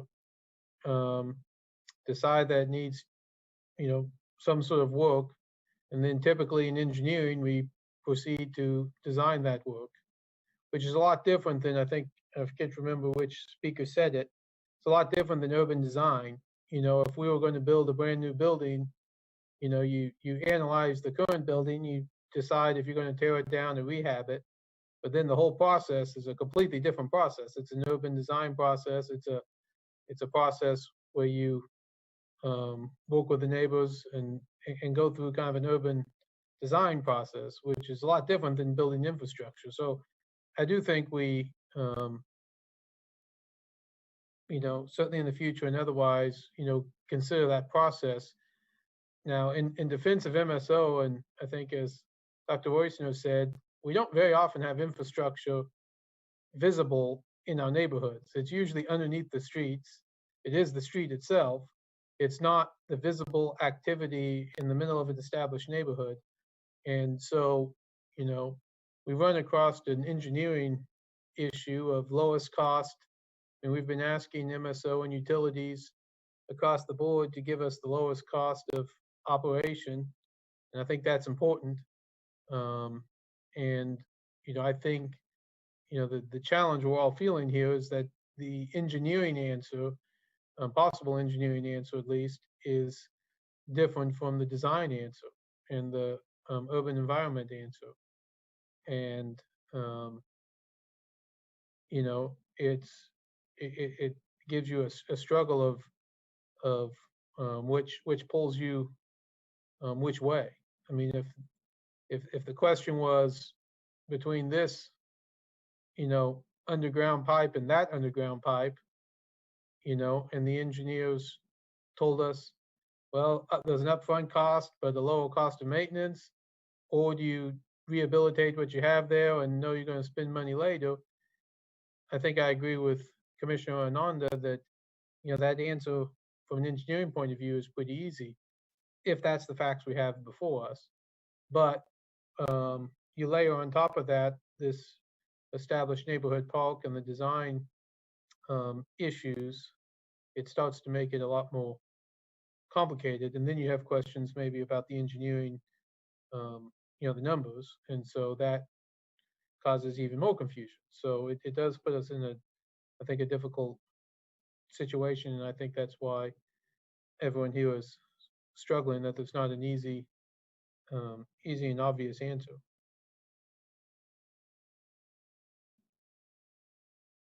But that's why we get the big bucks, right? At some point, we have to figure out an answer and at least give direction to staff to help us find that answer, or the community to help us find that answer, or come up with a process. So, Commissioner Bowling, Mayor, if I may. Thank you. I want to respond to some of the public comment and state that I do not believe that any commissioner has a conflict of interest in this matter. This is Commissioner Larson. I'm glad you brought that up. I did want to make a statement about that because I am the commissioner that lives in that neighborhood association. My house is about 2.5 blocks from the water tower, proposed water tower location. And I would never consider it to be impact my decision-making process on this. And as far as impacting my property value myself, I don't see where it impacted at all. just because of the location of where it is right now, and I'm far enough away from it that I just don't see that it impacts it. So no, I don't think I have a conflict on this.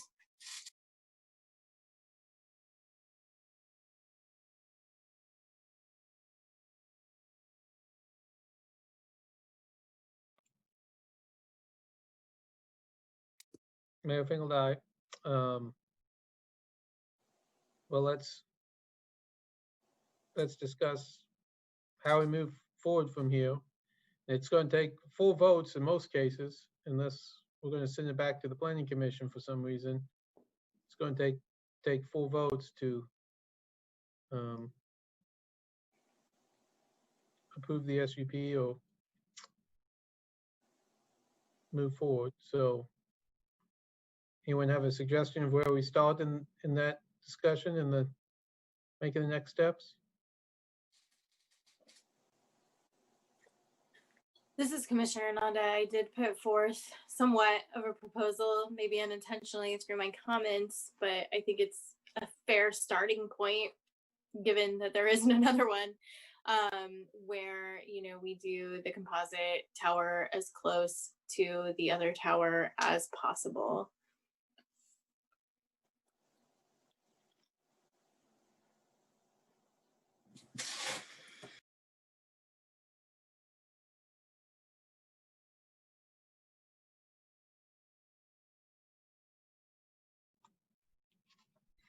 Mayor Finkel, go ahead, Vice Mayor, they were the drawings, sorry, Vice Mayor Shipley, the drawings we saw were at 60 feet. What does as close as possible mean? This is Commissioner Ananda. I think the mayor mentioned, you know, the possibility of exploring at least if there would be further costs by moving it closer. Someone had mentioned 30 feet in the public comment, and whether or not that would be feasible without excessive further costs. So I would say, you know, as close as possible is probably the number I can bring to the table, because I have 0 experience as an engineer in this instance. So I don't have a specific. This Commissioner Boley, I believe I heard that the associated cost for moving 30 feet was $175,000. Is that correct? So is that what you're proposing, Commissioner? This is Commissioner Ananda. I would be willing to propose that.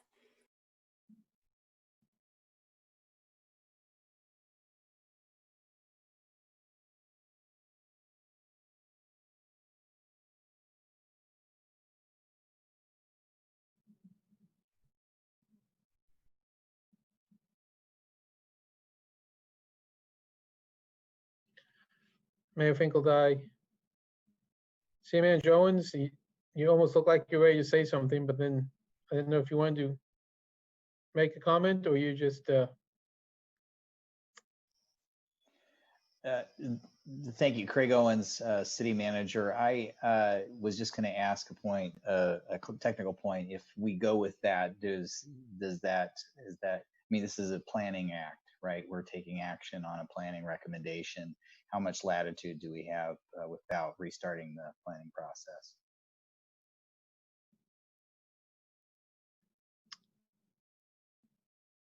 This is Randy Larkin, Deputy City Attorney. I believe that the recommendation of the Planning Commission was to put it as close to the west as they could. So I think by moving it, they're actually accepting the recommendation of the Planning Commission. Would be how I would interpret it. So the further west they move it, the more in line they are with the Planning Commission.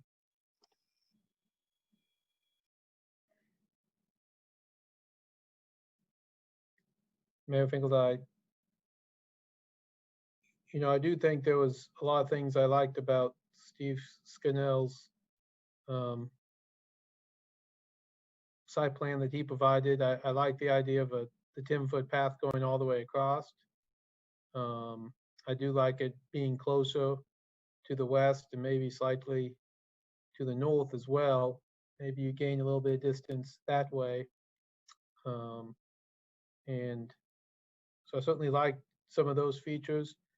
You know, I did think certainly have been going back and forth on the multi column versus the single column. And there's no question in my mind that the multi-column is if pretty is the right word for a water tower, is a prettier water tower than the other. But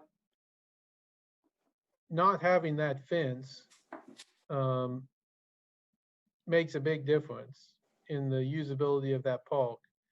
The current fence in that area is a large chunk of that park.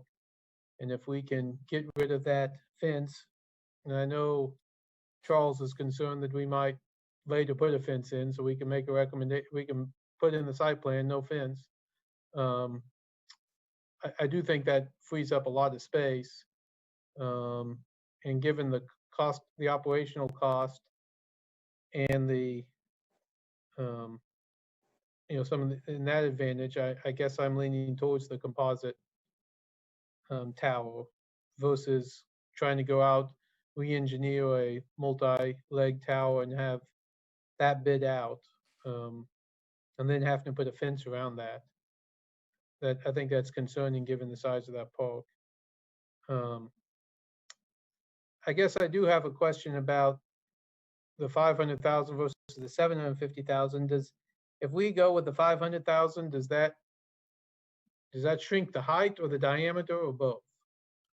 Leah Morris, Treatment Division Manager. It would not shrink the height. It would shrink the diameter of the tower above. You know approximately how much? How many feet? Andrew Hansen, do you have that site plan?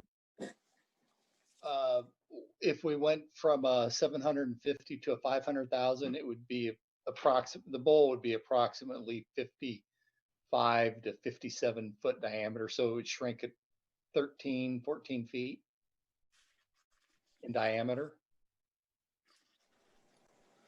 Thank you, Mayor Finkel. Thank you. And that certainly would allow you to get closer to the current, as well. So at least that's something to consider.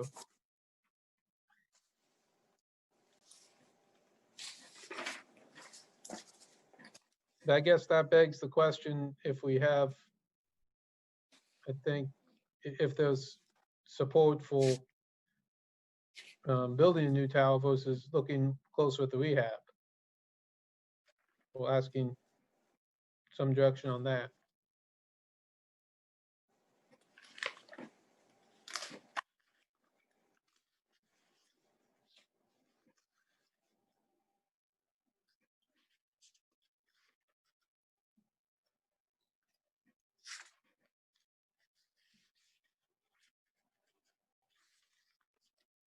This is Commissioner Ananda. I have expressed my disinterest in exploring rehabilitation, just given the costs long-term for our residents and our ratepayers.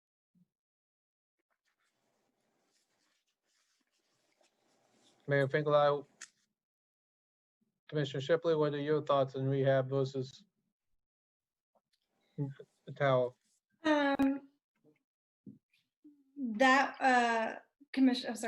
Vice Mayor Shipley, that was my initial feeling as well. If you own a house, you have to replace the roof. You replace the roof. You don't wait for it to leak. And that was kind of my feeling about this.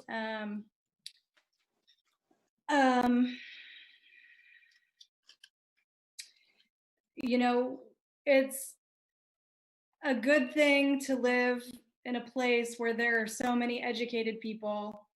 There's any kind of engineer or architect that you could want at our fingertips. Occasionally we get a conflict.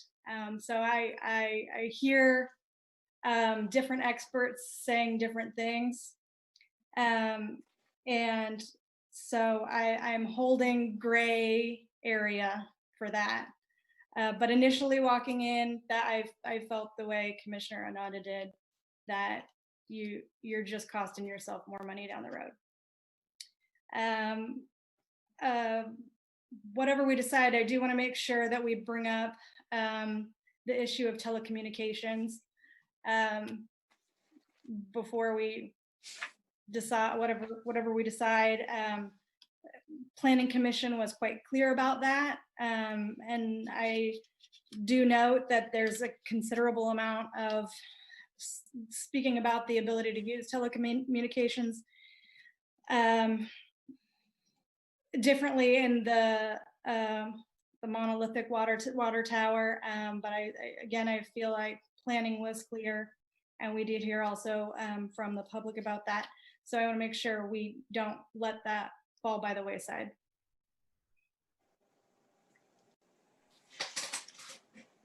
This is Commissioner Bowley. I think that, I guess I have a question for staff. If we approved a special use permit that specifically prohibited the telecommunications from commercial companies, would that bind future commissions from SUPs that would reverse that?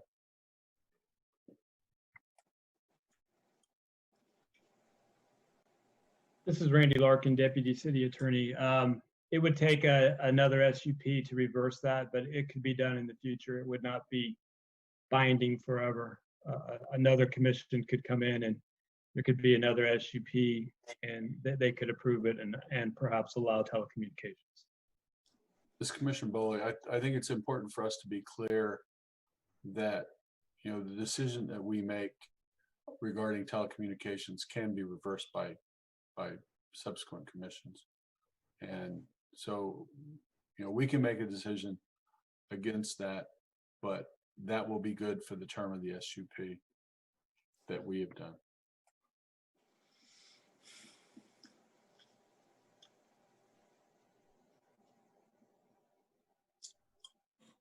Mayor Finkeldye, Commissioner Bowley, what about rehabilitation versus a new tower? Do you have an opinion yet on that? Well, Mayor, I drive a 96, okay? You've seen my car. And I would also point out that, as Dave Wagner, 1954 was a good year. I was born in 1954, okay? So it's kind of hard to say, no, let's move on. And I guess, you know, Commissioner or Vice Mayor, now I got to get used to this.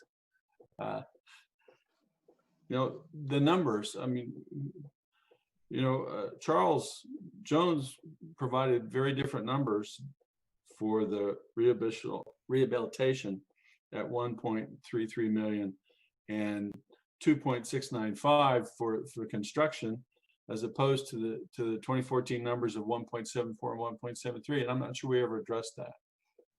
So I mean, I think we need to take seriously the idea of lowest cost of ownership for our infrastructure. You know, I think that's where we need to go. I don't know that rehabilitation is that direction, but this is a difficult decision because of the impact on the neighborhood. So if anybody wants to weigh in on the, and you know, Charles said that those numbers came from Black and Veatch study. So, you know, I didn't commit it to memory, so I don't know. Andrew Hansen, Black and Veatch, to provide clarification relative to that, Commissioner Bowley. The numbers that Charles referenced were indeed part of our report, but they were not the recommended. It was the alternative that he was referencing was to overcoat the existing coding system, which we don't believe is a feasible option. Why does the applicant get to defend their position, but nobody from the public gets to speak? Thank you. I just wanted to clarify what was being referred to, Commissioner Bowley, is that that was not our recommendation. Yes, it was an alternative looked at in the study, but our recommendation was to compare removal of the entire coatings and recoat the existing tank or construct a new tank. And the bottom line net present value for those was 1.74 million to do the rehab of the existing tank and 1.73 to do a new composite tank. This is Commissioner Bowley. Andrew, where was the 2.695 million? That was in the capital cost. So if you were to refer to table page 26 of the 2014 report, the 2.6 is a capital cost. And when you, in our analysis, when you get to year 2034, you have to do a depreciation for the new tank, recognizing that you still have 60 to 70 years of remaining life in that tank. I'm sorry. Bowley. I really This is need. Commissioner Bowley. No. How does the 2.6 million capital costs relate to the 1.73 million? So the Andrew Hansen, Black and Veatch, Commissioner Bowley, the capital cost is, let's just round it off, $2.7 million for the composite tank. We show a recoding in year 2034, which was a 20-year period, for $150,000. And then in order to recognize that you have remaining value in the tank at year 2034, you have to do a depreciation of the tank. That was $1.1 million, which makes a bottom line of $1.724 million. May I This please is add one Mayor. thing? No, excuse me, no, not at the moment. Thank you. This is Commissioner Bowley. I'm still failing to understand what the depreciation is. Can I share my screen, please? Sure. Dr. McEnroe understands it. He could explain it. Making sure I got the right screen here. Let Dr. McEnroe Hey. explain it. This is Mayor Finkeldye. We let us operate our meeting. We can ask the questions as we want. If we're trying to conduct a meeting here. Thank you. Andrew Hansen, Black and Veatch. Commissioner Bowley, can you see my screen? Yes, I can, Commissioner Bowley. Yeah. What I've got pulled up here is the 2014 study, page 26. The alternatives that Black and Veatch recommended for comparison was alternative 2, which was to rehab and remove the lead paint and put on new coatings, and alternative 3A, which was a new 500,000 gallon composite tank. The initial cost, this 1.4 million is the rehab cost. The 2.69 is the cost of a new composite tank. After 10 years, there would be a recoating, minor rehab associated with the existing tank. We priced that at $298,000. We acknowledged at 20 years for the composite tank, there would be a recoating of $148,000. That gave us these net present values of 1.7 and 2.8 million. At year 2034, the existing tank would be thrown away. It would have no value. Whereas alternative 3A, the composite tank would have remaining intrinsic value that we valued at 1.1 million. So for our net present value, that needed to be subtracted, which resulted in our comparison of basically $1.7 million for either option. Vice Mayor Shipley, Commissioner Bowley so evidently would a new pedosphere tank. It still has value. According to this, am I seeing this wrong? Leah Morris, and treatment. Black Beach. That is correct, Vice Mayor Shipley. The pedosphere is actually a different style of tank. It's not the multi-leg that we've discussed. The pedosphere is similar to the Harper tank on the east side of town. Looks more like a lollipop, I guess.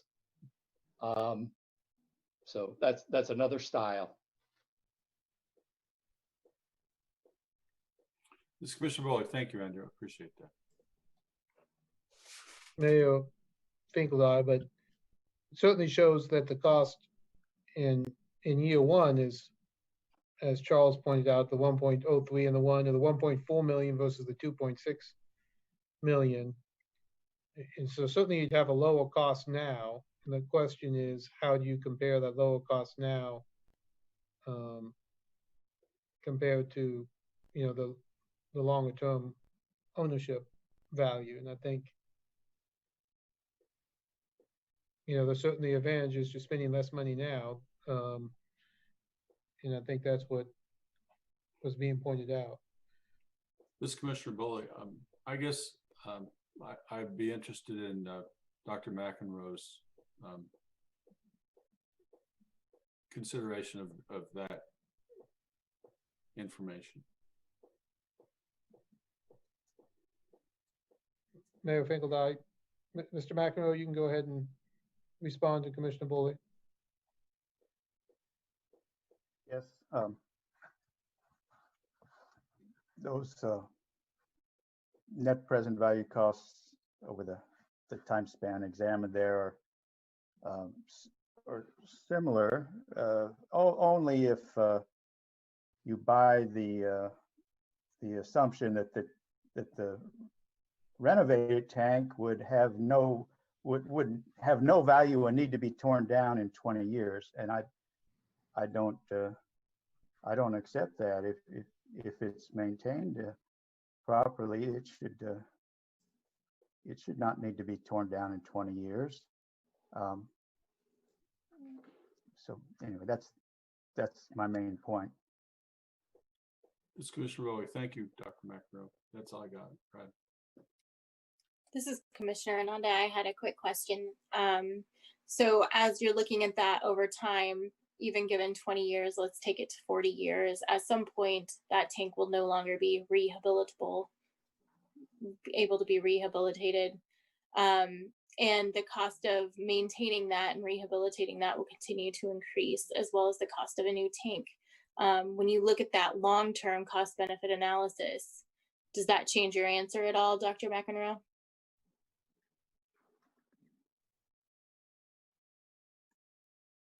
Well, we'd have to run through the numbers. I can't answer that right now. Both, you know, over time, both tanks, you know, a new tank constructed next year or the old tank renovated next year, they would both have diminishing value over time.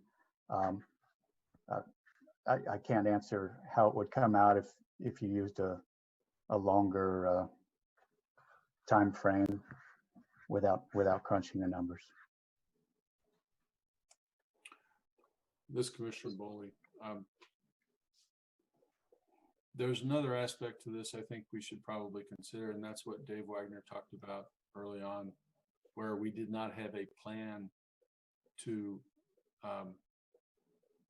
essentially really take care of our assets the way we needed to until, I guess it was Philip who came here and started it. Was that right, Dave? Dave Wagner, Director. Just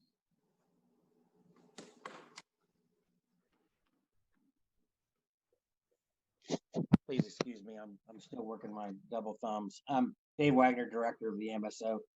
That's correct, Stuart. I think you know, saying there was no plans probably inaccurate, but bringing it up to a level of sophistication, I think where it needs to be to get to that lowest cost of services is where we want to be, where we're still headed.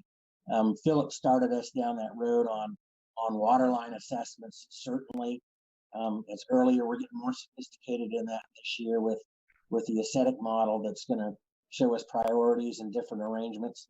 we'll apply that same technique to all assets down the road. But Stuart, that'll probably be beyond my career here and the life of your car as well. We'll probably be retired by then. So all good things must come to an end.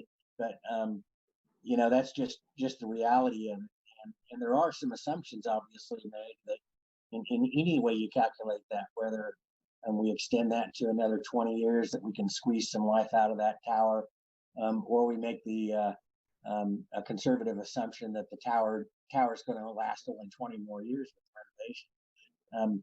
There's no certainty to those things, I think, you know, and nobody. I appreciate that. Yeah, so I just wanted to pass that on. This is Commissioner Bowley again. And I guess, you know, one of the question marks is we don't really know the condition of the tower today to be able to say, yes, we can rehabilitate it for the amount that we think we could. So I have very significant concerns about saying that we can, yeah, go ahead and rehabilitate and still achieve our goals of lowest cost of ownership.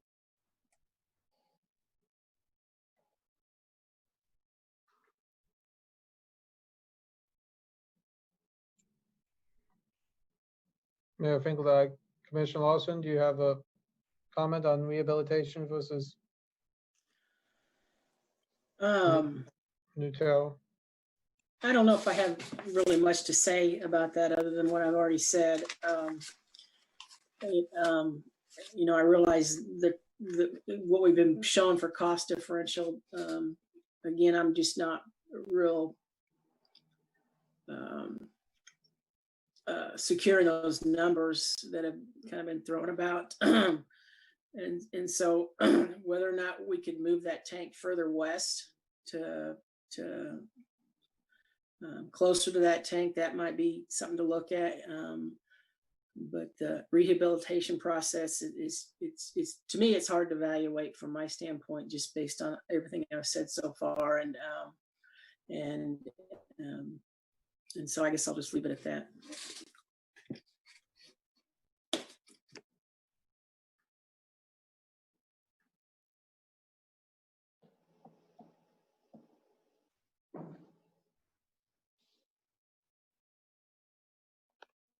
This is Commissioner Arnada. I would reiterate my proposal that I made earlier, that we never really got an assessment as to whether or not folks were willing to consider moving forward with that, particularly around the tower usage. On top of that, if we want to add amendments in regard to that, I know, Mayor, you mentioned capacity, but I felt like we were starting to move toward consensus on that, or at least some thoughts on where we want to go next.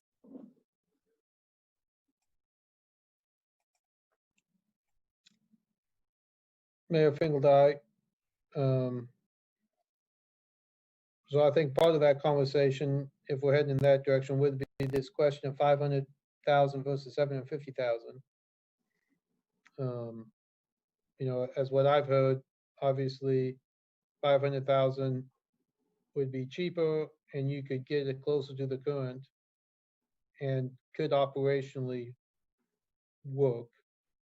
The 750 though is we get pretty good bang for our buck, and it gives us a lot more flexibility in the system, but certainly creates a bigger tower and might cause us to have to move it further to the side. Anyone have strong feelings between the two?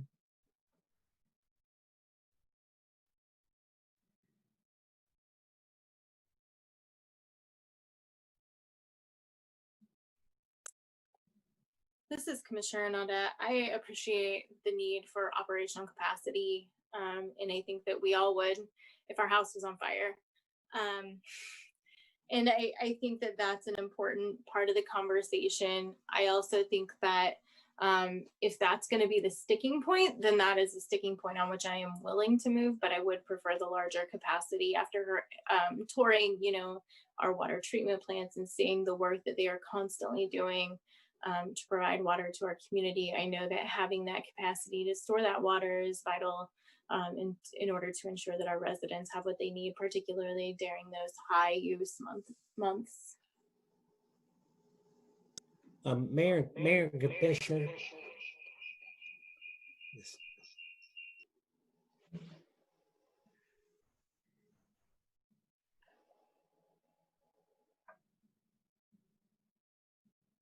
Mayor and Commissioner Dave Wagner, Director of the MSO. I've been talking a little bit with Leah on text a little bit, and we believe that there's a good option for us that we could bid both the 500,000 gallon tank as well as the 750 as an alternate, which would give us the option to compare the benefits, if there are any benefits of an extended size tank, and also the options if we do 500 that we can get it closer. And Leah, if I'm wrong in that, please speak up, or Andrew. Leah Morris, Treatment Division Manager. No, Dave, you are correct on that. A bid alternate for a 500 and a 750,000 gallon tank is absolutely achievable. Mayor Finkeldine, could you also do alternate bids for location? Leah Morris, Treatment Division Manager. I'd want Andrew Hansen's kind of weigh in on that, the location moving with the grade and how it changes the facilitation of the associated building, gets into additional engineering, whereas the 500 versus the 750, that doesn't. It gets into more of a manufacturer's specification. So Andrew, can you comment on that, please? Andrew Hansen, Black and Beach. Yeah, we've had multiple projects where we bid multiple tank sizes, and then the client selects based upon affordability or what their budget is to make sure they're within their budget. So that's an easy fix. Bidding multiple locations would technically require multiple site plans. So it would add a extra drawing or two to the drawing set. So some additional costs there, but something that could be done. We're only talking the difference between the two tanks, right? 14-foot diameter difference. So only half of that would be what you would move over. So you're talking about a 7-foot difference between the two tank locations.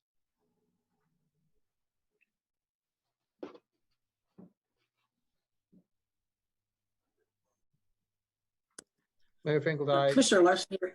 Oh, go ahead, Commissioner. No, that's okay, Mayor, go ahead. Mayor Finkeldine, I guess I certainly understand the idea of having, two site plans and the costs associated with that, but I guess, and I understand your previous statement that it might be $175,000 if you're within that 60 feet, but it seemed like that might be something we could get a bid on to challenge that amount, in the sense that, I don't know enough about it, but it seemed to me not everyone would say $175,000 would be the difference. And if we gave 3 bidders the option, we might get different responses, but that's a layman speaking.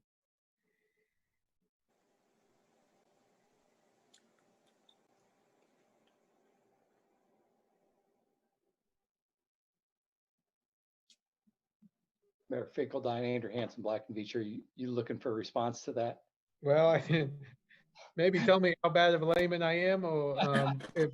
Well, you're right in the aspect of we only solicited a number from one manufacturer to this point. When you start throwing differences like that into a bidding environment, you increase the volatility of your bidding. So you're exactly correct. Is some people might do it a little different, maybe be cheaper, maybe be more expensive, and so the only thing I can definitively say is that we've only contacted one manufacturer, and that was the price that they provided. Mayor Finkeldine, thank you for that. Commissioner Lawson? Lost my train of thought there.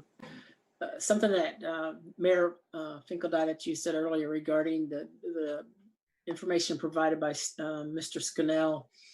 I looked at that drawing. I did find several aspects of it very appealing, just as you did, and the idea of reusing existing buildings, as well as providing lighting for the pathway, I thought was was important. And, you know, it does seem to me that if we can move it as close as possible, and I know that's subjective, close as possible is, but we could get it closer if that's the direction that the commission looks like it's going.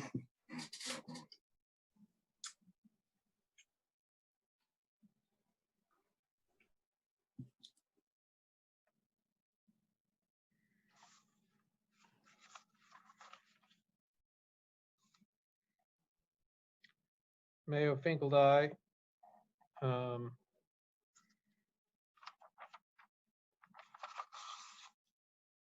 So as I understand, maybe what Commissioner Ananda has been repeating several times, waiting to see if we can move towards consensus. It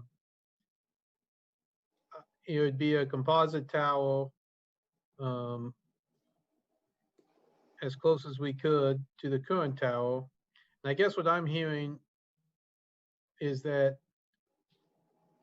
I think we need to decide how close that is. I mean, I don't know that we can, if we just ask MSO to go say as close as it is, they can't even bid the 2 ones. I mean, I think we have to be a little more specific than that. I mean, are we willing to go within the 60 feet? Are we willing to go to 30 feet away, even if it costs us some money? Vice Mayor Shipley, if I understand what Commissioner Anando was suggesting, this theoretical $175,000 would get us 30 feet. And then I kind of want to clarify this. We could get a 7-foot difference if we chose the lower capacity as opposed to the larger capacity. Is that what you got? Just Commissioner Ananda, that accurately reflects what I recall.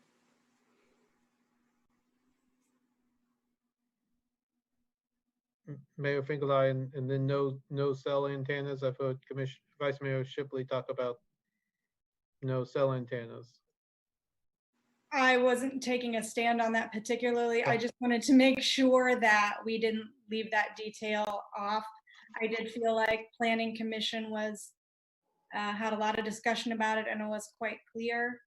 And I just didn't want to ignore that.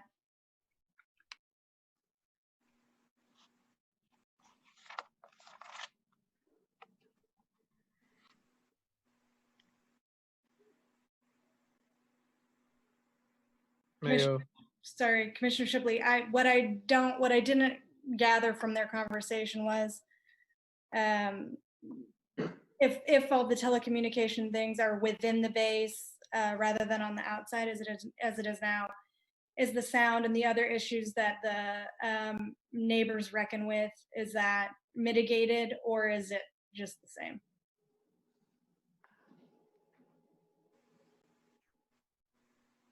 Mayor Finkel has that question for staff. Vice Mayor Shipley? I think. Yeah, Commissioner Shipley, I don't know who would be able to answer that question, but maybe it's Leah, I'm not sure. Leah Morris, Treatment Division Manager. I'm sorry, Vice Mayor Shipley, can you repeat that question? I will try. Okay. So if I, Vice Mayor Shipley, if I understood the benefit of this kind of water tower was that you could put the telecommunications within the base. Did I misunderstand that? Leah Morris, Treatment Division Manager. The access for the telecommunications would be through the base of the tower, but their antenna would still be located between the transition of the pedestal and the bowl of the tower. So they would still be located on top and still need support buildings to support the infrastructure to support their antenna. Vice Mayor Shipley, then in the events of outages, which do happen, then workmen come and fix it, that would still be an incident. Leah Morris, Treatment Division Manager. Yes, that is accurate. This is Commissioner Nanda. So it sounds like the nuisance associated with those contracts would be in those represented as rectangles in our drawing, that would take up some of that park space. Is that correct? Morris, Treatment Division Manager. There would still need to be a building in order to support Douglas County Emergency Management and the generators and everything to support that infrastructure. If communication carriers were not allowed on the tower, then yes, the support buildings would then not be required. Does that answer your question? Sorry. Commissioner Nada, yeah, I think so. I mean, I guess that unless there are other nuisances associated, like sounds or aside from access to individuals who are employees who may need to service those items, the buildings would be, it's my understanding, is the only nuisance associated with those antennas. Is that accurate? Leah Morris, Treatment Division Manager. What has been expressed from the public in both conversations, verbally, over meetings, as well as in the survey, the noise of the buildings is definitely a concern. The all hours access in terms of when there are outages, as well as the overall condition of the buildings and look of the buildings. Commissioner Nanda, thank you very much.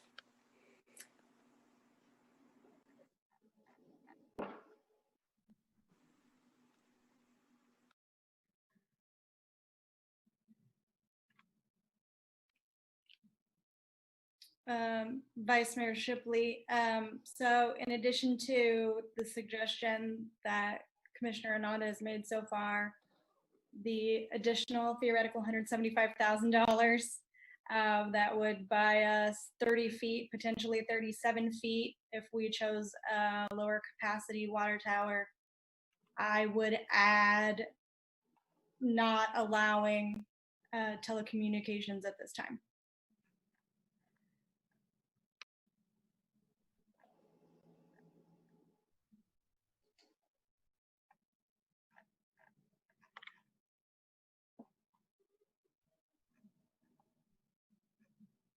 Mayor Finkel, I was looking here at the proposed site plan about the location of the Douglas County building. I know, I think in the proposed site plan, I was looking for it again, it is to the east of the tower, north and east of the tower, whereas in the Scannell plan, it's either the same building or at least to the west of the tower. Can someone on staff tell me about the placement of that building?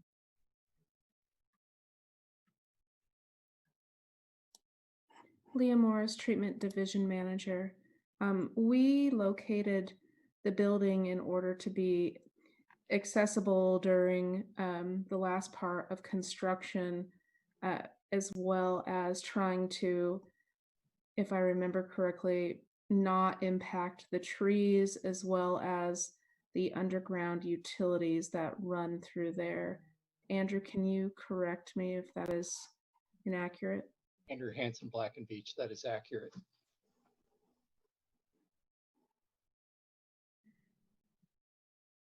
Mayor Finkeldine, but of the, on your, I finally found the revised site plan on page 27. You have 4 boxes, 3 dotted lines, one solid. I mean, certainly you could move it to the west of those boxes, of those 4 boxes. Is that correct? Leah Morris, Treatment Division Manager. Yes, that is correct. Okay. And I think Mr. Scannell had a question. If we'd move the tower, could we still use the current building and not even have a new building? Is that a possibility if we were 30 feet closer to the current building?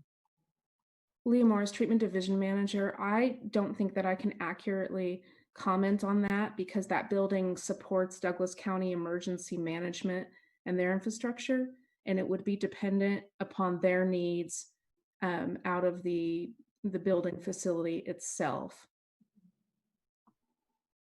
But is it a distance issue or is it?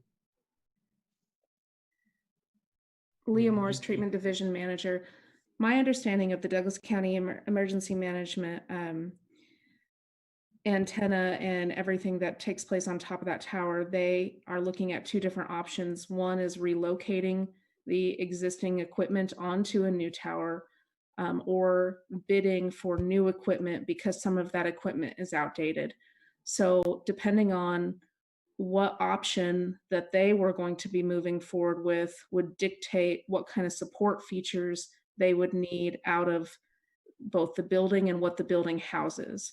So I don't know that it would be just a distance issue or if the building could not facilitate what they were going to locate on top of the tower in terms of their equipment. And so I would not comment on that, if they would be able to reuse the building or not. And because part of the comment from the public has been about the aesthetic nature of those buildings and lack of consistency, I would think that we would want some kind of consistent or a somewhat aesthetically pleasing nature from the proposed building itself. Mayor Finkeldine. Mayor Finkeldine, thank you. Mr. Scannell, I think in your letter maybe you talked to Douglas County. Can you comment on that? So actually, it was in the answers that Leah provided to us that she forwarded from Douglas County EMS in mid-October. And in that, they indicated that the existing building does not need to be replaced. It could remain in service with proper maintenance, and that the equipment inside would need to be replaced in the next 18 to 24 months. Looking at it, it's a brick exterior that appears to be in very good shape. They've said that they could be used, and I see no reason why it could not be used, and aesthetically, it's just fine. There's a cost savings to the county. I'm not sure why we wouldn't embrace that as a win-win deal for everybody. The advantage of it is additionally that you can leave the current Douglas County EMS systems in operation on the existing tower while the new tower is being built. You run conduits from the existing building to the new tower, and then you just have a one-day switchover when you do the new wiring connections to connect the EMS system to the antennas and relocate them onto the new tower. So it may take a few days to relocate antennas. Mayor Finkeldine, thank you, Mr. Scannell. I guess that does lead a question to me. Who would pay for this new Douglas County building? Is that a cost on the city because we're moving the tower, or is that something Douglas County would pay for because if it had to be a new building? Leah Morris, Treatment Division Manager. And just so we understand, the Douglas County Emergency Management infrastructure does support city fire and police services. So this is a component of our city services as well. So any additional tower costs would be borne by Douglas County, but the building cost as part of the project was going to be assumed by the city. Mayor Finkeldine, thank you.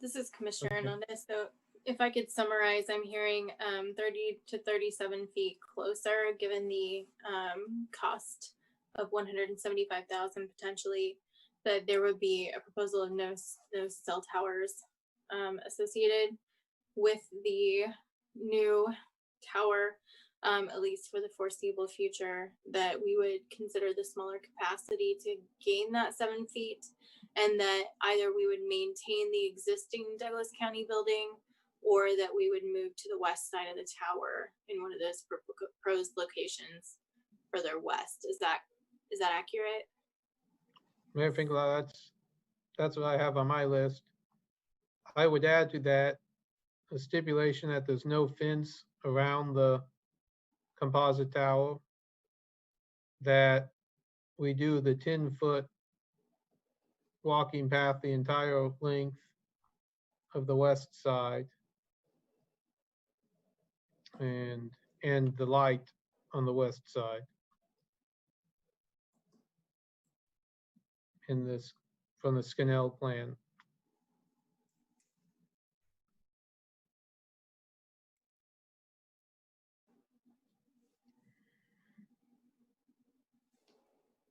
Mayor Finkeldine, may I speak again? Not at the moment. Okay.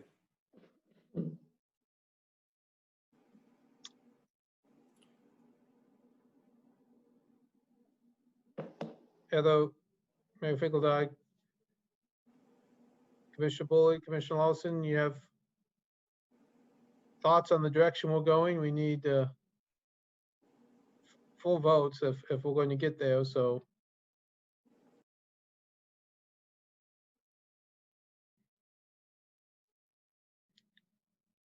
Do you want us to make a motion and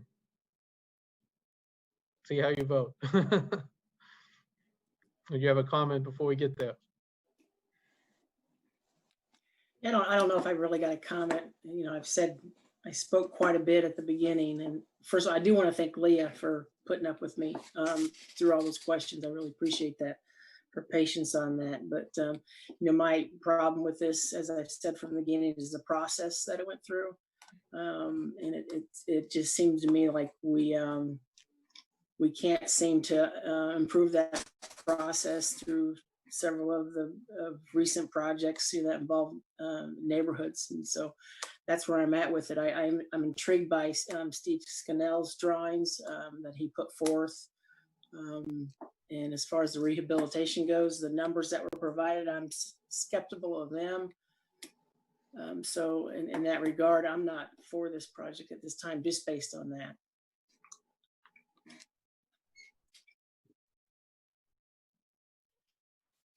This is Commissioner Boley. I have a question for Commissioner Larson. Is there something that you'd ask for us to do as an alternative to the? Well, as I, yeah, Commissioner, or yeah. Commissioner, okay. Commissioner Larson, yeah, like I said, I'm intrigued by Mr. Scannell's drawings, moving it closer if it absolutely has to be done. But I just go back to, I'm concerned about the numbers, whether we're really getting an accurate picture of the rehabilitation situation, given the discrepancy between what was said about the report tonight versus what was actually in the report. So as far as rehabilitation goes.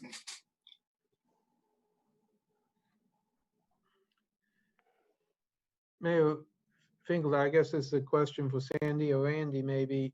If we go down this route, is this done, or do you see a site plan coming back to us to incorporate this in a second vote, or is it, well, how do you see the next steps in the process? Sandy Day planning, I'll provide a response and let Randy and or Jeff correct me. You have a fair amount of latitude with your ability to make a recommendation based on what the Planning Commission's action was. So if you're looking at a motion that does the things that you're talking about, relocating the tower further to the west, as you've described, with something a little bit more specific, stipulating no fencing, adding the lighting, reusing the existing building. I think those things are still within the scope of the Planning Commission's recommendation. It would take 4 votes because of the protest petition to approve the project. Whether or not you direct staff to bring you back a site plan, you could potentially defer the item, ask for a drawing, a revised site plan to be presented to you so you can see it more fully, or you can direct staff to make those changes specifically to the final plan. You will also have a second reading of an ordinance for this project that would be coming at your next City Commission meeting. if Mayor approved. Mayor Finkelstein, would a new site plan be ready by the next meeting? Or are you saying, could we delay the second reading until a site plan is available that we could look at? Sandy Day planning, I think we would need to talk with Black and Beach staff, how quickly they could turn around a drawing for you, and then the requirements to meet documentation for posting could be very challenging. Andrew Hansen, Black and Beach, relative to preparation of the site plan. If you're looking for it to include the detail in similar level to what was shown for the North Central plan presented tonight, yeah, we could turn that around in a day or two. Mayor Finkelstein, thank you. Randy, do you have any comments on?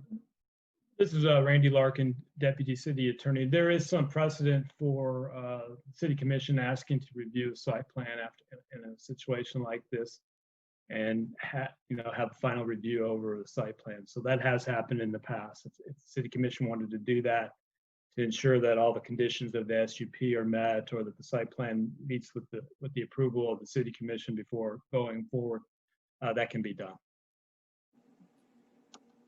This is Commissioner Ananda. Mayor, I have a question as to whether or not by doing so, by bringing a site plan back, will we be then deferring approval of the special use permit, or will we approve the special use permit and then approve the site plan separately?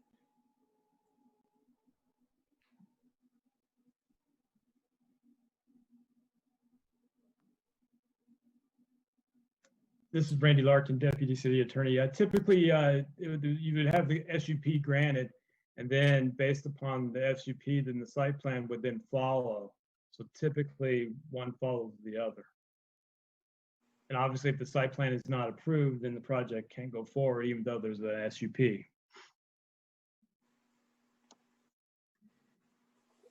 Mayor Finkelstein, so you're suggesting that we could adopt the SUP with these conditions, including the condition that the site plan come back to us for approval. That would be a condition. Then we could proceed with the SUP being published, and then have the site plan come back when it's ready for final approval. Yes, the City Commission has done that before in the past. We have precedent for that for another large project.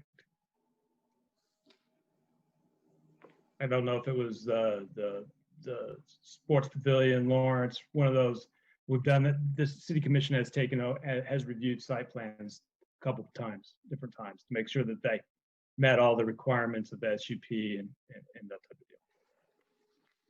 Mayor Finkelstein, I do certainly think, I kind of feel like we're trying to write an ordinance, on the fly, that, we make these suggestions and we might be regretting it later if we don't get everyone, including the public, gets a chance to see that site plan and and we have the final say on that. At least that's what I'm thinking, but other thoughts? This is Commissioner Ananda. I think that for me, as so long as we aren't carte blanche reviewing everything that we just spent 4 hours tonight doing, by the way, and potentially just tossing that in the wind. I would rather it be a situation in which, if it meets the criteria that we set forth tonight, that it would be approved and we would just review it, versus having to also approve the site plan. That gives me pause.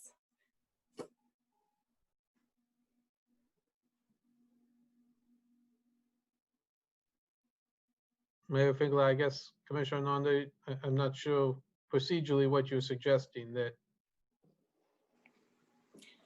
This is Commissioner Ananda. I don't even know the feasibility of it, but that if we do review the site plan, that we ask to review the site plan rather than approve the site plan, but for it not meeting the criteria that we set forth this evening.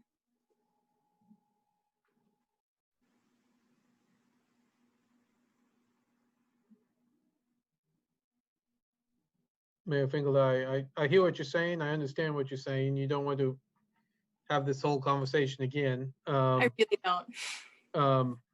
I'm not sure the procedural mechanism for that. I mean, either we say, these are the conditions and staff will,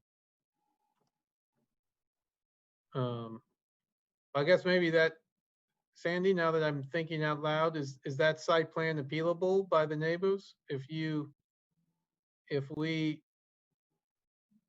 we have the conditions, you issued a site plan, is that appealable by the neighbors, or is that not an appealable site plan? This is Randy Larkin, Deputy City Attorney. Yes, that is appealable. There's notice given out for the site plans, and then that can be appealed by anyone who's aggrieved by it, whether it's the applicant or whether it's a neighbor. So Commissioner Nanda, that would allow, we put these out there. If the site plan does not comply with that, then it could be appealed and we could consider that. Otherwise, if it complies, it would proceed forward. Is that what you're thinking? This is Commissioner Nanda, that would be my preference.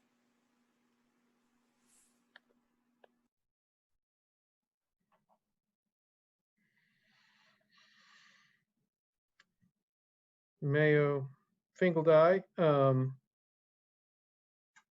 well, Commissioner Nanda, you've tried like 5 times. Are you ready to make a motion and see if we can get 4 votes?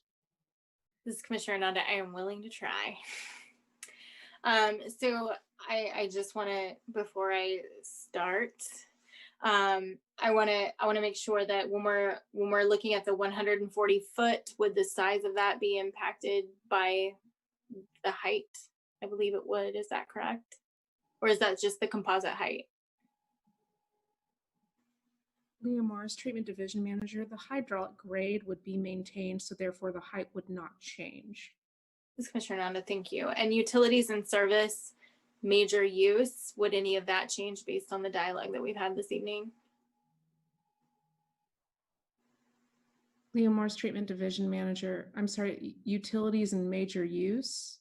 So it says, so our action this evening is to approve a special use permit permitting the 140 foot tall water tower, utilities and service, major use, then the location. Okay.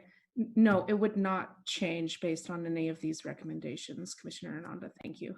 This is Commissioner Ananda. Thank you very much. And thank you so much for everything this evening. You have been priceless and much appreciated. All right, so I will give this a whirl. So I move that the commission approve a special use permit, SUP 2113, permitting a 140 foot tall water tower, utilities and service, major use located at 1225 Sunset Drive. Based on the findings presented in the staff report and subject to the conditions listed in the staff report, as well as moving the tower 30 to 37 feet closer with no cell towers on the tower, using the smaller capacity of 500,000 gallons. Is that correct? Okay. Using the existing Douglas County building or moving the building to the west side of the tower. No fence stipulated below the tower, with a 10-foot path on the west side and the lighting on the west side as recommended. And that we adopt on first reading ordinance number 9821 with those same additions and modifications. And a site plan come back to the commission for review to ensure that those conditions are met. Vice Mayor Shipley, I second. Mayor Finkeldine, there has been a motion by Commissioner Nanda and a second by Vice Mayor Shipley. Commissioner Nanda? Aye. Commissioner Shipley? Aye. Commissioner Lawson? Nay. Commissioner Bully? Aye. Mayor Finkeldine, aye. Passes 4-1. Thank you, everyone.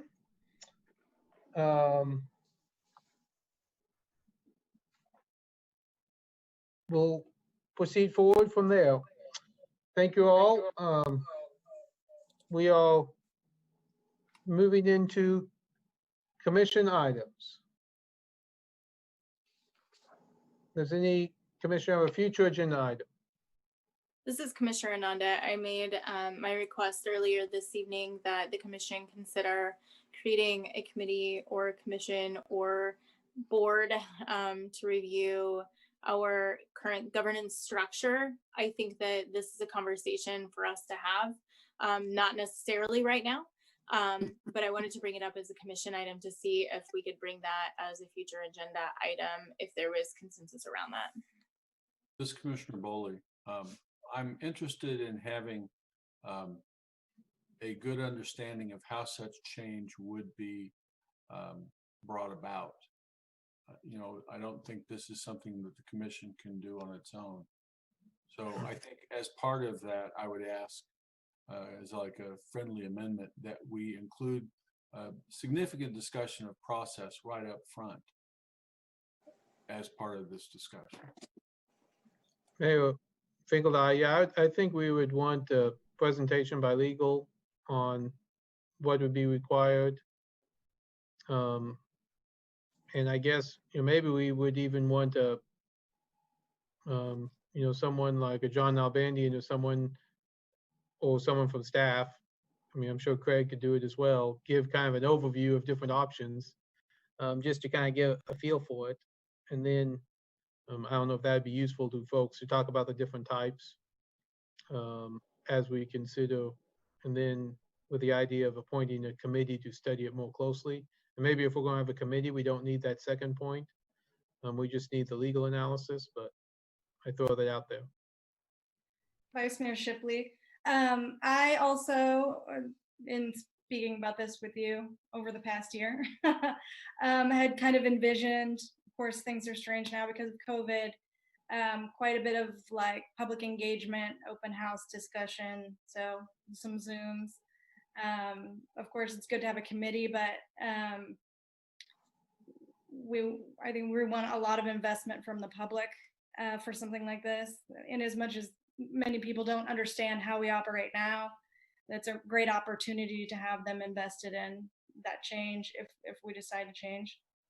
And I also did kind of want to say, by way of recognition, the first time I ever heard someone discuss this was Commissioner Larson when she was applying to be appointed to the commission. It was in her application. I remember it specifically. And it's the first time I ever heard someone mention it. And of course, I've heard Dr. Loomis and lots of other people talk about it since then. I'm sure he talked about it for a long time. But just by way of credit, I wanted to say that I remembered specifically you mentioning that.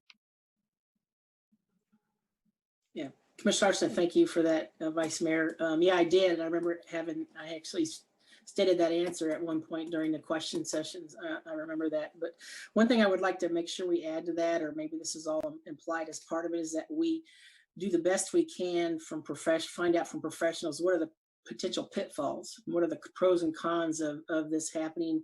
I mean, how does it impact other governments that have changed the way they govern? But I think it's important that as a community, we understand the full ramifications. This Mayor Finkeldine. Craig, do you have a suggestion on the next step? Would you see it as an agenda item or a study session, or do you have a thought? We can bring something back.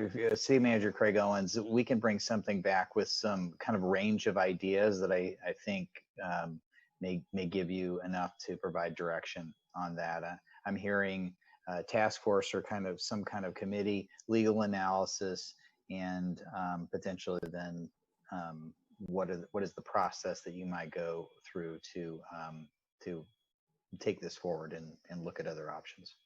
We could put something on an agenda, you know, within the next, certainly by January. I think there may have been some inquiry by legal to start looking at this and what the mechanics might be, but we can bring something back to give you a range of options, and then you can decide what you want to do from there. Mayor Finkeldine, assume we have consensus for that direction? Okay, any other agenda items or future work session items? Vice Mayor Shipley, Craig, I hope you don't think this is premature, but I was approached by a member of the public who informed me that a number of municipalities, Roland Park, for example, has an ordinance which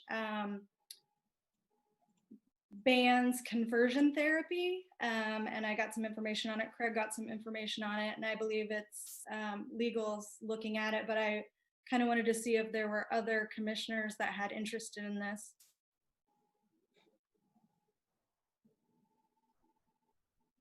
Yes. Commissioner Hernandez says yes. I certainly think it's worth looking at. I mean, it's hard to believe it's not illegal already, but And also just by way of, expectations to know how long it would take staff to come forward with something like that. A couple months, 3 months. How does that look?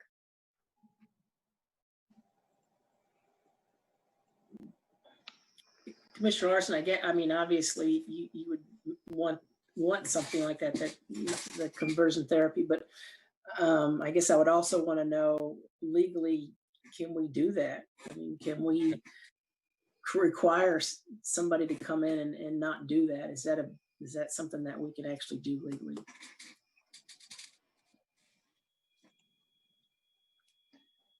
The city manager, Craig Owens. So I did, it happened within like the last few hours. I was able to get a hold of the Roland Park ordinance, and that's as far as it's gone. Obviously, we would want to do our own legal research, but they have adopted something like that. So we would see what we can find on that. I always get in trouble the next day after these meetings by saying 30 days. So I'll take the 60, and we can put something together and bring it back to you within 60 days or so. Mayor Finkeldine, Randy started nodding there on the when you went from 30 60 days is definitely doable. Okay, any other items? This is Commissioner Boley. I just want to talk about how important the neighborhood traffic management program is, and it's a fairly it's important. And I was reminded of that today. I was driving south on Osdale past Schwegler, and there was a line of cars on the east side of Osdale that went all the way back to 23rd Street. So people who were trying to turn left off of 23rd Street to the north were coming into this situation where there are 3 cars across and nobody's moving. And I sent some pictures off to staff, and I think they jumped right on it and said, we're going to have neighborhood traffic management work on that. So I would encourage folks to send things in. I think Lawrence Listens is probably the appropriate way to do that. Your staff can correct me if I'm wrong.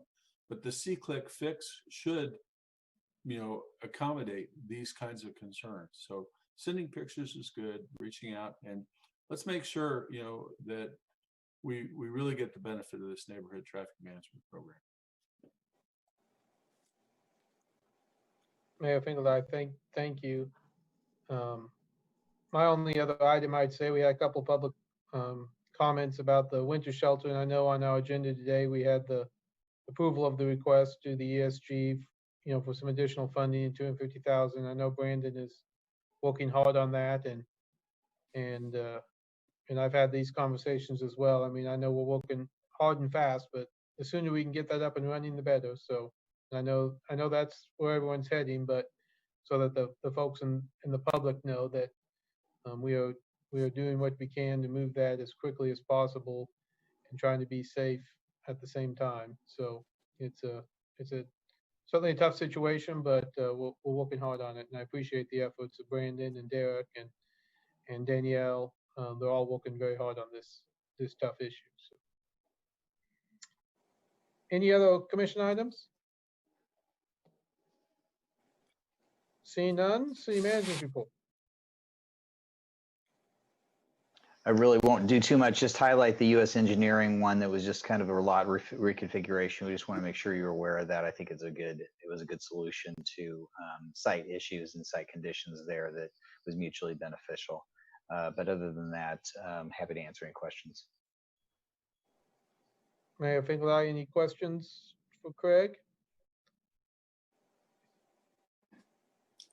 Sherry, do we have anyone who would like to make public comment present? I assume not. And I don't think, well, anyone who'd like to make a public comment, please raise your hand virtually.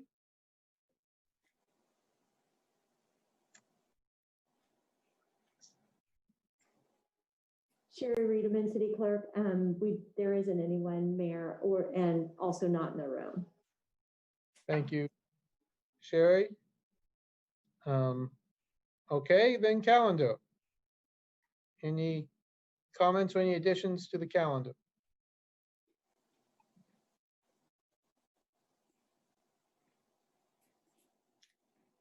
Seeing none, is there a motion? Commissioner Nanda, I move to adjourn. She's been waiting a year to say that. Is there a second? Commissioner Larson, second. Mayor Finkeldie, there was a motion to adjourn by Commissioner Nanda, a second by Commissioner Lawson. Commissioner Nanda? Aye. Commissioner Lawson? Aye. Vice Mayor Shipley? Aye. Commissioner Bully? Aye. Mayor Finkeldie, aye. Thank you all. We'll see you next week. Good work, Mayor. Thanks.